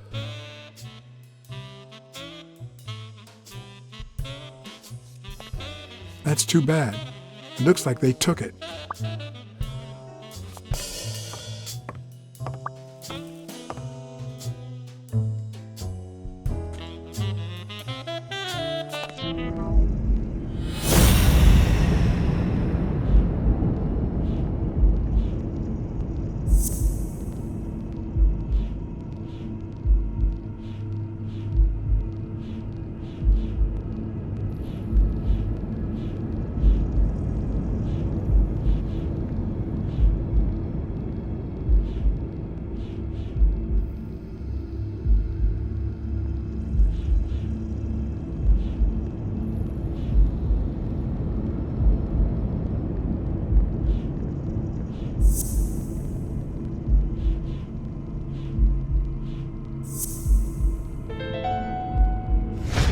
No, the footprints don't match. Or if O'Leary killed Dunn, he did it without stepping in the paint, or in different shoes.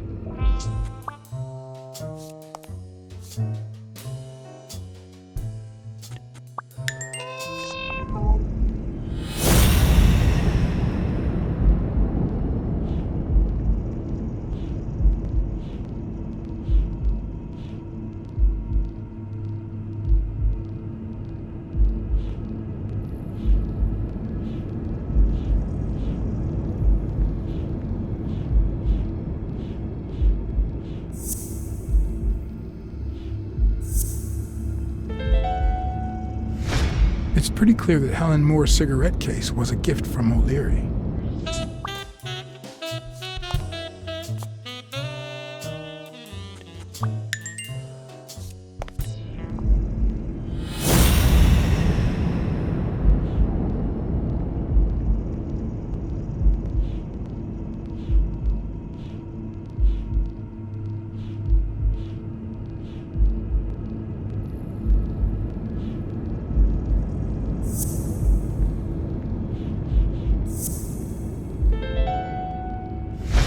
If she's still in love, why does she claim she hates him?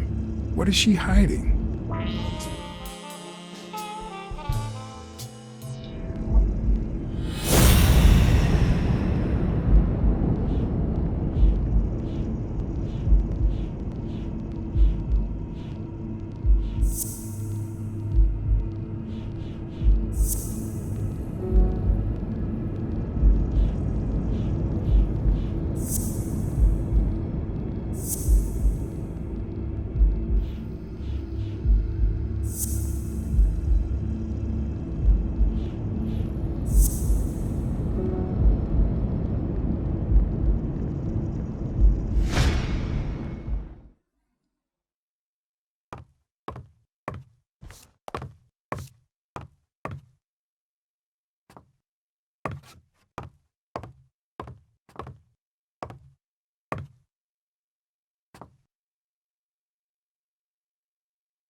Whose is that? Mary Purnell. You think she did this?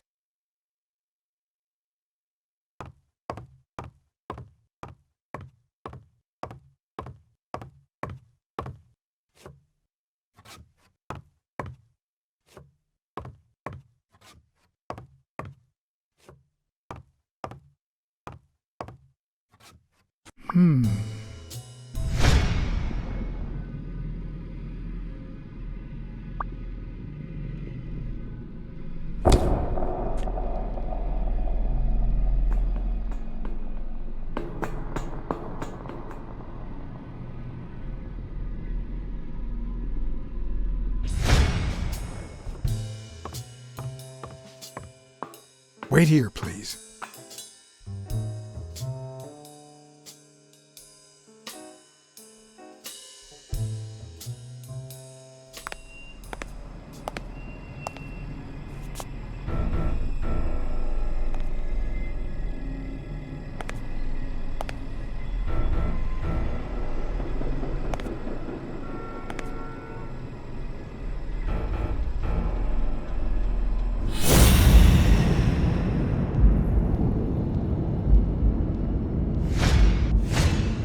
Could be a knife wound. The murder was brutal.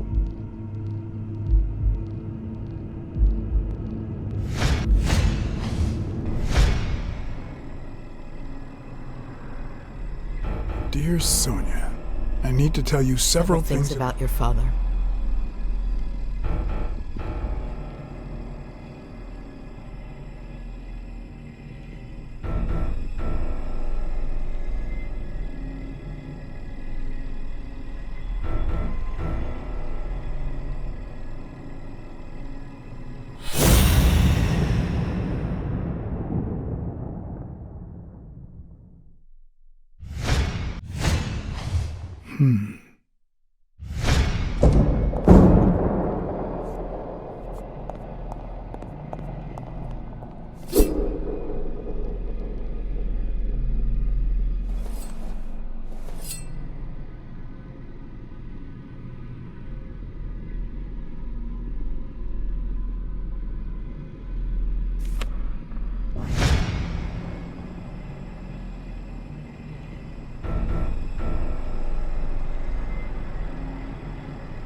If I were you, I wouldn't quit. Trust me, it might be painful at first, but time heals all wounds. Why did you listen to me?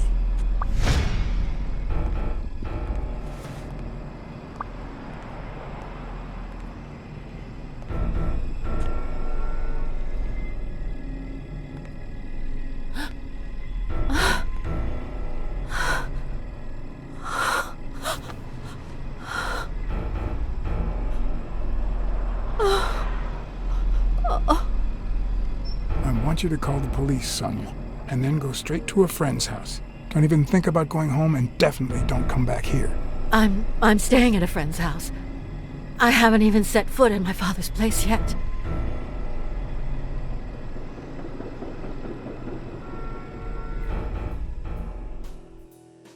Good. Do you have the keys?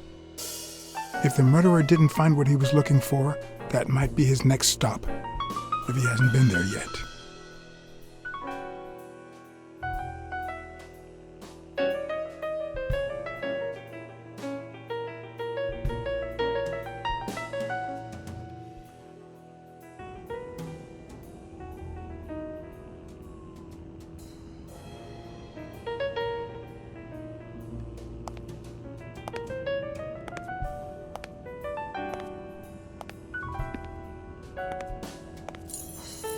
For once I had the keys to the place, which meant I wouldn't have to use my lockpicks or...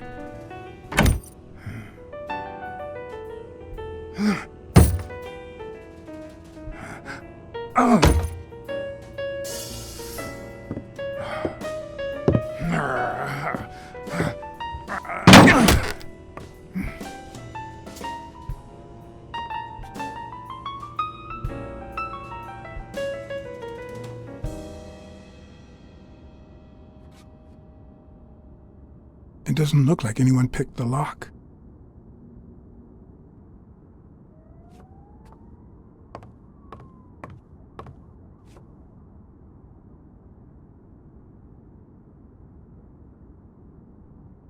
Look at that.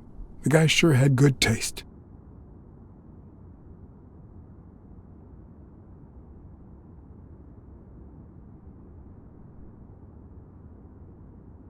I see more art in a boxer's hypnotizing footwork than in certain modern paintings.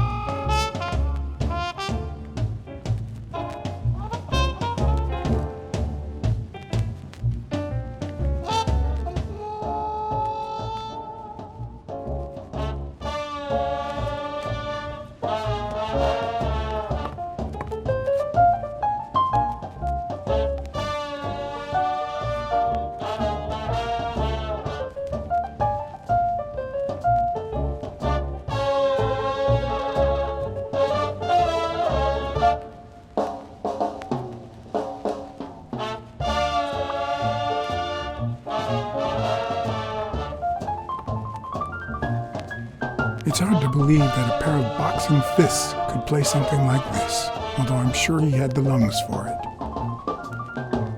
It looks like Dunn had already begun to move his things.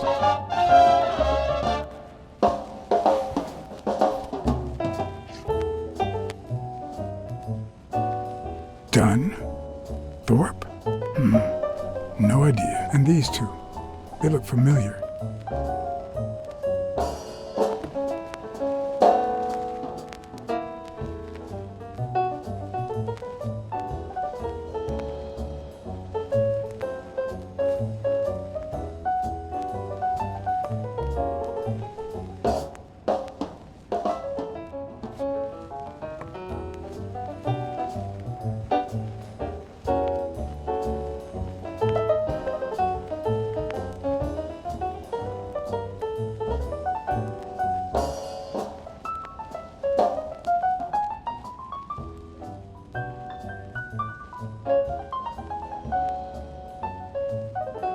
I seem to recall Dunn being mad about the pictures, but who knows?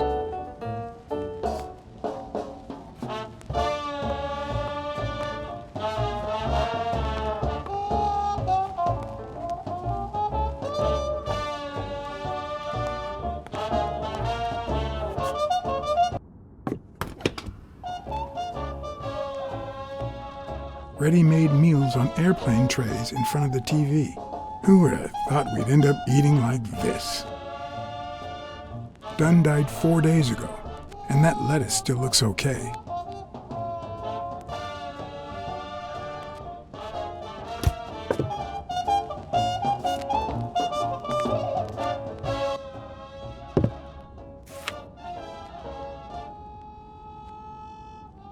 Of course. Now I see how Dunn bought the apartment he was going to share with Mary. This place has to be empty in 2 weeks for the new owners. I wonder if Sonia knows about this.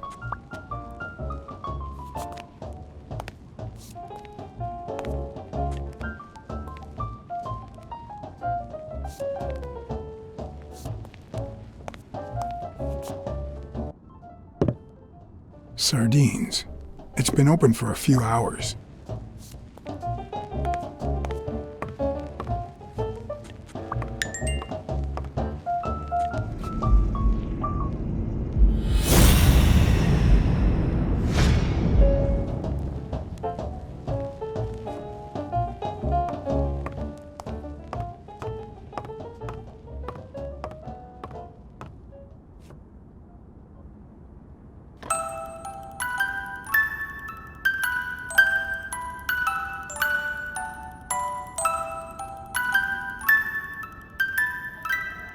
Could this be the origin of Sonia's interest in business management?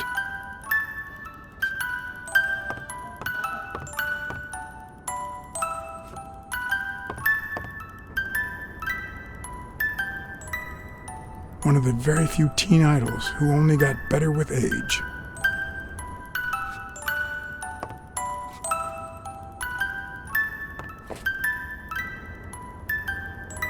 What's this doing here?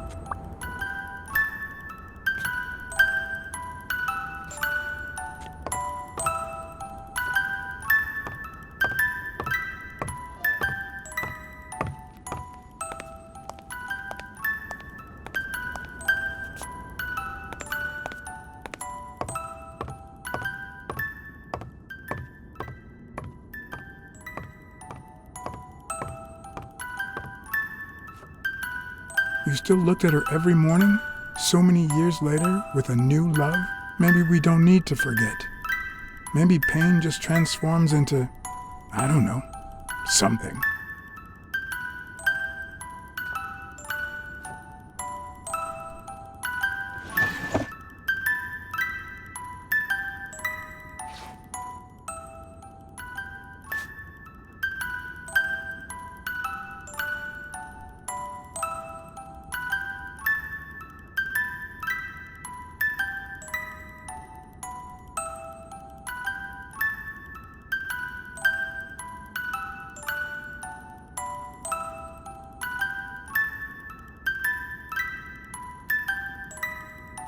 This is too private.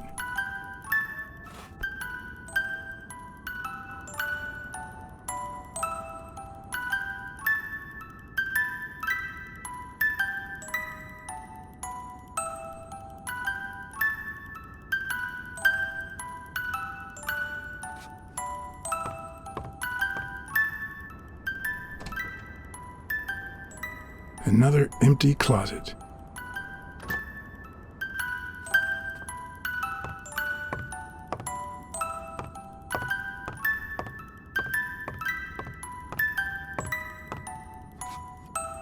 Elaine. I think that was Dunn's wife's name, according to Jake.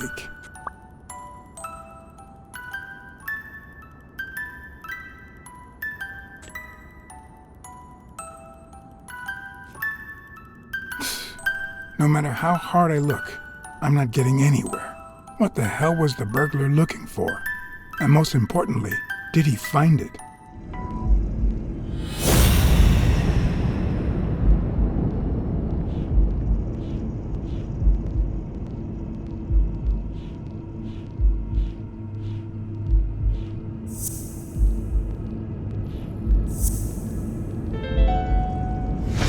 It's pretty clear that the burglar came by the house before heading to the gym, which means he probably didn't find what he was looking for in here.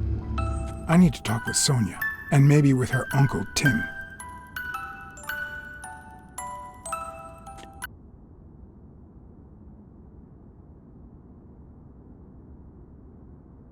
It brings back, I don't know.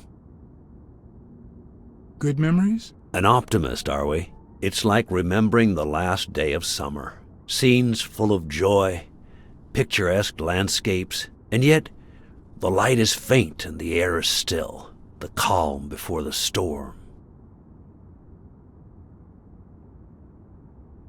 I know that feeling.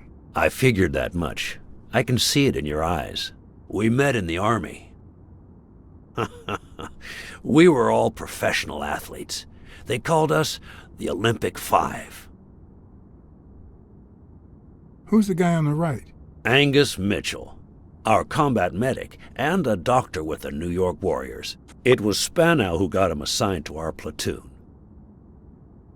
Hey, isn't that Craig Spanow? The guy on the Morley's billboards? Yes, indeed. Our captain.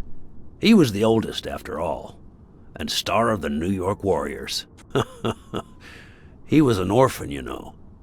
But he loved the sport so much that he said baseball was his family. He was the one who had Mitchell assigned to our platoon.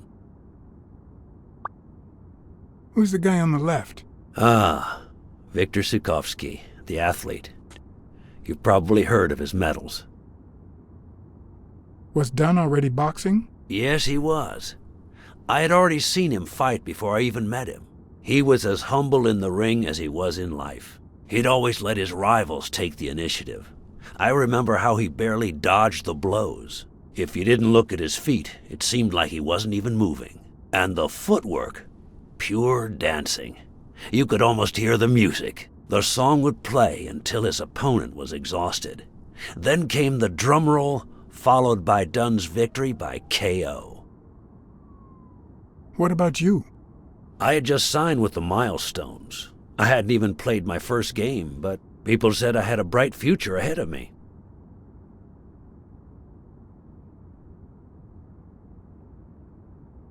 And you did. The cop at the hospital sure seemed happy to be the proud owner of a Tim Ironarm Thorpe autograph. Who would have thought that I'd end up becoming Tim Iron Legs Thorpe? What happened? I fought the Nazis for 2 years, up there in the sky, over Europe. And I never set foot in a field hospital. 3 years later, I crossed the street without looking. And look at me now. What happened to all of them? Zhukovsky died the same day they injured Dunn. Dunn received an honorable discharge and came home. He quit boxing and opened his gym. Mitchell was redeployed to a field hospital. Spano and I continued in the same unit, but nothing was ever the same. You see what I meant with the last day of summer. And after the war, well, who the hell cares? I do. What happened to Spano? Well, you've seen the billboards. He made it big time. When I was forced to retire, I got him some advertising deals. That's how I founded this agency. But then, something happened to him. He became sullen. He fell out of shape, and slowly but surely lost touch with reality. He withdrew from public life and broke off our friendship. Haven't heard from him in, 3 years? And believe me, I've tried to contact him.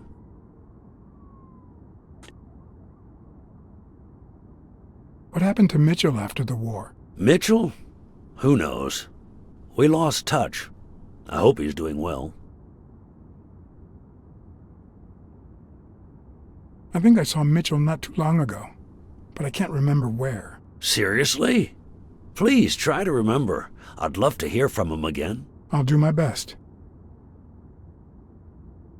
You think Spano might have been involved in Dunn's death? Spano? No way. He and Dunn were always... Well, Spano's changed so much that it's hard to say. Allow me to double your wage. You have to find the murderer. Maybe Dunn stayed in touch with Mitchell or Spano. Maybe even with both. But he never told me anything.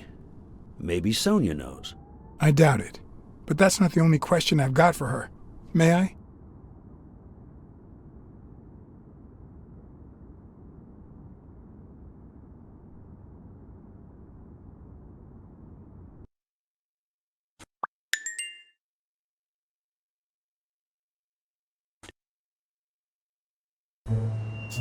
Yes?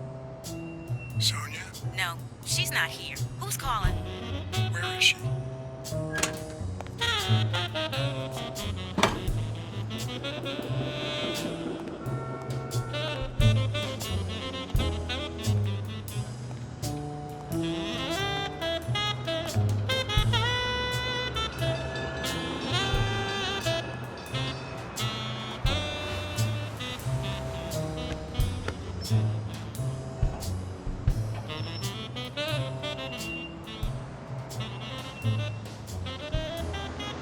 Was your father still in...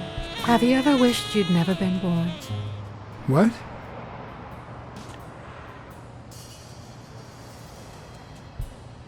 I live with that constant thought. Then we're both in the same boat. First time was right after moving to New York.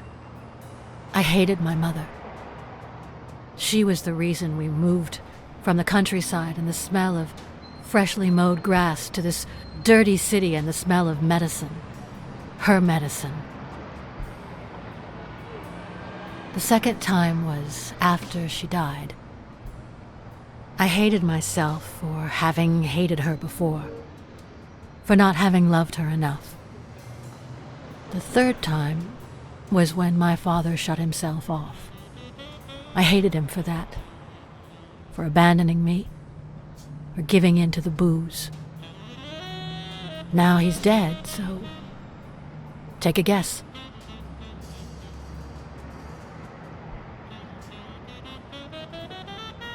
You've realized just how much you really loved him.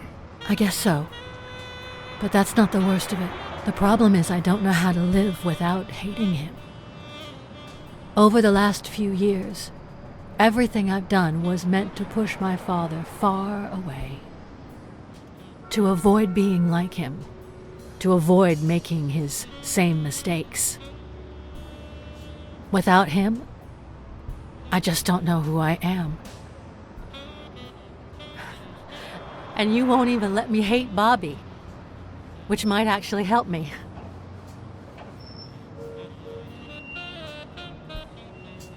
The more you hate, the worse you feel. You think I don't know that? I need someone to blame. Without that someone, I have only myself to hate.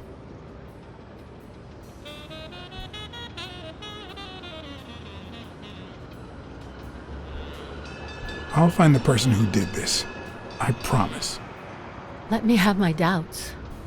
Although, you've already come so far. I'm sorry I haven't been a little more grateful. In any case, you shouldn't hate yourself. You are... No, you have such good qualities. You're kind, smart, and beautiful. Are you really trying to flatter me now? No, seriously, I didn't mean to... Sorry. Anyway, can we just drop the subject? Did you go to my father's apartment? Yes. The thief went there before coming to the gym, which leads me to believe he didn't find what he was looking for. And what was he looking for? That's what I intend to find out, with your help.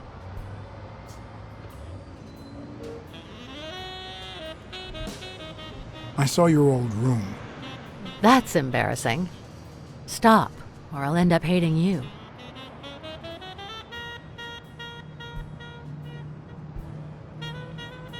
I found a baseball glove with Spano's autograph in your room. Oh, I've never seen it. My father must have put it there, although I don't remember him having a signed glove.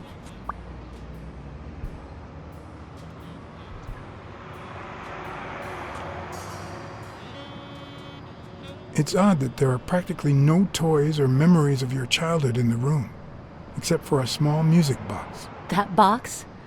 It might just be my last happy memory.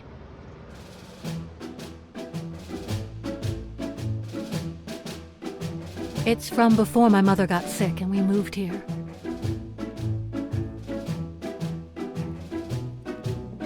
I loved reading stories about pirates.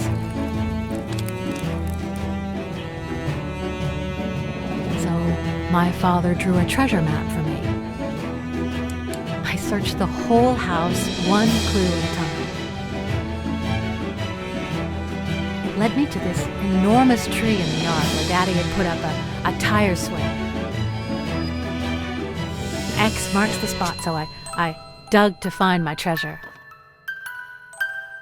I loved the music it played, the ballerina, and the little secret compartment. Oh, the secrets I kept in there. I think it's the first time I heard you call your father Daddy. Really?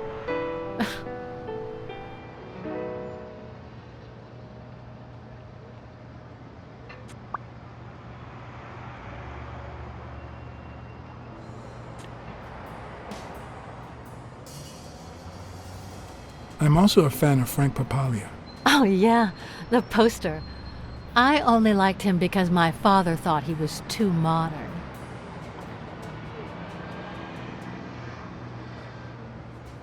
Your father sold his apartment. The new owners move in 2 weeks. What? I'm sorry. I think he used the money to buy a new place with Mary Purnell. The letter you're holding explains the rest. I wish I'd had the chance to talk to her. Your dad had great taste in music. So, better taste than I had as a child? Well, now you've put me on the spot. You don't know how happy that makes me. I found a picture taken during the war. The Olympic 5. Did you meet any of them, besides your father and uncle? Well, Uncle Tim actually isn't my uncle. No? He and my father loved each other like brothers. Did he tell you that he saved his life?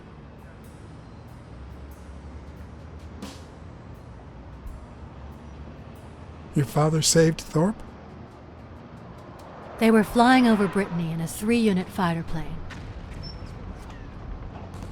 Zukovsky was the pilot, My father was the co-pilot, and my uncle manned the machine gun. Suddenly, enemy fire killed Zhukovsky and injured my father, which is why he never boxed again. My uncle jumped out of the gun turret, ran to the cockpit, and managed to pilot the plane to safety. Oh, the times my father told me that story.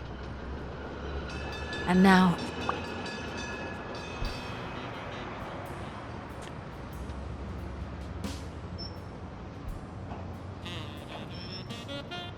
Did you ever meet Spano? What can you tell me about him? I think I saw him once, but I was just a little girl. I think my uncle turned him into a star. That was a long time ago. Did you ever meet Mitchell, the doctor? Mitchell? The lizard? No, never. Why? Oh, nothing. I think I've seen him somewhere.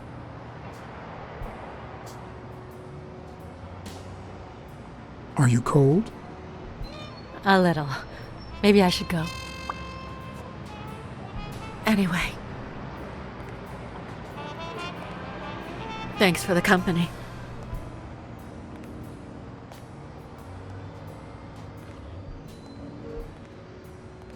Sonia, thank you. Aren't you coming?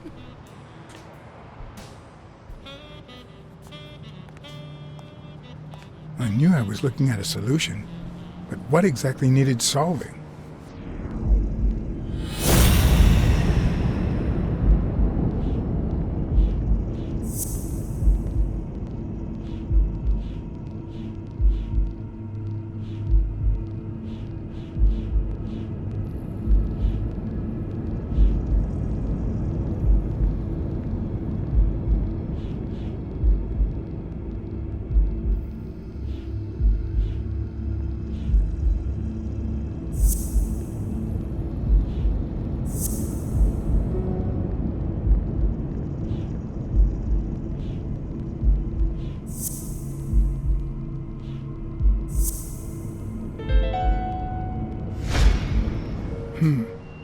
Maybe Dunn used the same hiding place once more.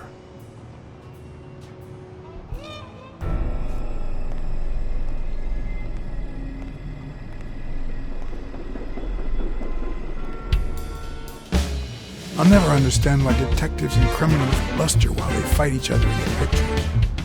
What a waste of breath, focus, and energy.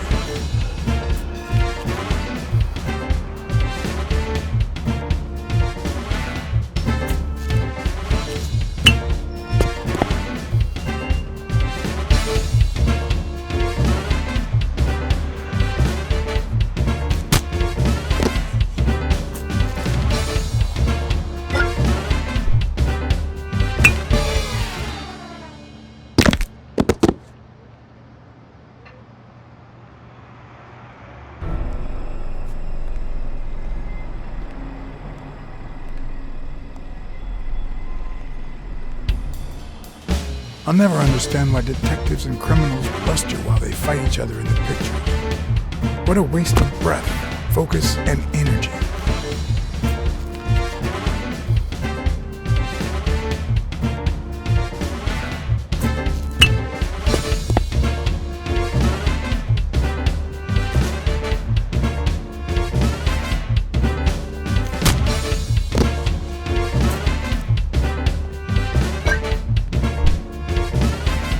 It's not the lack of credibility in the screenplay that bothers me.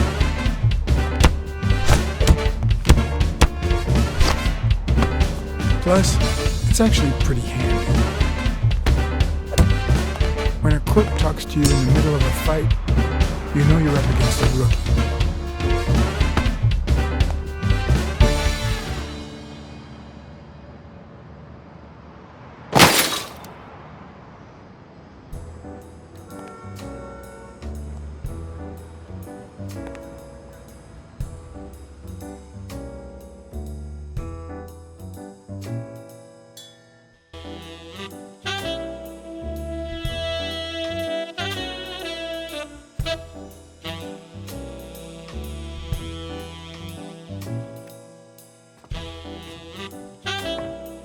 What did they say? Nothing serious. I lost lost another one of my 9 lives. Oh, this hurts. Got many left? I'm in the red.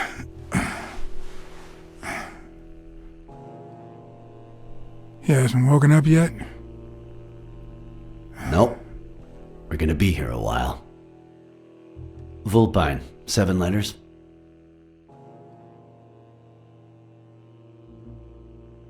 Cunning? Cunning. It fits. I hope it doesn't throw anything off.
Yep, looks like you were right with cunning. What are you looking for? Nothing. Will he live? He'll live. So what have you found out? Randall Lee. Apparently in love with our penitentiary system, judging by the frequency of his visits. Theft, assault, extortion, minor things of the sort. Any partners? Always works alone. He's never ratted out his employers, provided they exist. Did you find anything? Is this our man? Do you have proof?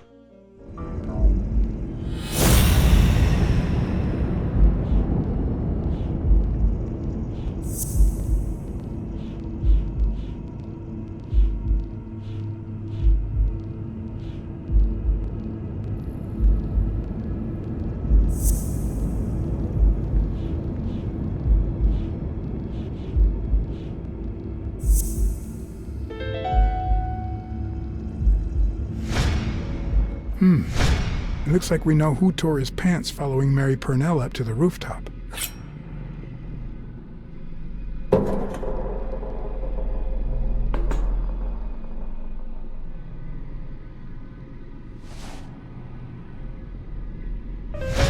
His pants have a tear in them.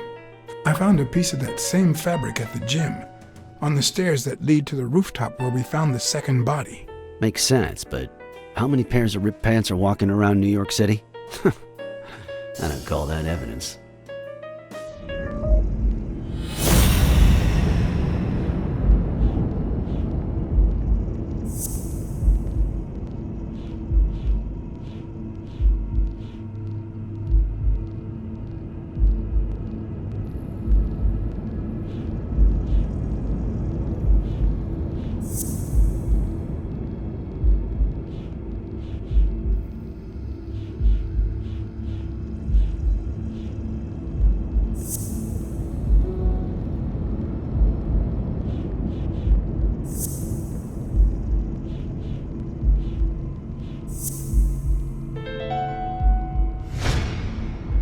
The guy who broke into the gym in Dunn's place has a thing for sardines. Did you smell his breath? Right, because there's only one sardine fanatic on this side of the Hudson. I need something more.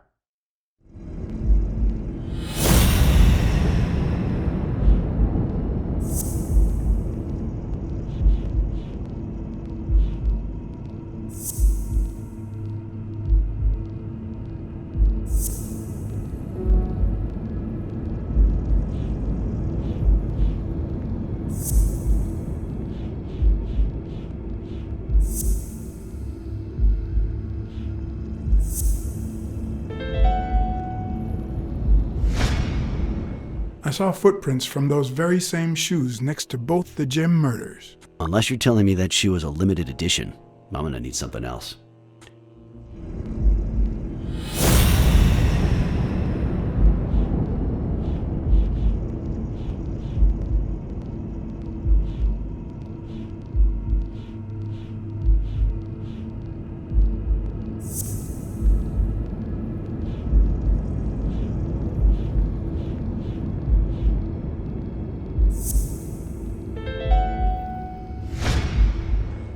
One of the thugs that attacked me the other night had a snout just like his. I'm sorry, but you can't incriminate someone based solely on species. What else you got? What more do you need? I've given you 4 pieces of evidence. None of which are conclusive. He tried to throw me off the rooftop. Yeah, you're right. I'm sorry. He's our man. No, he's not our man.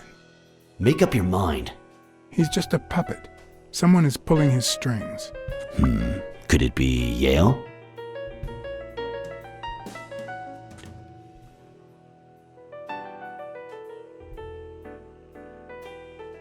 He's hiding something for sure, but I don't think he did it. By the way, was he discharged? His room is empty. They let him out yesterday. He's in police custody now. You can tell he's an athlete. Made quite the comeback. Anyone else would have taken 10 times as long. Anyway, he better be fine. You know they've ordered me to escort him to Madison Square Garden on the day of the fight.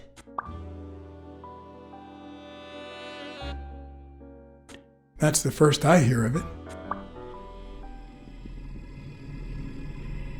Quick, what do you want? Good cop or bad cop? I'm the bad guy.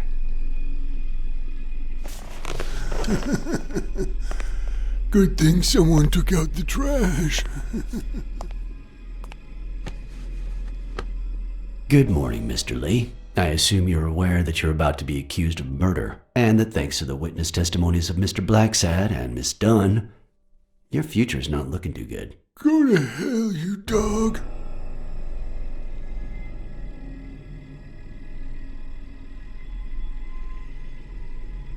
If I choked you with a pillow, nobody would know. You should already be dead. Blacksad, stay out of this. Remember who's the cop here. Maybe we can offer you a deal. We know someone hired you to kill Joe Dunn and Mary Purnell. What do you have to say? I'll call your bluff.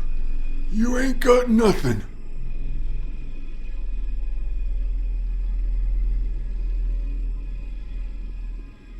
Your friend the Hellhorse doesn't seem to feel that way. Although I'm afraid he won't be talking anymore. Shut up, or I'll kick you out. If you tell us who hired you, we'll help you. What can you offer me?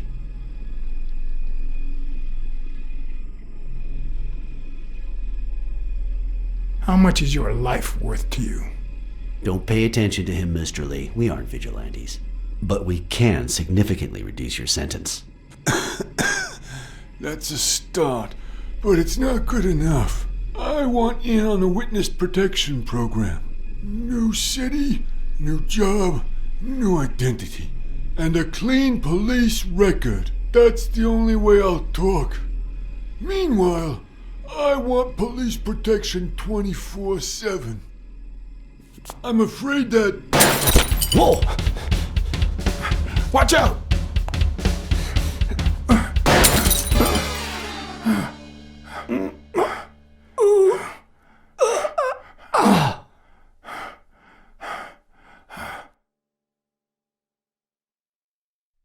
I'm afraid that... Whoa! Watch out!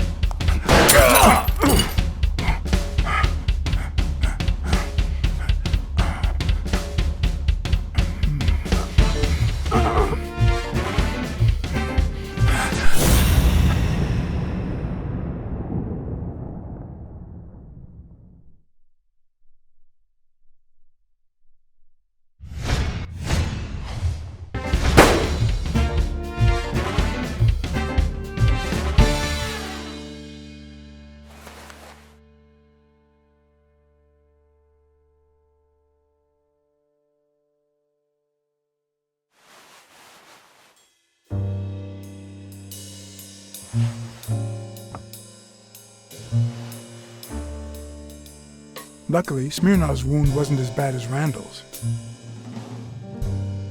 Unfortunately, the police found nothing on the nearby rooftops.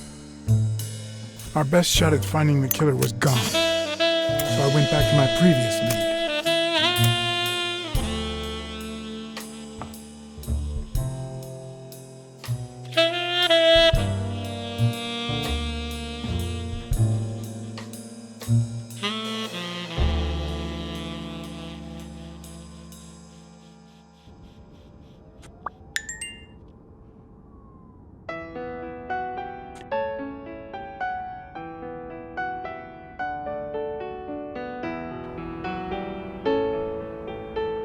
It's from before my mother got sick and we moved here.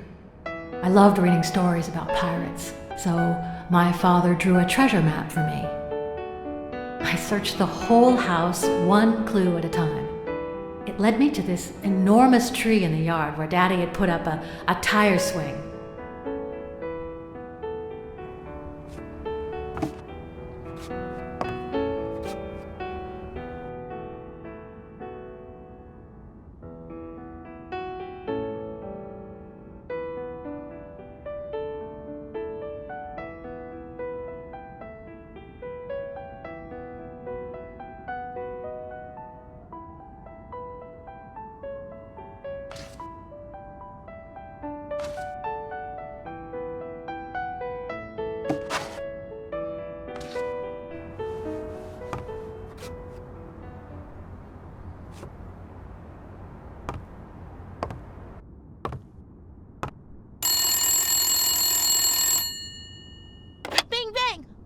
Hello, Smirnoff residence. You're dead! No, I got you with my lasso! Can you quiet down, kids?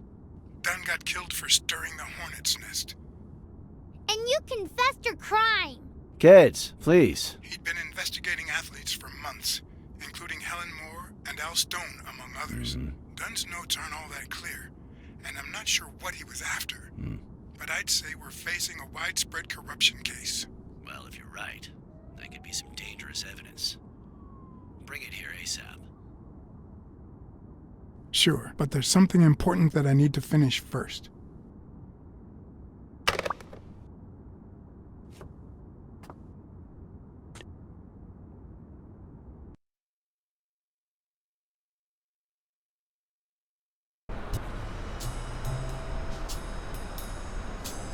I wanted to follow a certain lead on my own before Smirnoff had the chance to see anything.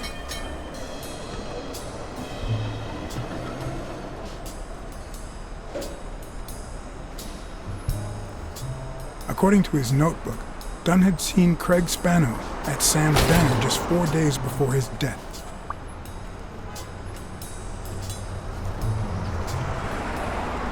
Get out of here, pussy!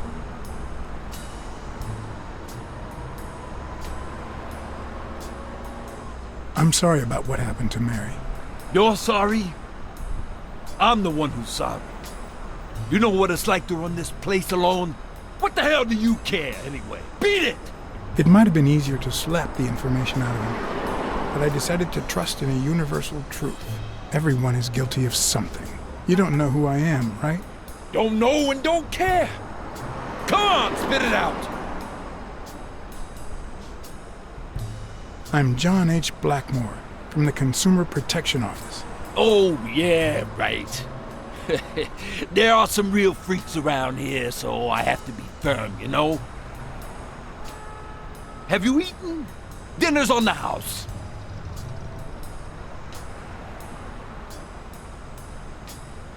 After you answer my questions. Sure, go ahead.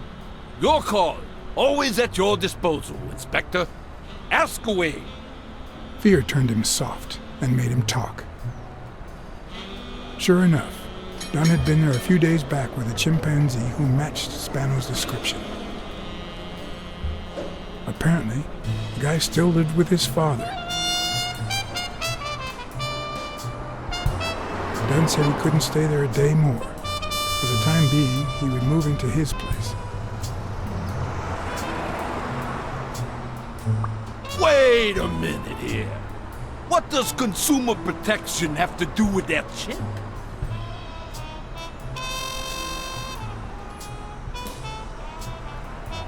We worked together at the Consumer Protection Office. He came in pretending to be a client, and you insulted him. Me? Whoa, I barely even talked to him. Which is even worse.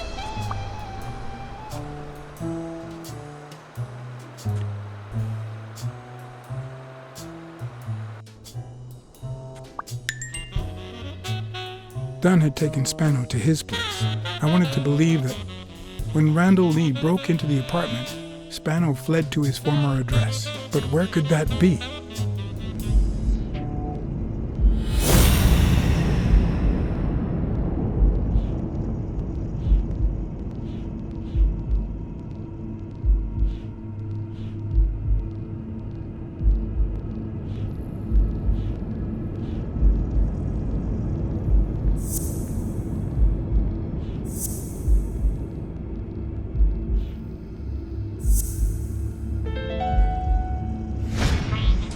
Gotcha.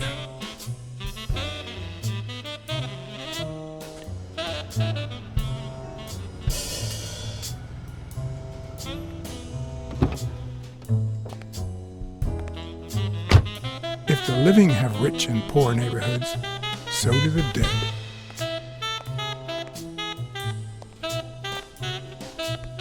In the mid-19th century, Greenwood became the resting place to the city's most distinguished citizens. Thinkers, scientists, writers, inventors, artists, businessmen, politicians, police officers, thieves, pimps, and murderers.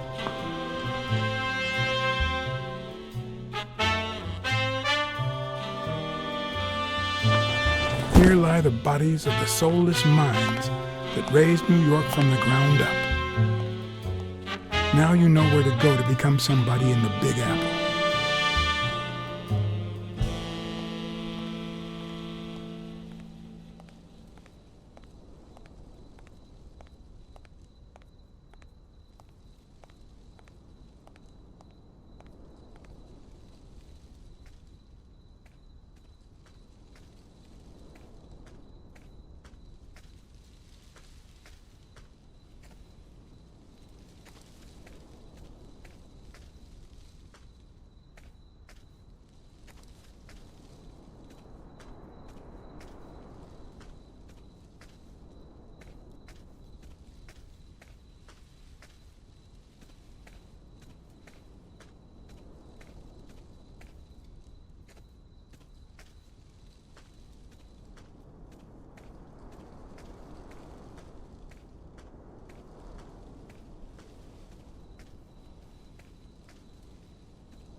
I've never trusted angels.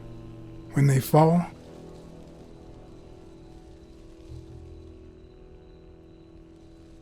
they're devoured by demons.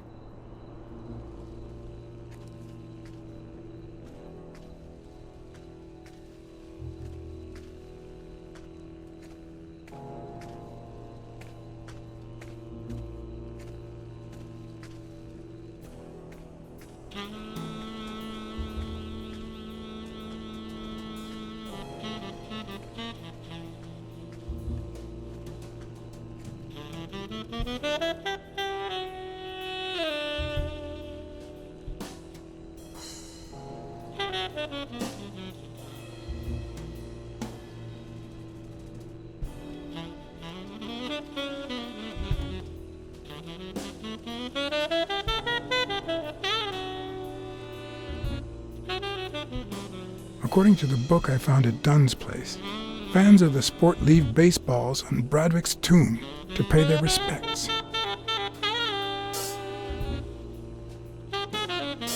It'd be even better with a skull between the bats.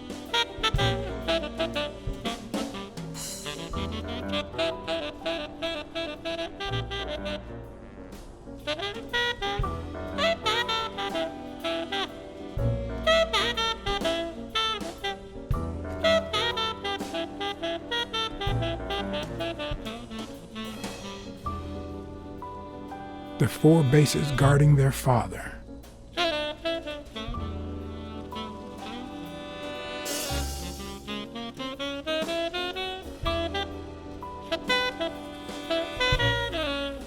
Still hot.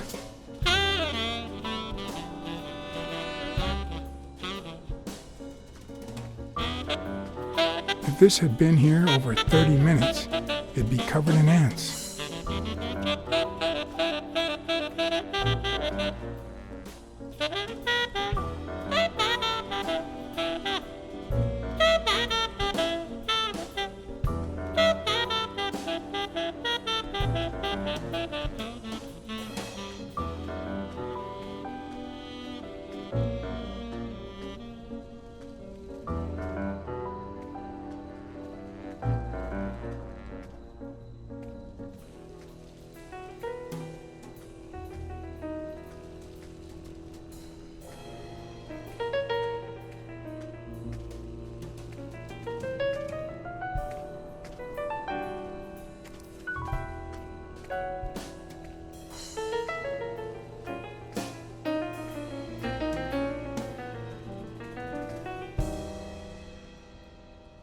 A Celtic cross. Supposedly, the ring keeps the devil at bay by reflecting the sunlight. Really handy at this time of the day.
I've always been a New York Warriors fan, although to be honest, they're not what they used to be.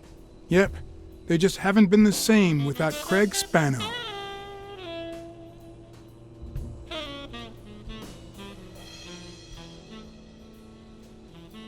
I found a baseball glove at Joe Dunn's place, a glove signed by a great star. I couldn't believe my luck. I'm investigating a case of sports corruption. I think a considerable amount of athletes are involved, both current celebrities and former stars.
Who are you?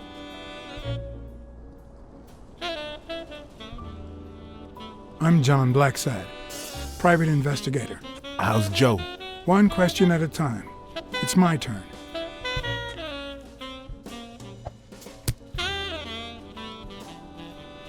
Your turn.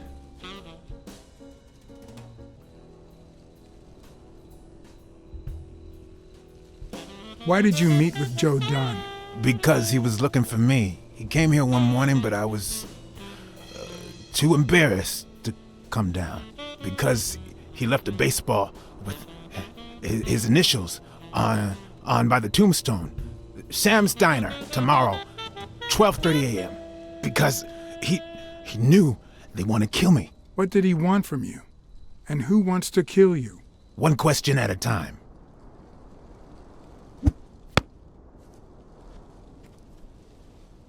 How's Joe? What would happen if I told him the truth? Would he lose it? Could I take that chance? Joe Dunn is dead. Murdered. I told you, Joe. How did it happen?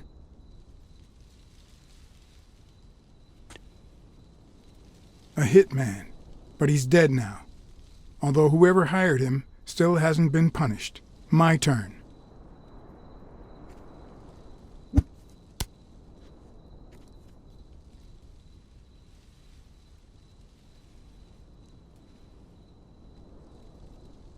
What did Dunn want from you? He wanted to know who was playing dirty in the sporting business. Dirtier than usual, that is. Wrecked lives, careers, ruined at the top of the game. He wanted to know if the same had happened to me. He wanted to know if the end of my career and my disappearance had anything to do with all that. He wanted me to confirm who was behind it all. The guy who had him killed. Our old friend, the surgeon.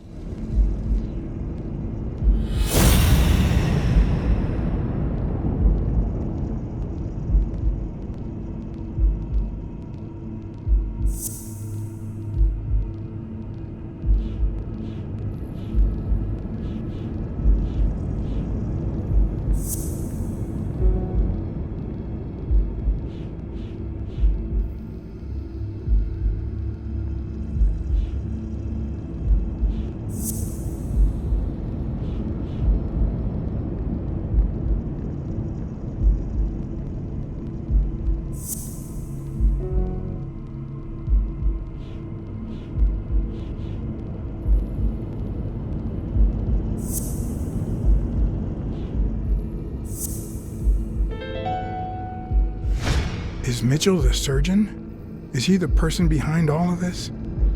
That surgeon you mentioned, is he... My turn.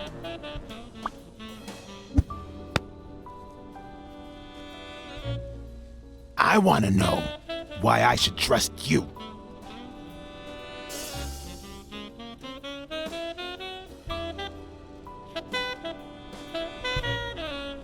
Because I never lie. It's my turn. That surgeon that you mentioned, is he in this photo I got here? Ow! Hey!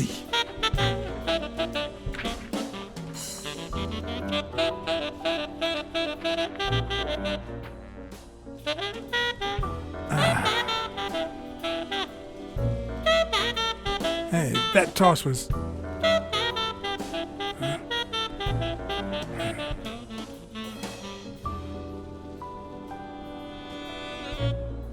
Both my ear and my self-esteem would hurt for days. But at least I had a new lead to follow, the surgeon. The bastard had avoided my scrutiny by passing as a hospital doctor. But now, all of my senses were on guard. No matter how good the disguise or how well he hid, I would find him.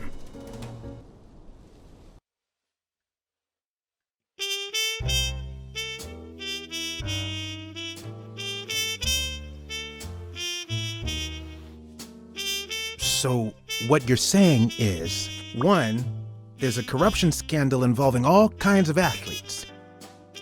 2, our puppet master is a surgeon named Mitchell, a man who happened to fight in the war with Dunn, right?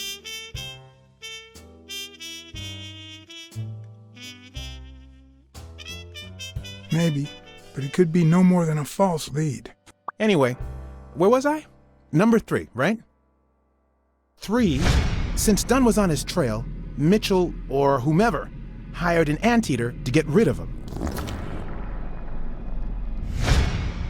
Then, since you were also shaking the wasp's nest, he went after you. But the anteater made a mistake, and Mitchell, or whomever, killed him to cover his own tracks. And, wait, 4, the key to all this lies with a common friend of Dunn's and Mitchell's, Craig Spenow. Do you really trust him?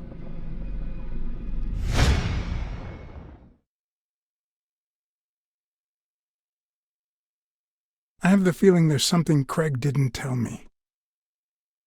I don't know what exactly, but I'll find out. 4. 5. Dunn was murdered 4 days after taking Speno to his house.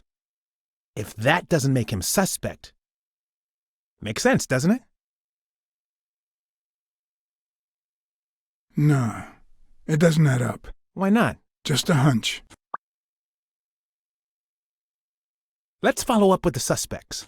You told Smirnoff that even though you're sure Yale is innocent, you think he's hiding something. But what about O'Leary? 6.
O'Leary wouldn't have sent Randall to kill Dunn. He would have dragged him to his basement, given him his little speech, and then killed him himself.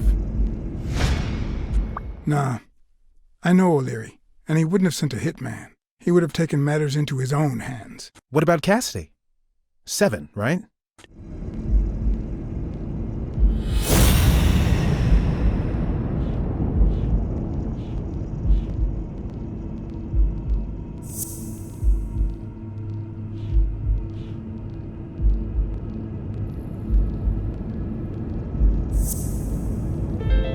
I think it's safe to rule out Cassidy as Dunn's murderer. He seems too impulsive to have planned such a twisted crime. Whoever planned the whole thing knew the suicide theory would fall through, so he manipulated the clues to incriminate Yale. Cassidy is too impulsive to pull off such an intricate plan. So, even if you have your doubts, Mitchell is the one pulling the strings.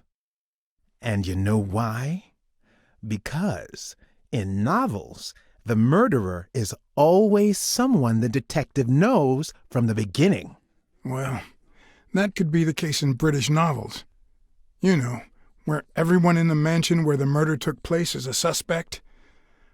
But this might just be an American whodunit, where the detective doesn't even meet the culprit until the last scene. You mean we still don't know who's pulling the strings? I didn't say that. How did it go with Helen Moore? I didn't get anything, even though it started out really well. I asked to interview her along with her boyfriend, Al Stone. Since I'm a big shot, they were happy to oblige. Perfect. Now, time for the interview. I'll go back and forth so you don't get bored. So, who goes first? Here's one for both of you.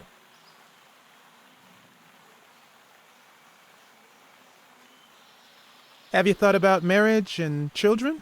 Well, the truth is, we haven't talked about it, but maybe it's too soon. Maybe... Of course we thought about it. Al is simply too private, that's all. That's all we can say for now. But tell your readers to watch this space. Okay, now. Here's one for Helen.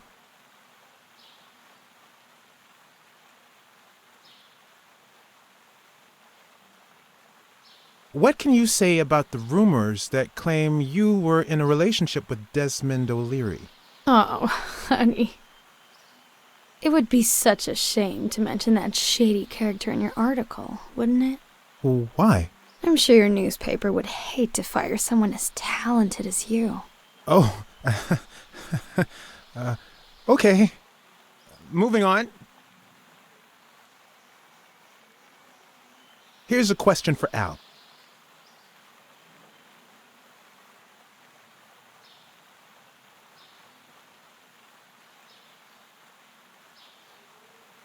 Your manager is Frank Cassidy, president of the Boxing Managers Association of New York. According to him, only boxers working with member managers should be allowed to compete. What do you think about that?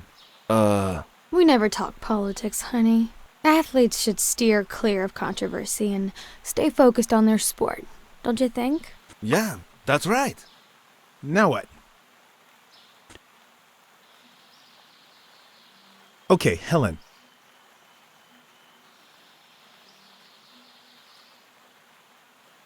Dating a boxer can be dangerous. Aren't you afraid that those blows to the head will take a toll on his intellectual capacity? Honey, take a look at my man and then look at yourself. You really think I'm with him because of his intellectual capacity? Helen! Write this down. Nothing will change my man. His smarts, manliness, and integrity are all boxing proof. Okay, one more question, and... Al, honey, can you answer it? I've gotta go say hi to a fan. I'll be right back, Mr. Pulitzer. Wait. You mean she stopped smiling when that fan showed up? Yeah. Could you describe him for me? I'll be able to show you something as soon as I'm done developing these pictures. And actually, I thought it was odd too. So while I continued to interview Stone, I managed to take some pictures of Moore and whoever her mysterious fan was.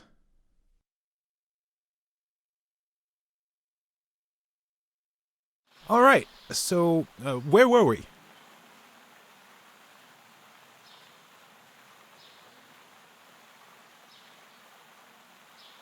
In just 12 days, the contender will try to steal your belt. Any thoughts on your fight against Yale? Well, supposedly the odds are in my favor, but there's no such thing as a weak rival. And, you know, Bobby Yale might be young and going through a rough patch, but he's had an amazing streak, so I'll do my best.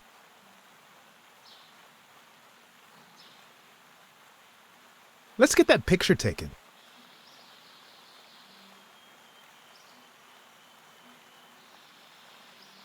Turn around and show me those biceps from behind. Like that? That's it.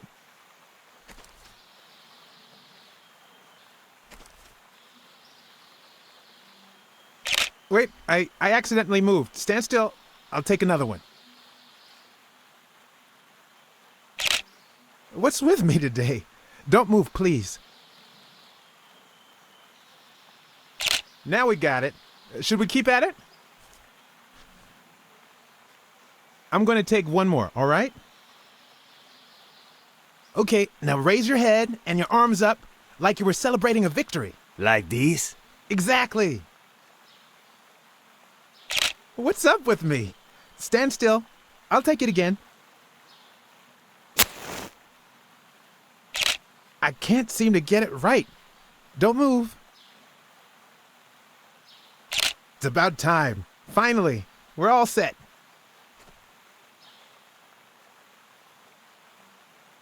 Wait. So, are you telling me the photos are developed? Or is that what you said to Stone? Both. Just look.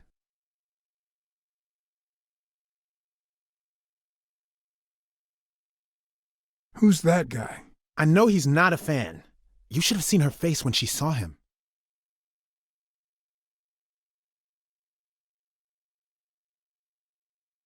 Look at his hand. Is he pulling something out of Moore's purse? Or putting it in?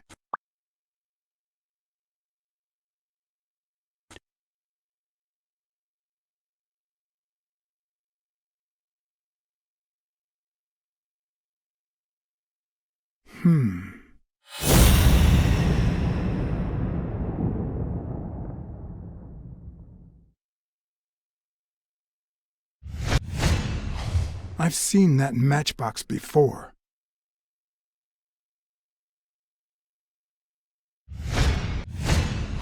Wait, that's him. Who? Mitchell, the surgeon. Seriously? We got him. Not yet. Right. We still have to find him. Hey, pal. Did you hear what I just said? We need to keep looking at all those pictures. We need a clue that'll take us to Mitchell. Hey, see? There. Just like I was saying.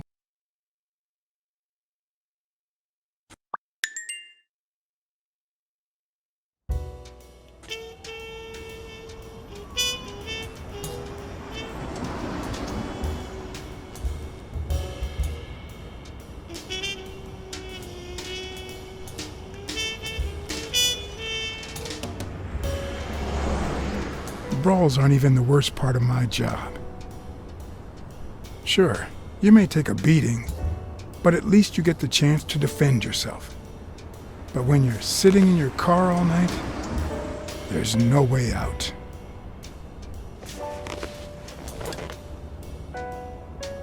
Your legs cramp up, your back and neck feel stiff. Your entire body aches to be somewhere else. It's boring and repetitive.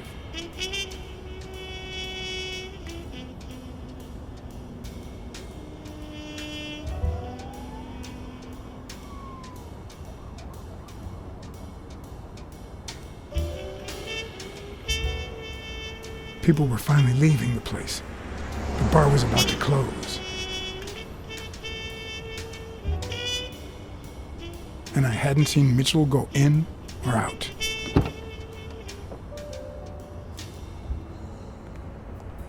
I had no choice.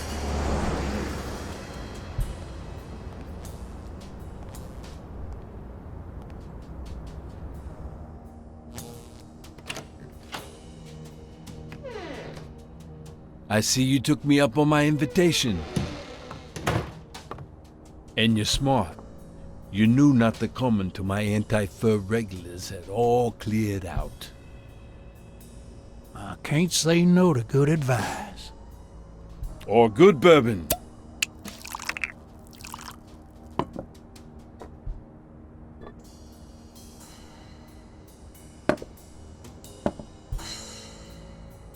Here's looking at you, Mr. What was your name? As far as I knew, La Iguana always stayed neutral. He played poker with Cassidy. But his joint was used as the gambling drop-off for O'Leary's operation. Did it make sense to keep faking it? Or was it too dangerous not to? Farnham. Howard M. Farnham II. That's right. Howard Farnham from Ding Dong, Texas.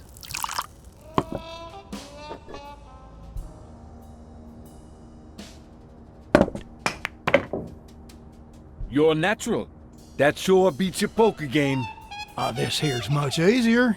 No cheating. You barely flinched when Cassidy decided to teach that ego a lesson. What do you want a fella to say?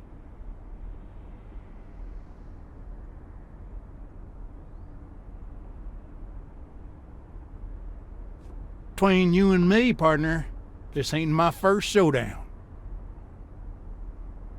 We all got our own lethal barber.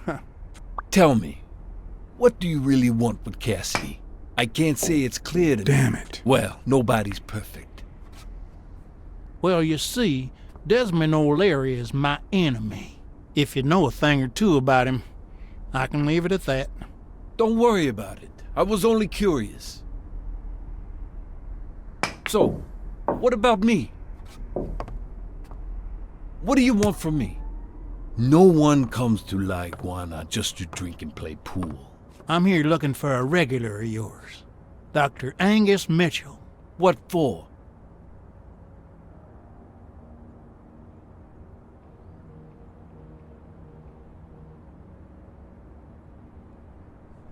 I know he's got his own sport business, and I think a partnership would be profitable for the both of us. Sure.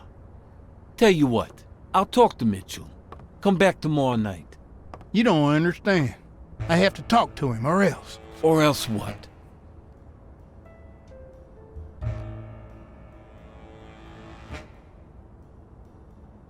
You'd be losing your chance to make a pretty penny. I know how to reward my allies. You think I'd spend my time in this dump if all I cared about was the money? Please, cut the crap. Anything else?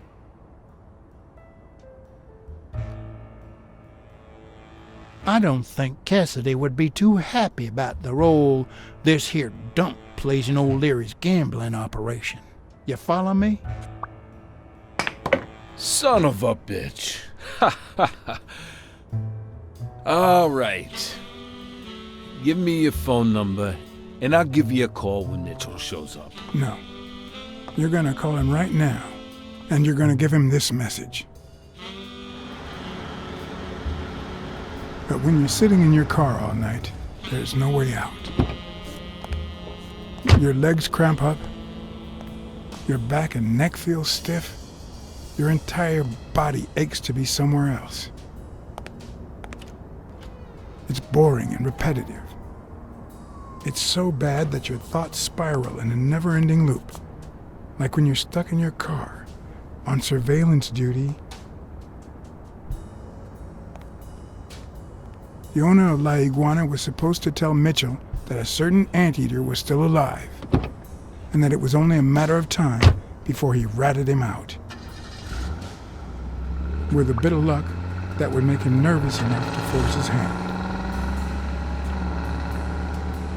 Now all I had to do was follow him.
He went in without it.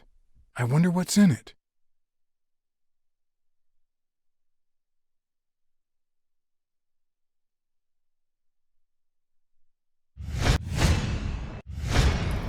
We'll be just fine, don't worry. Gil, stand guard right here.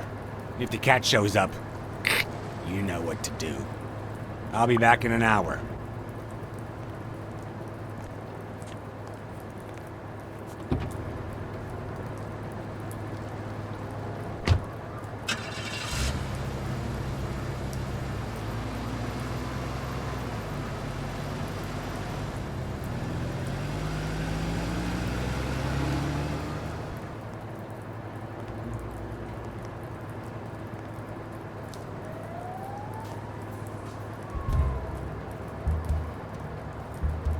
Could I take him by surprise from over there? Although I don't know how I'd get there.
When you want to be silent, noise can be your best ally.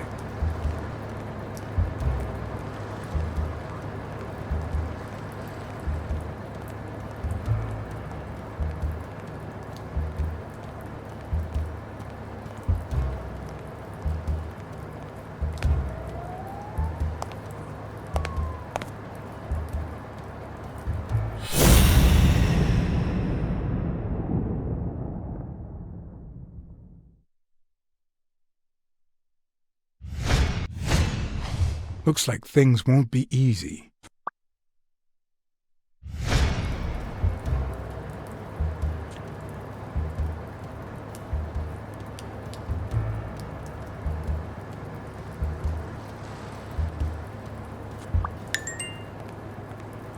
Smells like liberty and oil spills.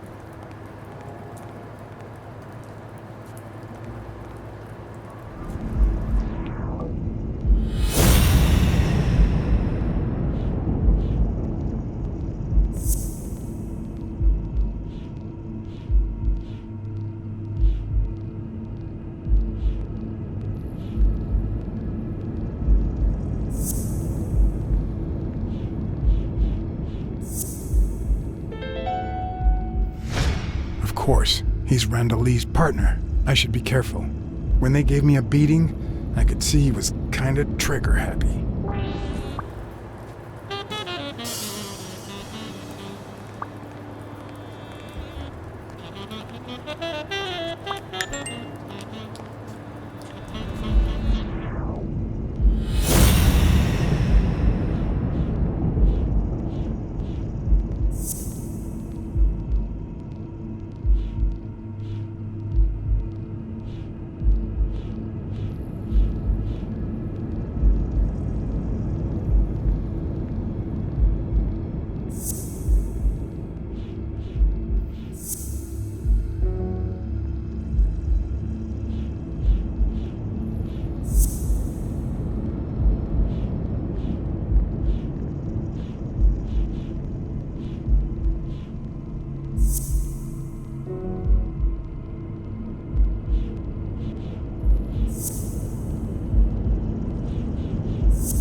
Mitchell, who fought with Dunn during the war, tried to pass as Yale's doctor.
I did mess up a guy's face with an extinguisher once, but this kind is too heavy for my current needs.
What does this place have to hide?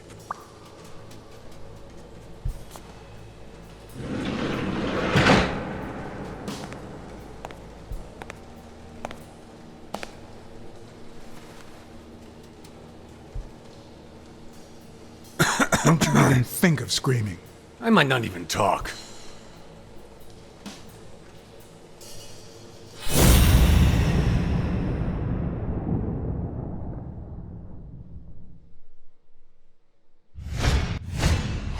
It looks like an arrowhead.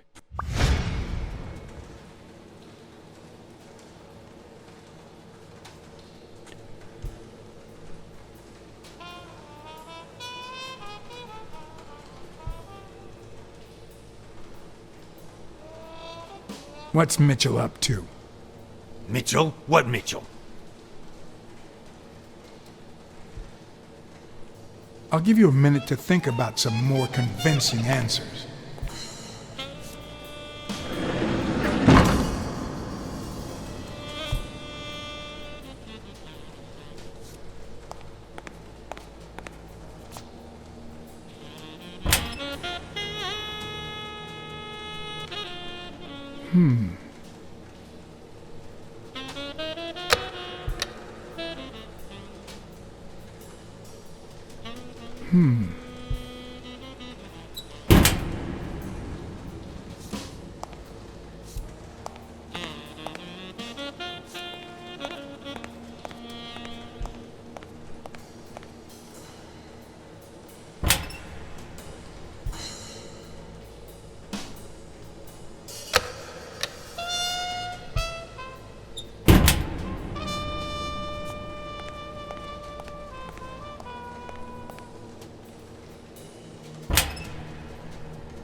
Will I need help? Who would I call?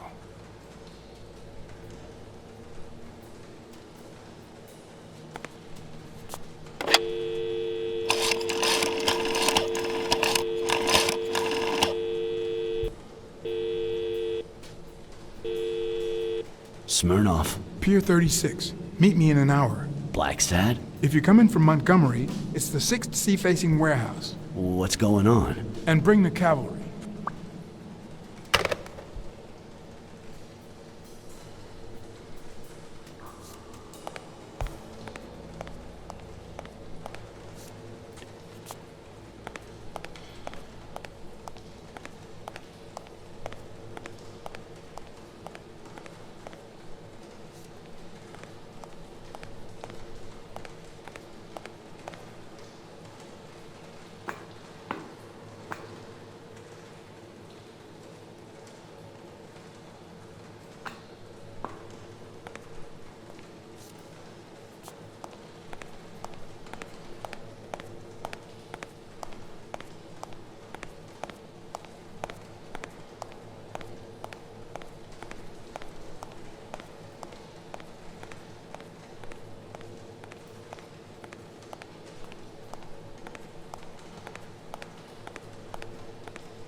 It could be an Ojibwa totem pole, in which case the top animal would be a crane.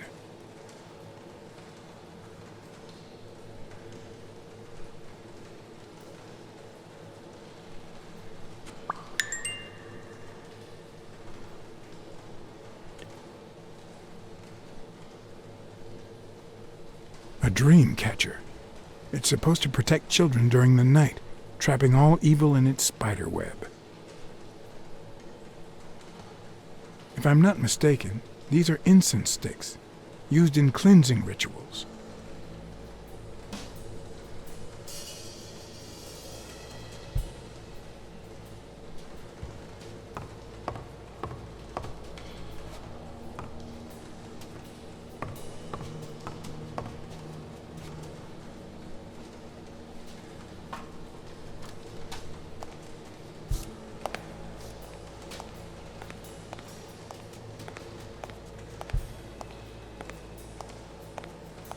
According to this, the warehouse belonged to a Canadian import company.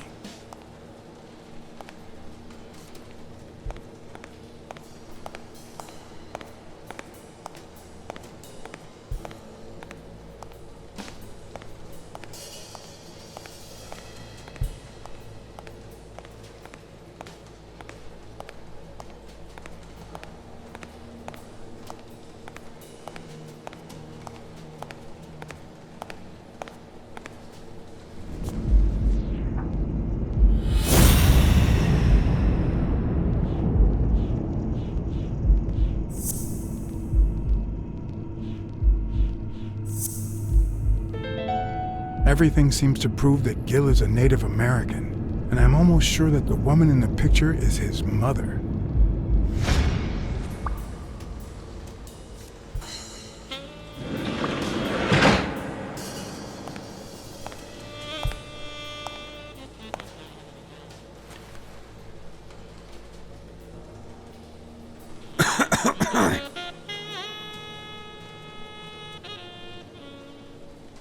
You know who'll always believe in you? Your mother. My mother never lost her faith in me. And I gave her plenty of reasons when I was a kid.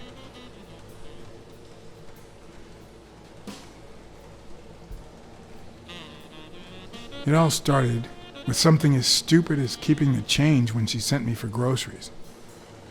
Then I started stealing fruit from the street stands. And finally, I turned to pickpocketing. Somehow, my mother managed to keep me in school until I got into college. But I never gave her reasons to believe in me then either.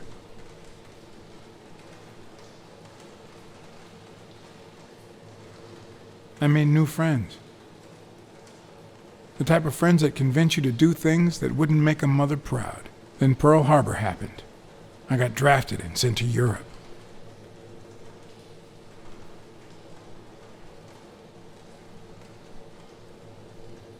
I never knew how to follow orders. They sent me back home with a dishonorable discharge. But when I got back, I was treated like a pariah, a veteran outcast who never should have come back in the first place. And yet, my mother never ceased to...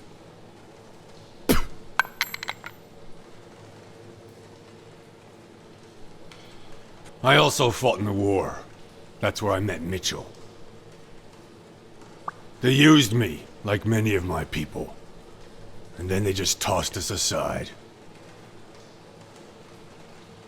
The first time Mitchell offered me to do this, I told him to take a hike. I wanted to get my act together, but I ended up begging him.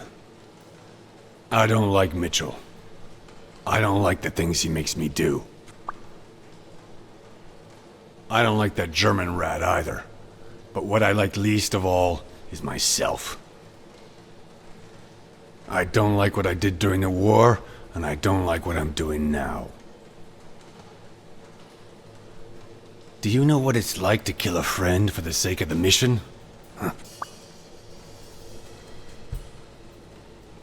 But my mother, she always thought I'd make amends and start anew.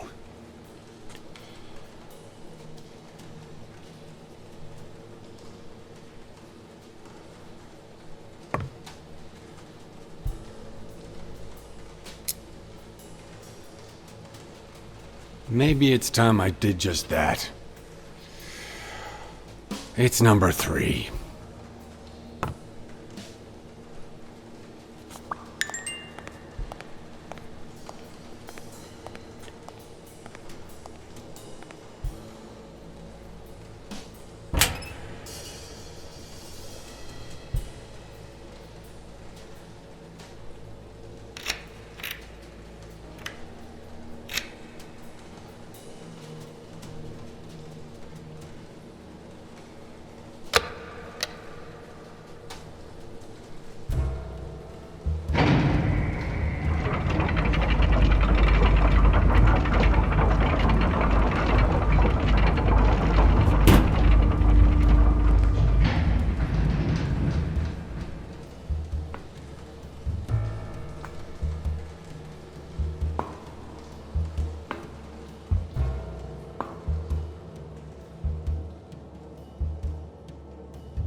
Going!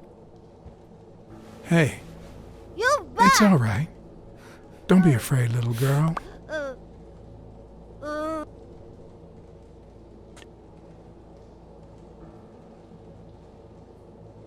I don't want to scare you, okay? Vita, no hurt.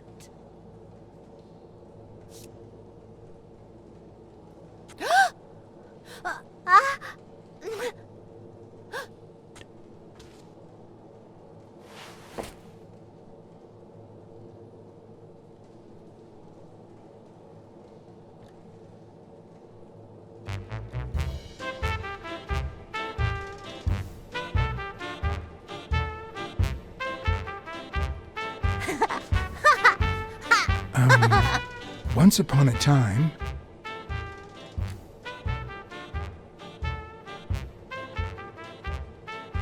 time, there was a beautiful princess called... Brunhilde.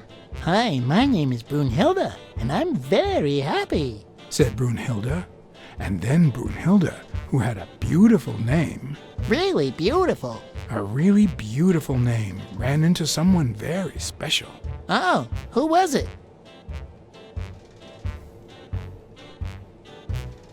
A magical cat called John. I'm a magical cat and my name is John. Hi, John the cat.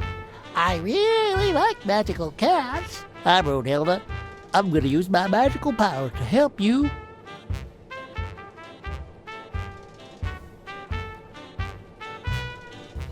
You're out of a cage, too. Nein, it's sad. You say silly things, John the cat. So what are you going to help me do? Fill up a bunch of colored balloons. I love balloons. What's your favorite balloon color? Wow, that's a very hard question. But John the cat, it's the easiest question in the world. Let me show you how easy it is. My favorite balloon color is... pink.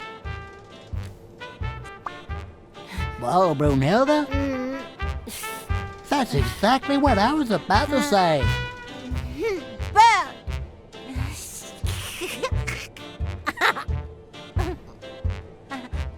Bird. John. Brunhilde. Freund.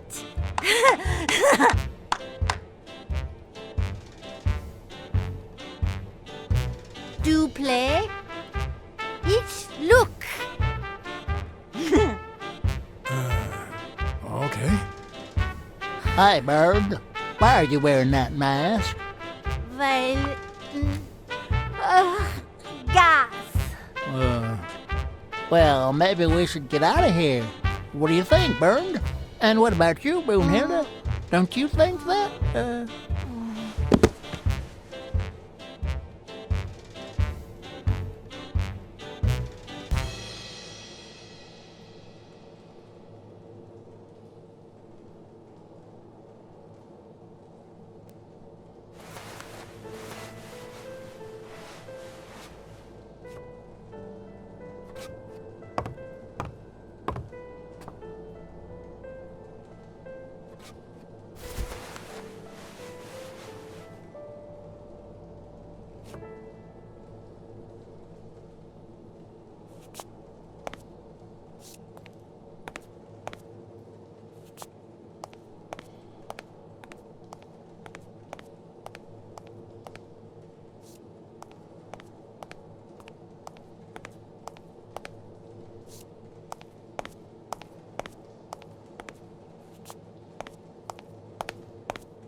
A list of names?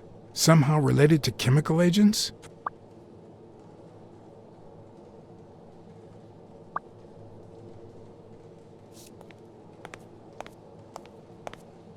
Hmm.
Subject, Brunhilde Gruner. Treatment, day 1514. The patient's ability to speak continues to diminish. Now she can only pronounce the occasional word in German. It's as if she had gone back in time, not only due to her declining cognitive function, but because she appears to have forgotten everything she learned since her arrival in America. This degeneration persists, and yet, perhaps due to drastic reduction of benzylprodine dosage and an increase of anupropion, we have observed a 3% of deceleration of said degeneration. Furthermore, and perhaps this is the best finding so far, the subject exhibits a mild recovery of her speaking function. It's not a lot, and yet we are on the right track. All hope is not lost.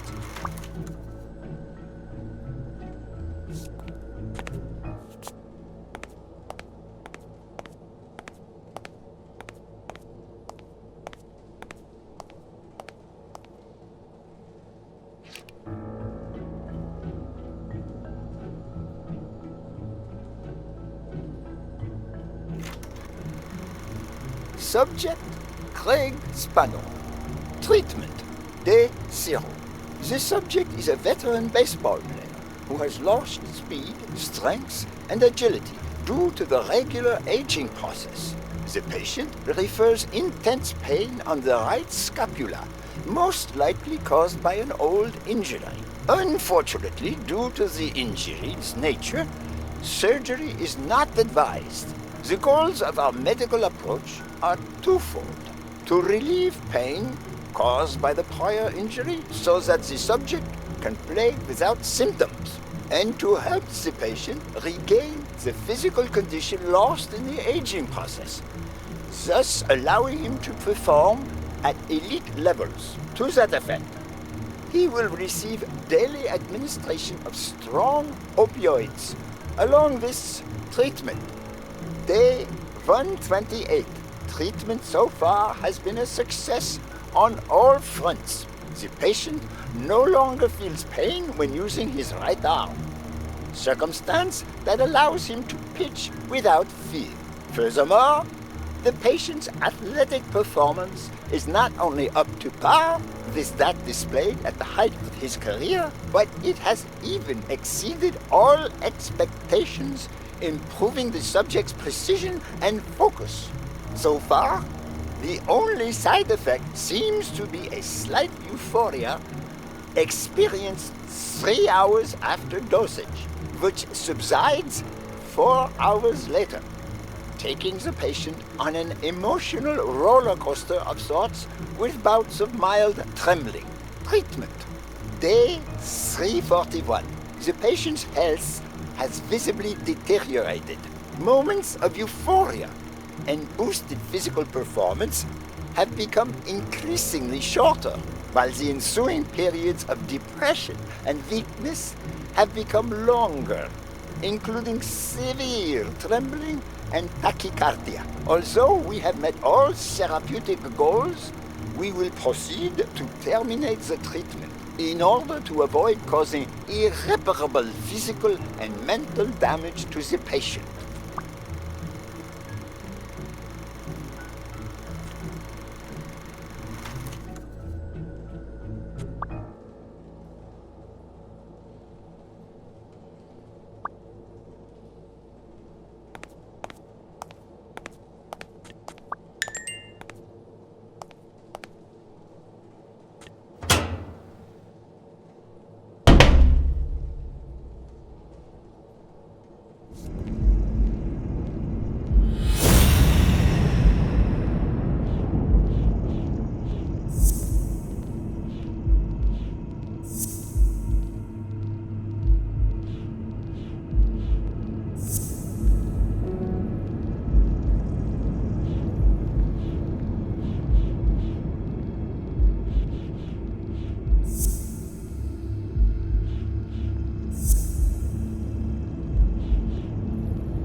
Mitchell is cashing in by selling drugs to enhance athletes' performances.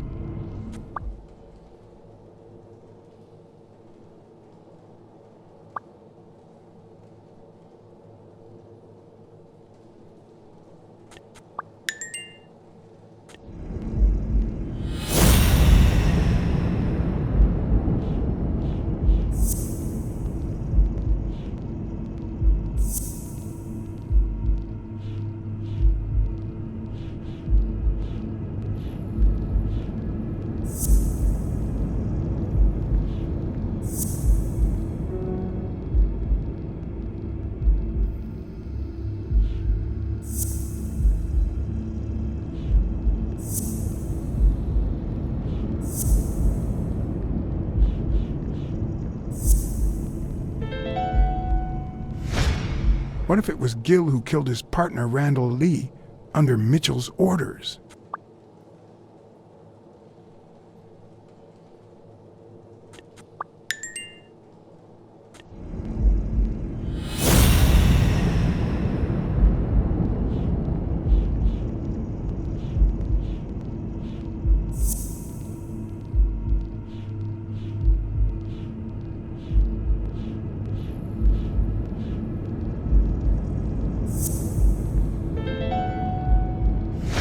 The worst part of Mitchell's scheme isn't that it's illegal or unethical, it's that he didn't even care about compromising the athlete's health.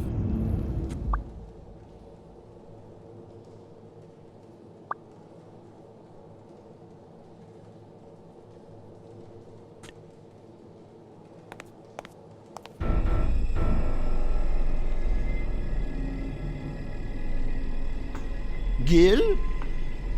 You know you're not allowed down here. You know you're not allowed. You bastard! I should kill you right here, right now! I don't know. You don't know? I know you're testing drugs on that girl. Brunhilde? No, she's my daughter. She was born with a degenerative disease, a rare condition similar to the Angelman syndrome. There are only 4 known cases like hers, and none of the patients reach the age of 5. But I couldn't give up. I continued to research and found something. It didn't make her better, but anyway, that same treatment used on healthy subjects seems to improve their stamina and their reflexes. It also seems to improve their pain threshold. Somehow, the Reich heard about my experiments and tried to recruit me to create super soldiers. Yes, that Reich. We're talking late 30s, Berlin.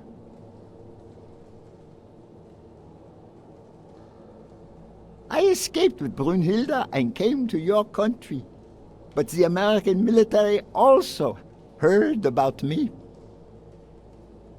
I spent the entire war experimenting with drugs on soldiers.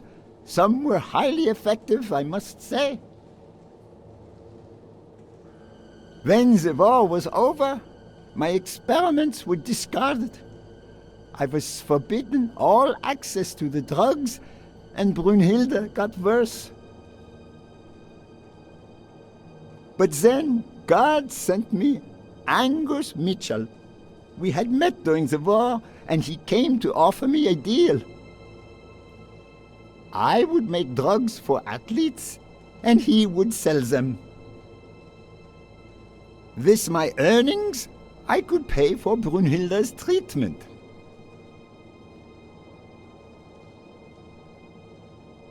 What else do you want me to say?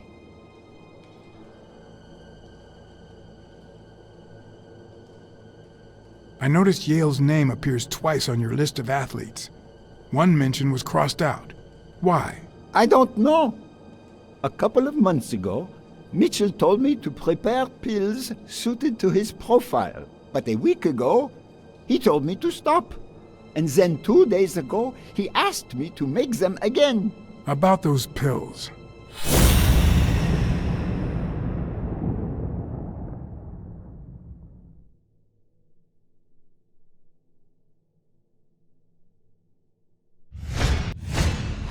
There was a bottle there before.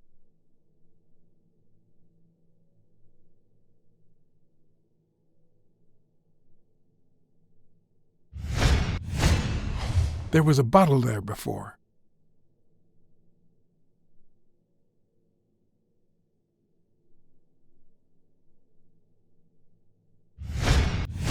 What is he looking at?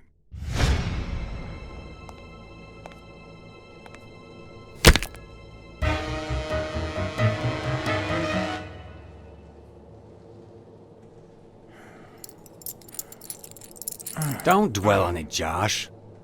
You had to tell him the truth in order to protect Brunhilde. I would have done the same thing. Finish packing up your things and stop torturing yourself, okay? Thanks, Angus. I won't be long. Oh, honey. You like living here? Yeah, me too. But we have to go somewhere else, and it's all that bad cat's fault. Yes, sweetie. We're going to a new home now. A prettier one. And you'll be happier there. Now go with Papa, honey. Give him a kiss. Go on. Give him a kiss. Go on.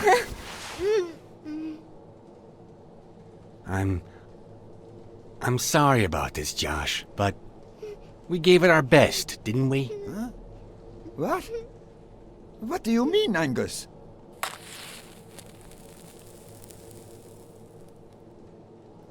I wish it hadn't come to this. Angus, what's wrong? Goodbye, Josh.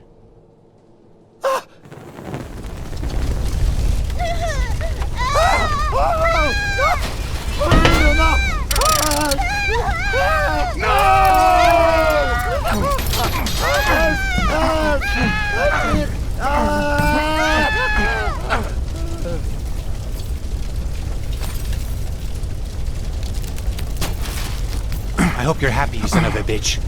They were good people.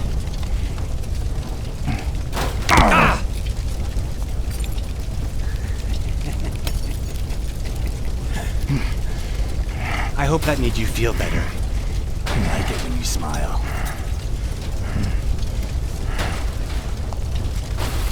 You're so far from the truth. What the?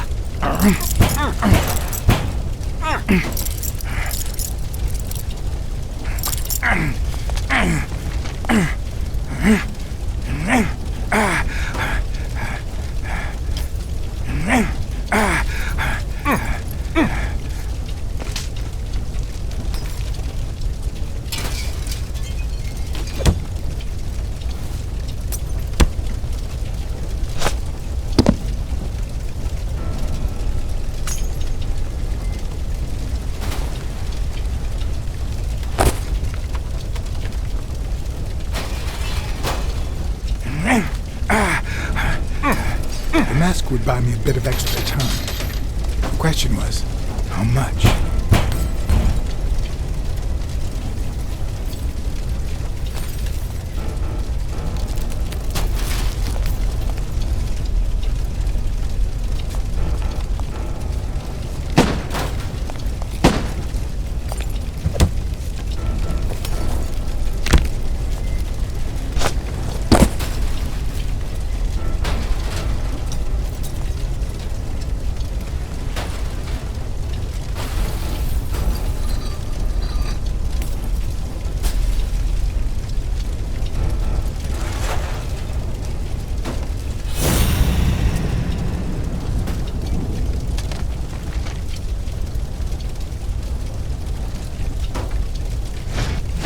Spano? Spano just ran out that way.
back?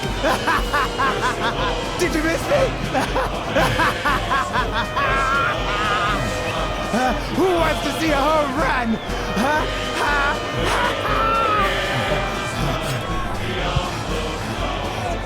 Now you're gonna see.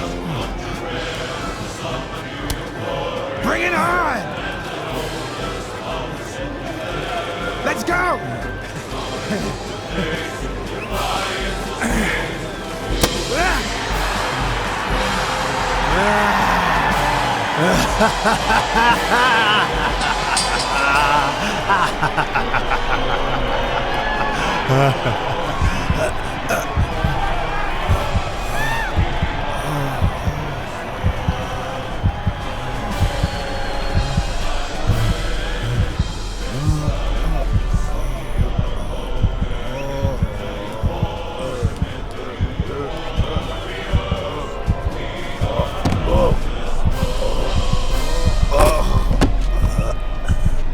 No.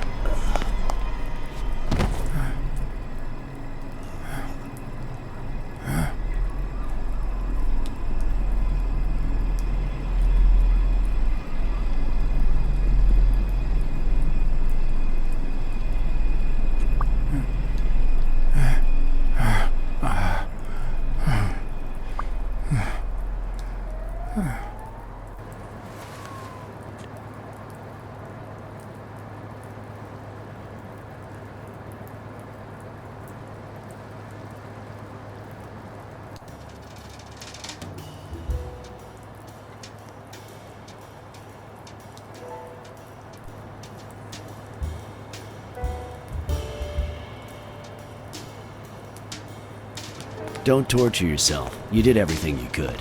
Will he make it? The doctors think so. They found him unconscious by the basement door. What?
Could Gil have blocked the basement door from the outside to kill Mitchell?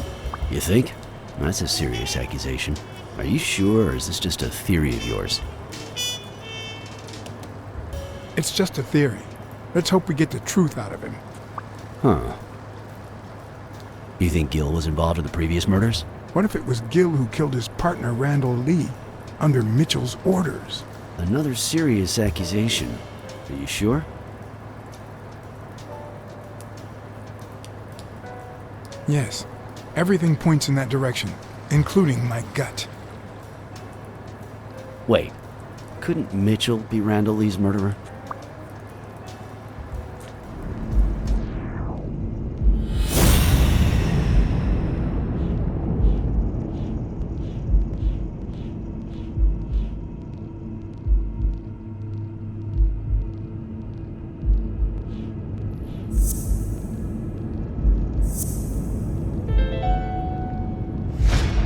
So he misses with 2 shots at point-blank range, and then he hits a guy smack in the forehead from across the street?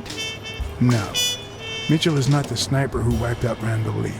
Yeah, I guess you're right. But we still don't know what caused Craig Spano's death.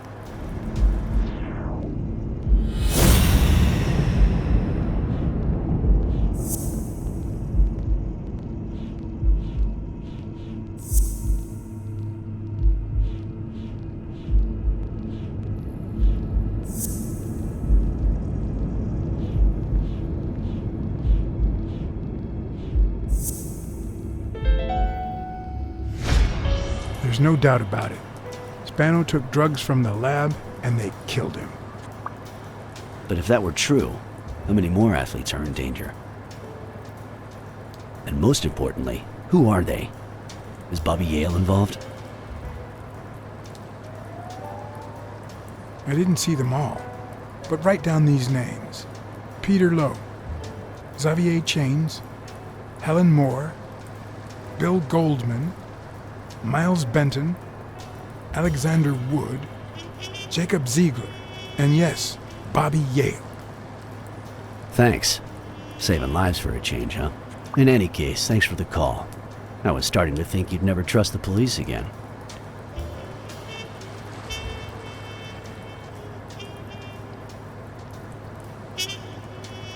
I don't trust the cops. I trust you. Hey, John. Surprise. It could have given a tip to a friend, don't you think? Or is that only the case when I help you?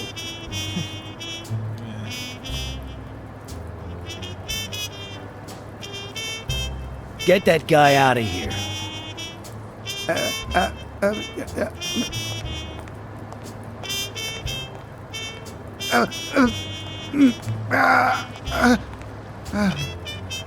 All right. Let's get this over with.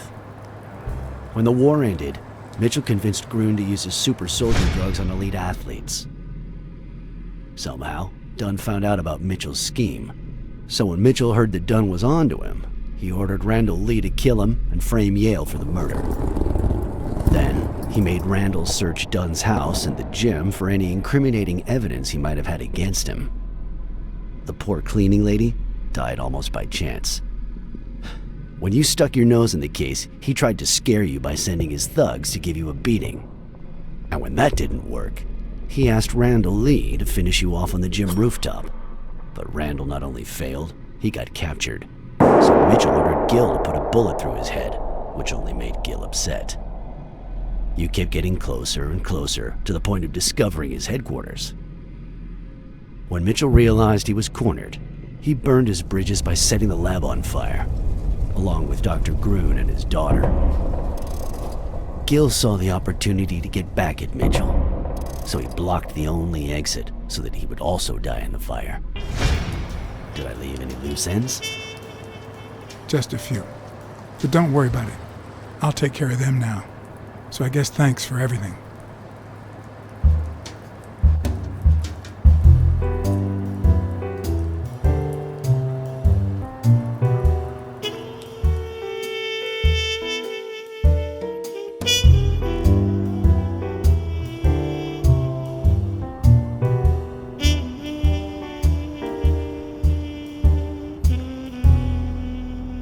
In your classic noir films and novels, solving a case never amounts to a happy ending.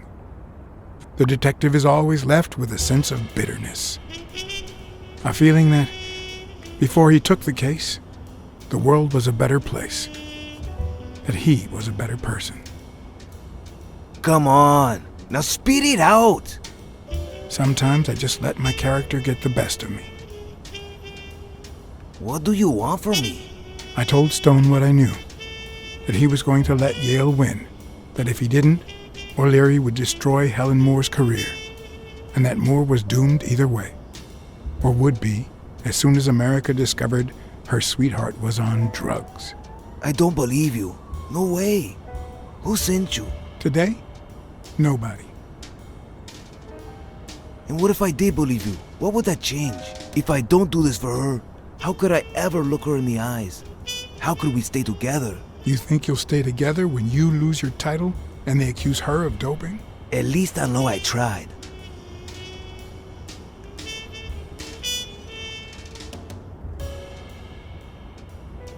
The drug scandal is bound to rattle the entire sporting world soon enough. At some point, the police will have to take it seriously. If you let Yale win, and they find out about O'Leary, you might even lose your freedom. It's not the worst thing I can lose.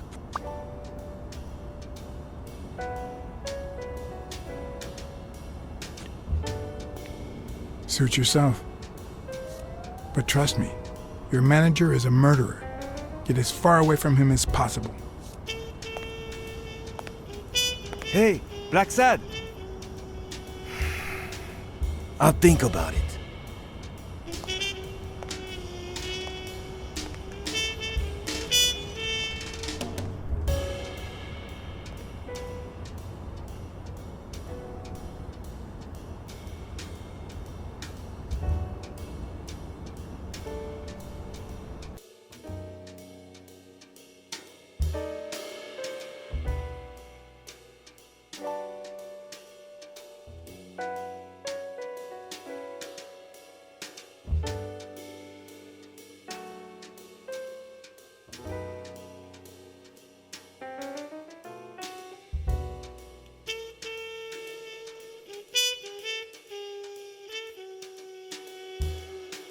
Yale confirmed to me that Dunn found out that Mitchell was giving him meds.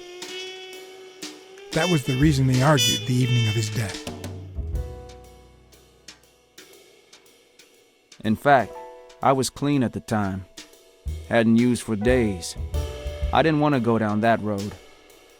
I wanted to follow Joe. But he discovered everything. He didn't believe me when I said I had nothing to do with it. But you used again. Only after his death. I needed to cope. But the drugs gave you a panic attack. Yeah. But I've been clean ever since. Mitchell gave you the pills when he stopped by the hospital. Hence, your miraculous recovery. Are you planning on taking them before the fight? Don't do it, Bobby.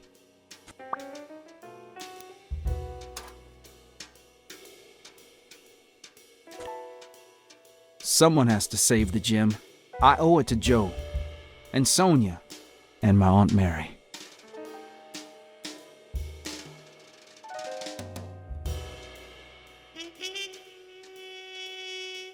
The only thing you owe them is integrity. What would Dunn think of you now? Sorry about your Aunt Mary. She was a good woman.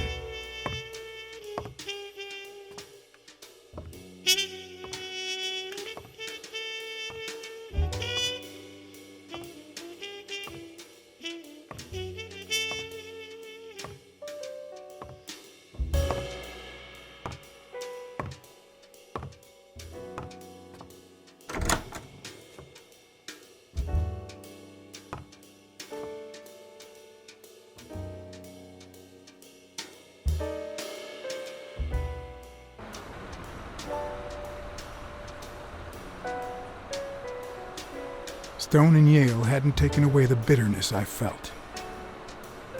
I needed a friend. He was outraged that I hadn't given him the tip, but he let it go as soon as I bought him a milkshake.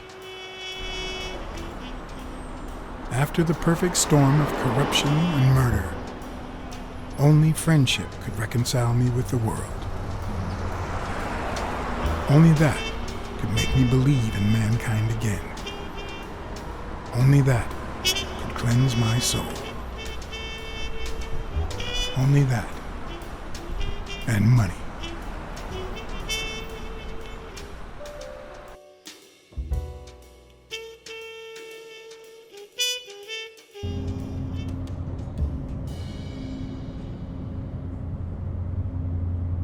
In your standard noir novel, Yale and Stone would be punished for breaking the rules. There would be justice for Sonia, the victim. But this was the real world.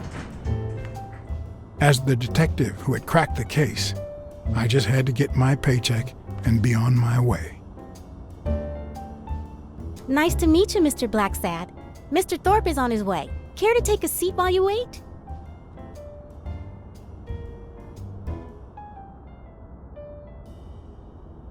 I guess I'll just have to wait. He'll be here in a minute. Please, take a seat.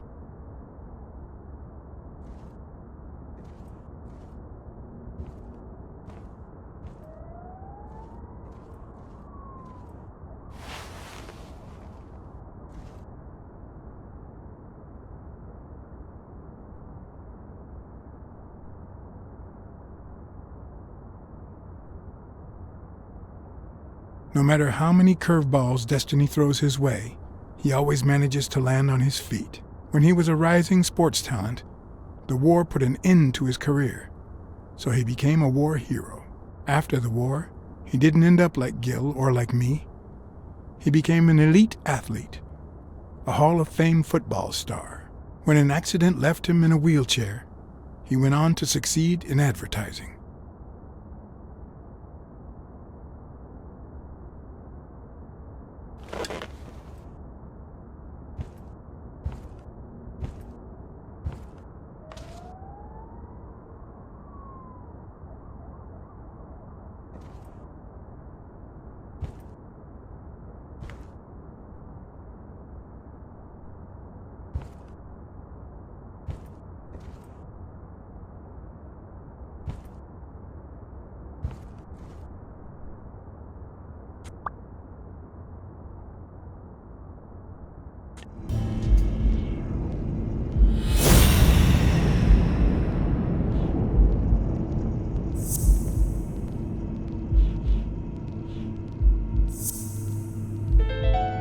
No, that's not possible.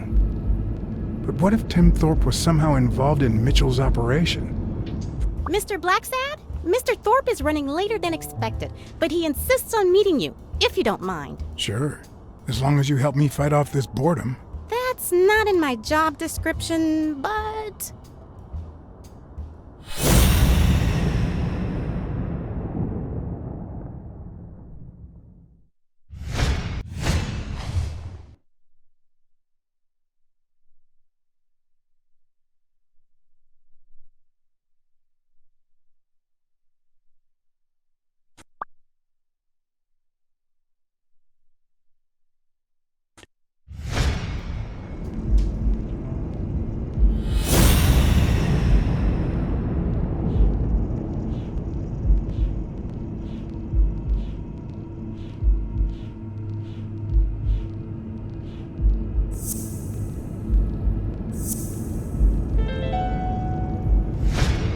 If my hunch is right, there should be a meeting with Mitchell noted somewhere in Thorpe's agenda.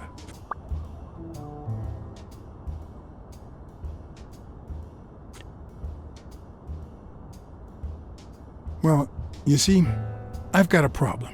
In order to figure out how much Mr. Thorpe owes me, I need to know what day I started working on the case. But I can't remember. You wouldn't have that written down, would you? It sure wasn't on my shift. I'd remember. Let me see.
What? Dunn was here 2 days before he died? Why didn't Thorpe ever mention that? I'm sorry, but your name's not on here.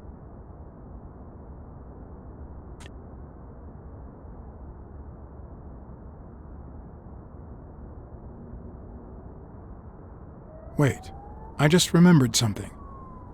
The day I came, Joe Dunn had just walked out the door. Well, no. You don't have any appointments. Although, I guess I could have forgotten to write you in. Mr. Dunn, who's usually very kind, left in a flurry. He even slammed Mr. Thorpe's door. Okay. Now I know I have to get into Thorpe's office. And he didn't even say goodbye. Yes, that was the day. You don't recall me because the minute I saw Dunn stomp out, I followed him. I never actually came in. Of course. That explains it. No doubt. So, since it looks like Mr. Thorpe won't be here soon, I think I'll go take a walk down the hall. Gotta stay in shape.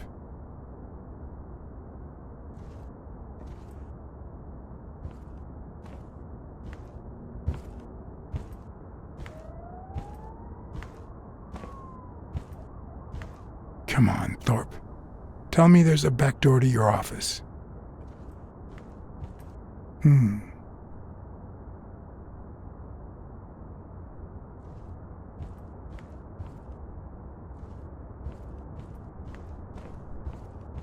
Should I play the Smirnoff trump card again?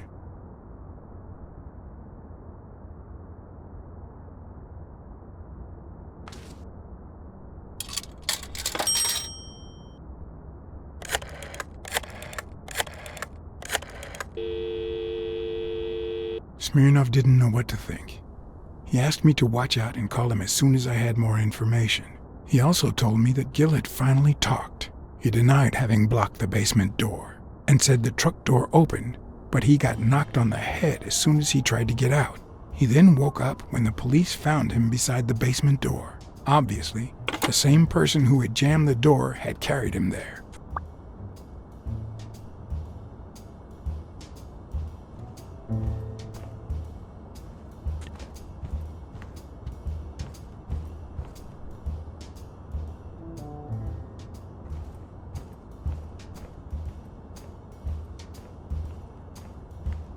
If Weekly were here, I'd have to tie his hands behind his back.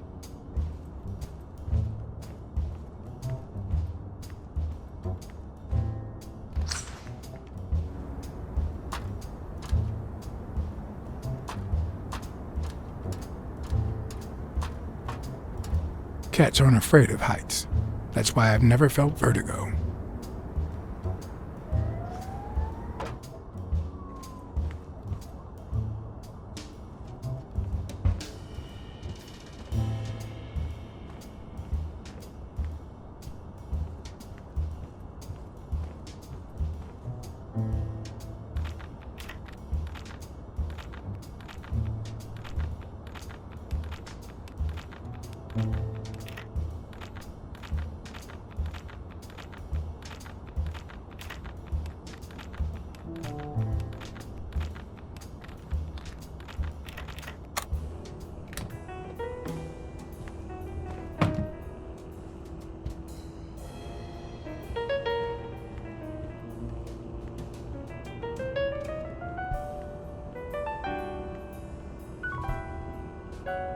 One of the strengths, the accuracy of his throw. I earned the nickname Iron Arm. I used to throw the ball in 50 and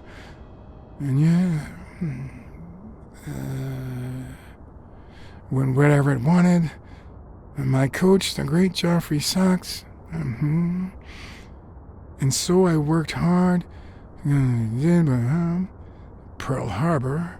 I enlisted immediately. After losing a partner in combat, a serious injury, I asked to be relocated. I became a sniper. I know I shouldn't say this, but I was one of the best in the Army, and it was all thanks to my accuracy. No, it was all thanks to Jeffrey Sachs.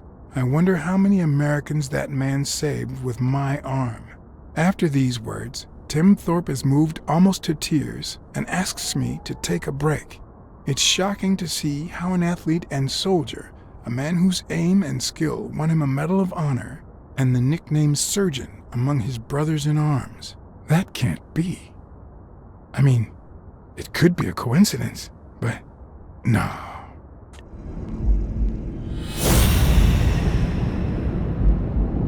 Why am I surprised? In every investigation, there comes a point where every single lead seems to go down the drain.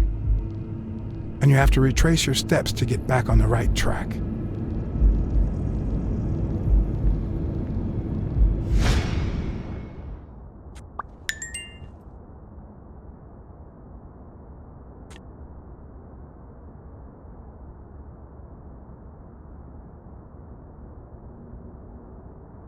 It's a bit strange to see no office chair behind a desk, until you remember the desk's owner is in a wheelchair. I better not use it. It might be connected to the switchboard at the front desk.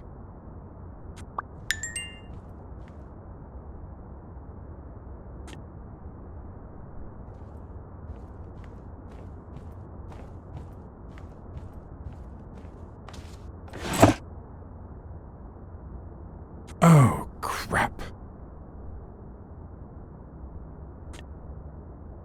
Of course.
That's it. Thorpe is the man behind the whole drug operation.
What if Groon's drugs helped Thorpe walk?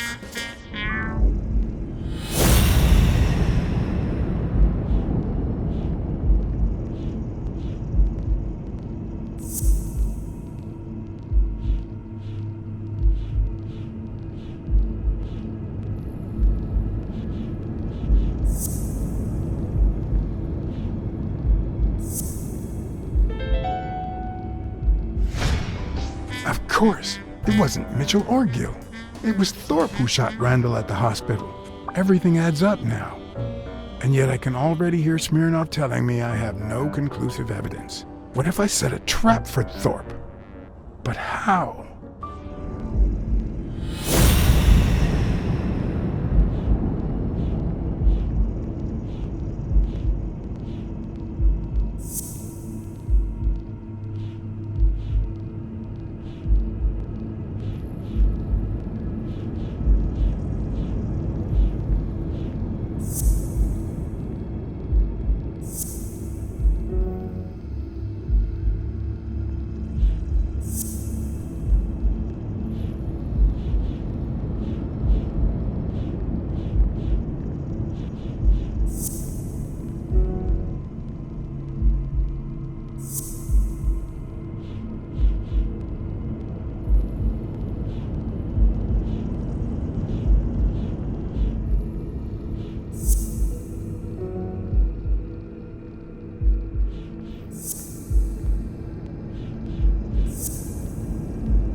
Ha! What if I place Thorpe's gun up there and corner him so that he has to stand up to get it?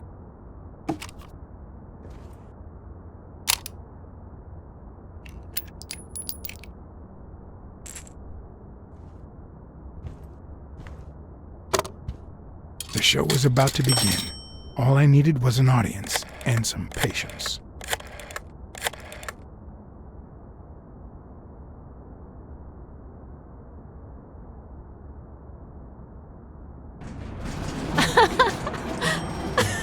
Stop it! Arr! Don't you know who you're dealing with, matey? What a silly man! Mutiny! You wants to be shark bait, do ya? Oh, Blacksad. I feel terrible for keeping you waiting. John. But you see, there was mutiny on board, so... Stop! You see what I have to put up with. All right, helmswoman, to the cabin with you! Onward! Aye, aye, Captain. Come along, Blacksad. Julie, don't let anyone bother us.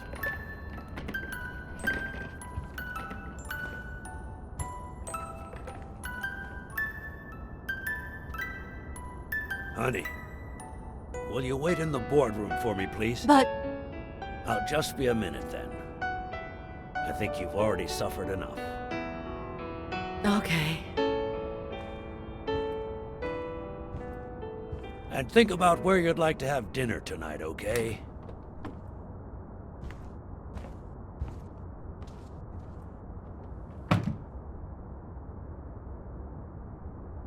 You see, I'm not gonna pay you for solving the case.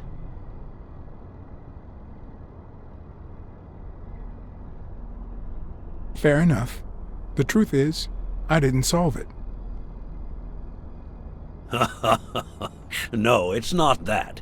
You'll get every penny we agreed on, and more. But not because you solved the case, but for her. 2 days ago, she wanted to end it all. Drop out of college, sell the gym. Too many wounds to heal. But through your incredible work, you managed to heal them. Well, perhaps not completely. It takes time to get over something like this. But at least, thanks to you, Sonia wants to be happy. She has hope. I'm going to help her make Dunn's Gym the best in the city. Who would have ever guessed it, huh? I'm happy for her. She's been through a lot, and honestly, I wasn't sure she'd make it. Well, she hasn't just yet. But she will in time. Anyway, back to the case. All those people you confronted. Gil, the German doctor, even Mitchell. Huh. I would have never suspected him. Did they say anything? Why did they do it? Did they mention any accomplices?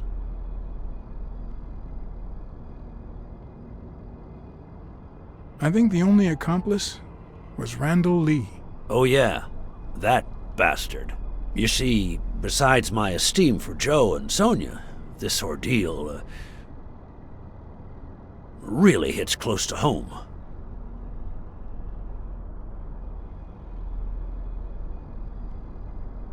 I don't follow. How do you mean? Sports are my livelihood. Do you know how many of the athletes involved have a deal with me? How do you know that? What? Oh, wait. Sonia told you. Yes, that's it. Sonia told me. That's funny. I never told Sonia. Well then, do you know how many of the athletes involved have a deal with me? I think I have a slight idea. So far, the papers only talk about bodies down at the docks and an illegal lab. Not one has mentioned the athletes. But if one word gets out, this agency's future could be on the line. Not to mention Sonia's and the gym's. Could I ask you to be discreet?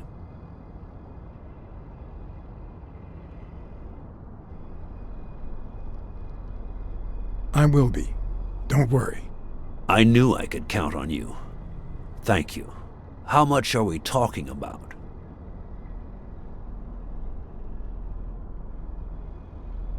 Twice the amount we agreed on.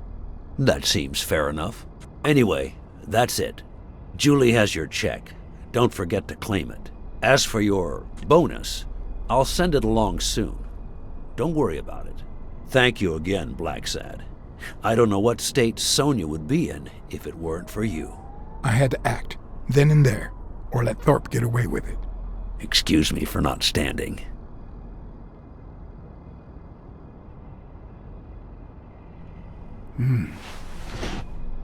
Thank you for everything, Ironarm. Please, take good care of Sonia. I will. Why did I do it? After all the evidence I'd gathered, why did I let a murderer like Thorpe get away with it? That's something I choose to keep to myself. Make of that what you will.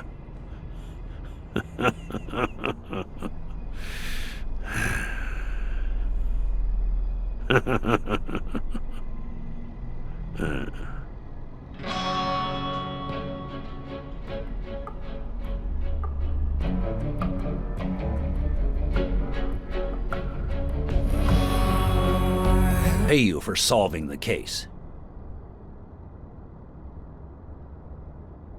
Fair enough. The truth is, I didn't solve it. No, it's not that.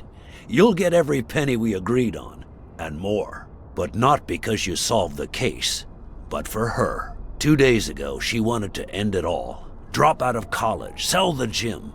Too many wounds to heal. But through your incredible work, you managed to heal them. Well, perhaps not completely. It takes time to get over something like this. But at least, thanks to you, Sonia wants to be happy. She has hope. I'm going to help her make Dunn's gym the best in the city. Who would have ever guessed it, huh? In the end, it seems like Dunn's death was the best thing that could have happened to the gym, huh? Don't be so cynical. By God, can't you stop playing the hard-boiled detective for 1 second? Anyway, back to the case. All those people you confronted. Gil, the German doctor, even Mitchell. Huh. I would have never suspected him. Did they say anything? Why did they do it? Did they mention any accomplices? They did mention a certain surgeon. Surgeon? You have any idea who that could be?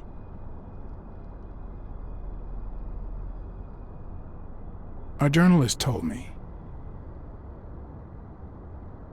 Ring a bell?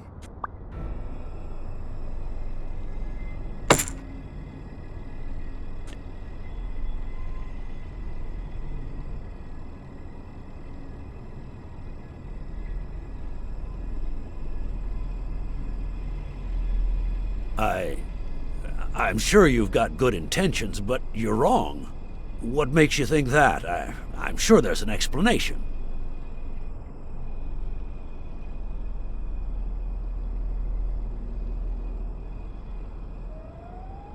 Don't deny it. I know Mitchell gave them to you. People see a wheelchair and think, poor guy, he can't walk. But there's so much more to it than that. Some nights I can't even sleep from the pain. That doesn't explain why you didn't tell me you knew about those drugs.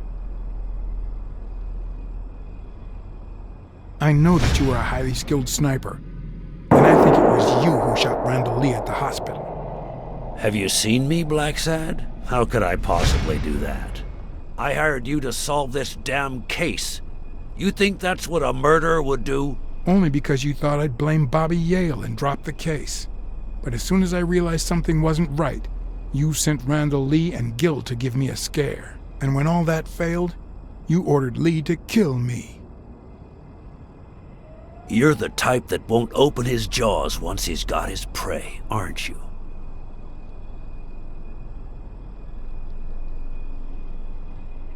I think I've made that clear enough by now.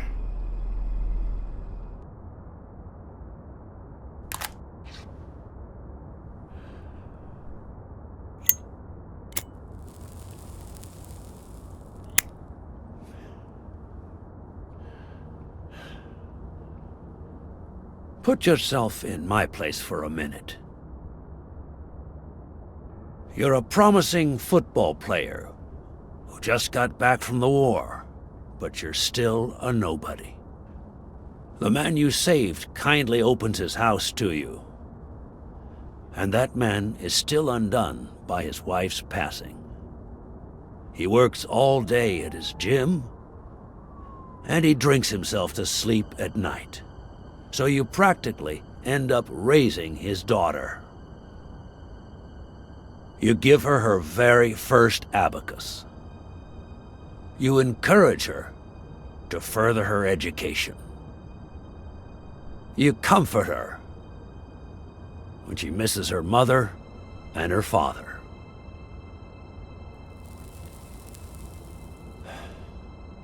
Meanwhile, your sporting career takes off. Life is good. Until one day, out of the blue, an accident cripples you. An old friend, Mitchell, tells you he knows someone who can help you. A German doctor. His drugs take some time to work, but they do wonders. You manage to walk for short bursts at a time, little by little. And those bursts keep getting longer. But the drugs aren't cheap at all. So you have to find a way to pay for them, don't you see?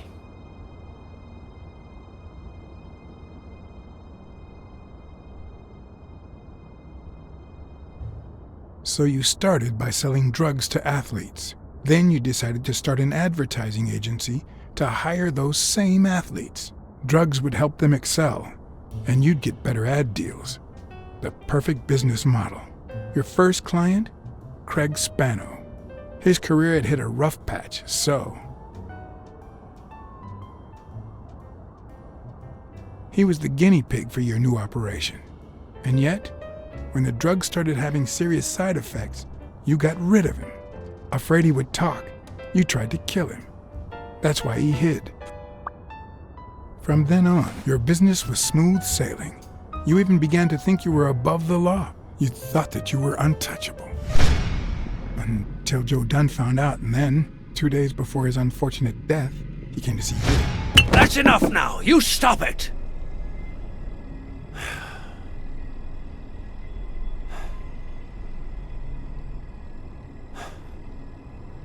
Now, I don't know if I'm above the law, but I am sure as hell not beneath it. Do you know how much power I have? The kind of people I eat with every day? I could shoot you right now, and nothing would happen to me. With that gun you keep in your drawer? I'm afraid not. I placed your pistol out of reach, just in case you happen to confirm my suspicions, Iron Arm. And now, if you'll excuse me, I have an appointment with the police.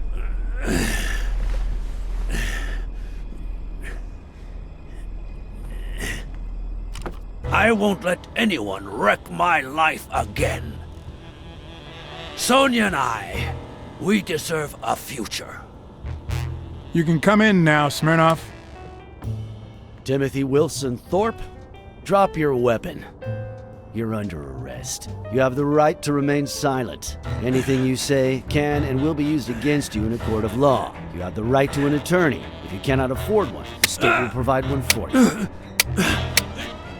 Mr. Thorpe.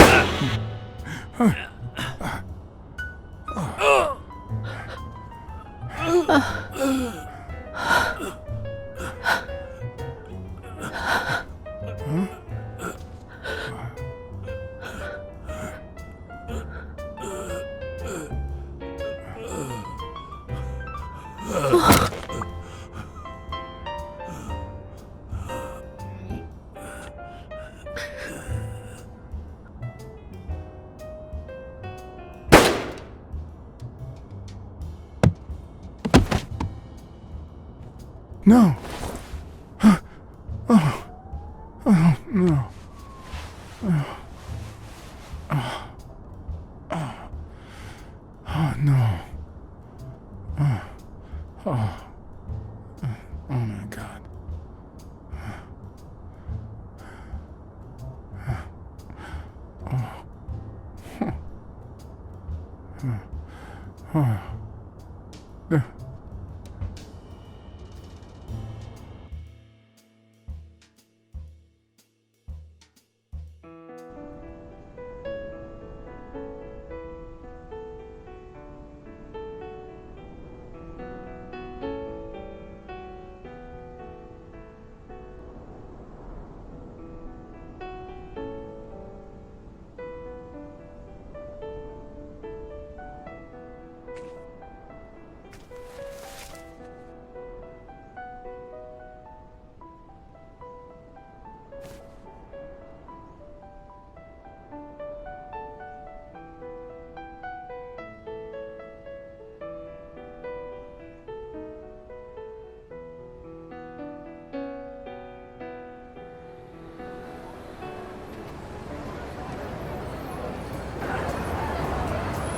After everything that had happened, the last thing I was interested in was the fight. Did Yale take drugs before the fight? Did Stone let him win? I had done everything in my power for things to go the way my moral compass dictated. Whether anyone would listen to me, that was another story.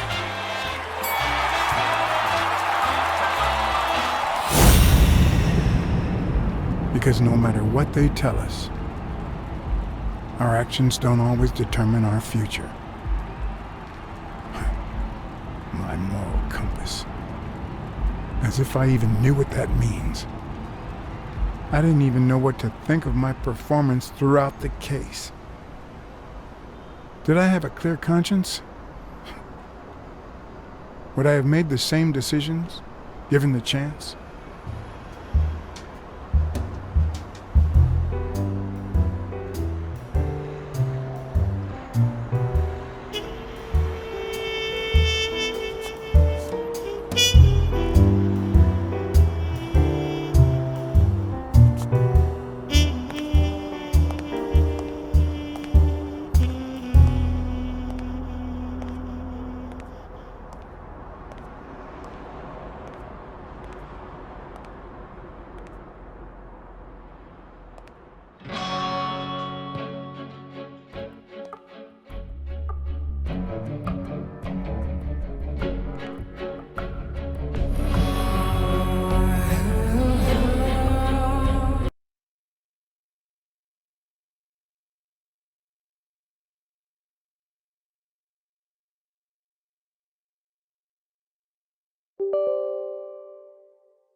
after everything that had happened, the last thing I was interested in was the fight.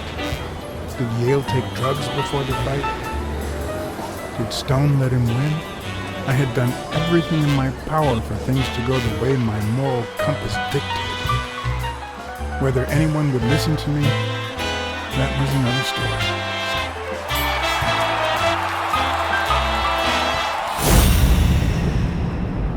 Because no matter what they tell us, our actions don't always determine our future. My moral compass. As if I even knew what that means. I didn't even know what to think of my performance throughout the case. Did I have a clear conscience? Would I have made the same decisions, given the chance?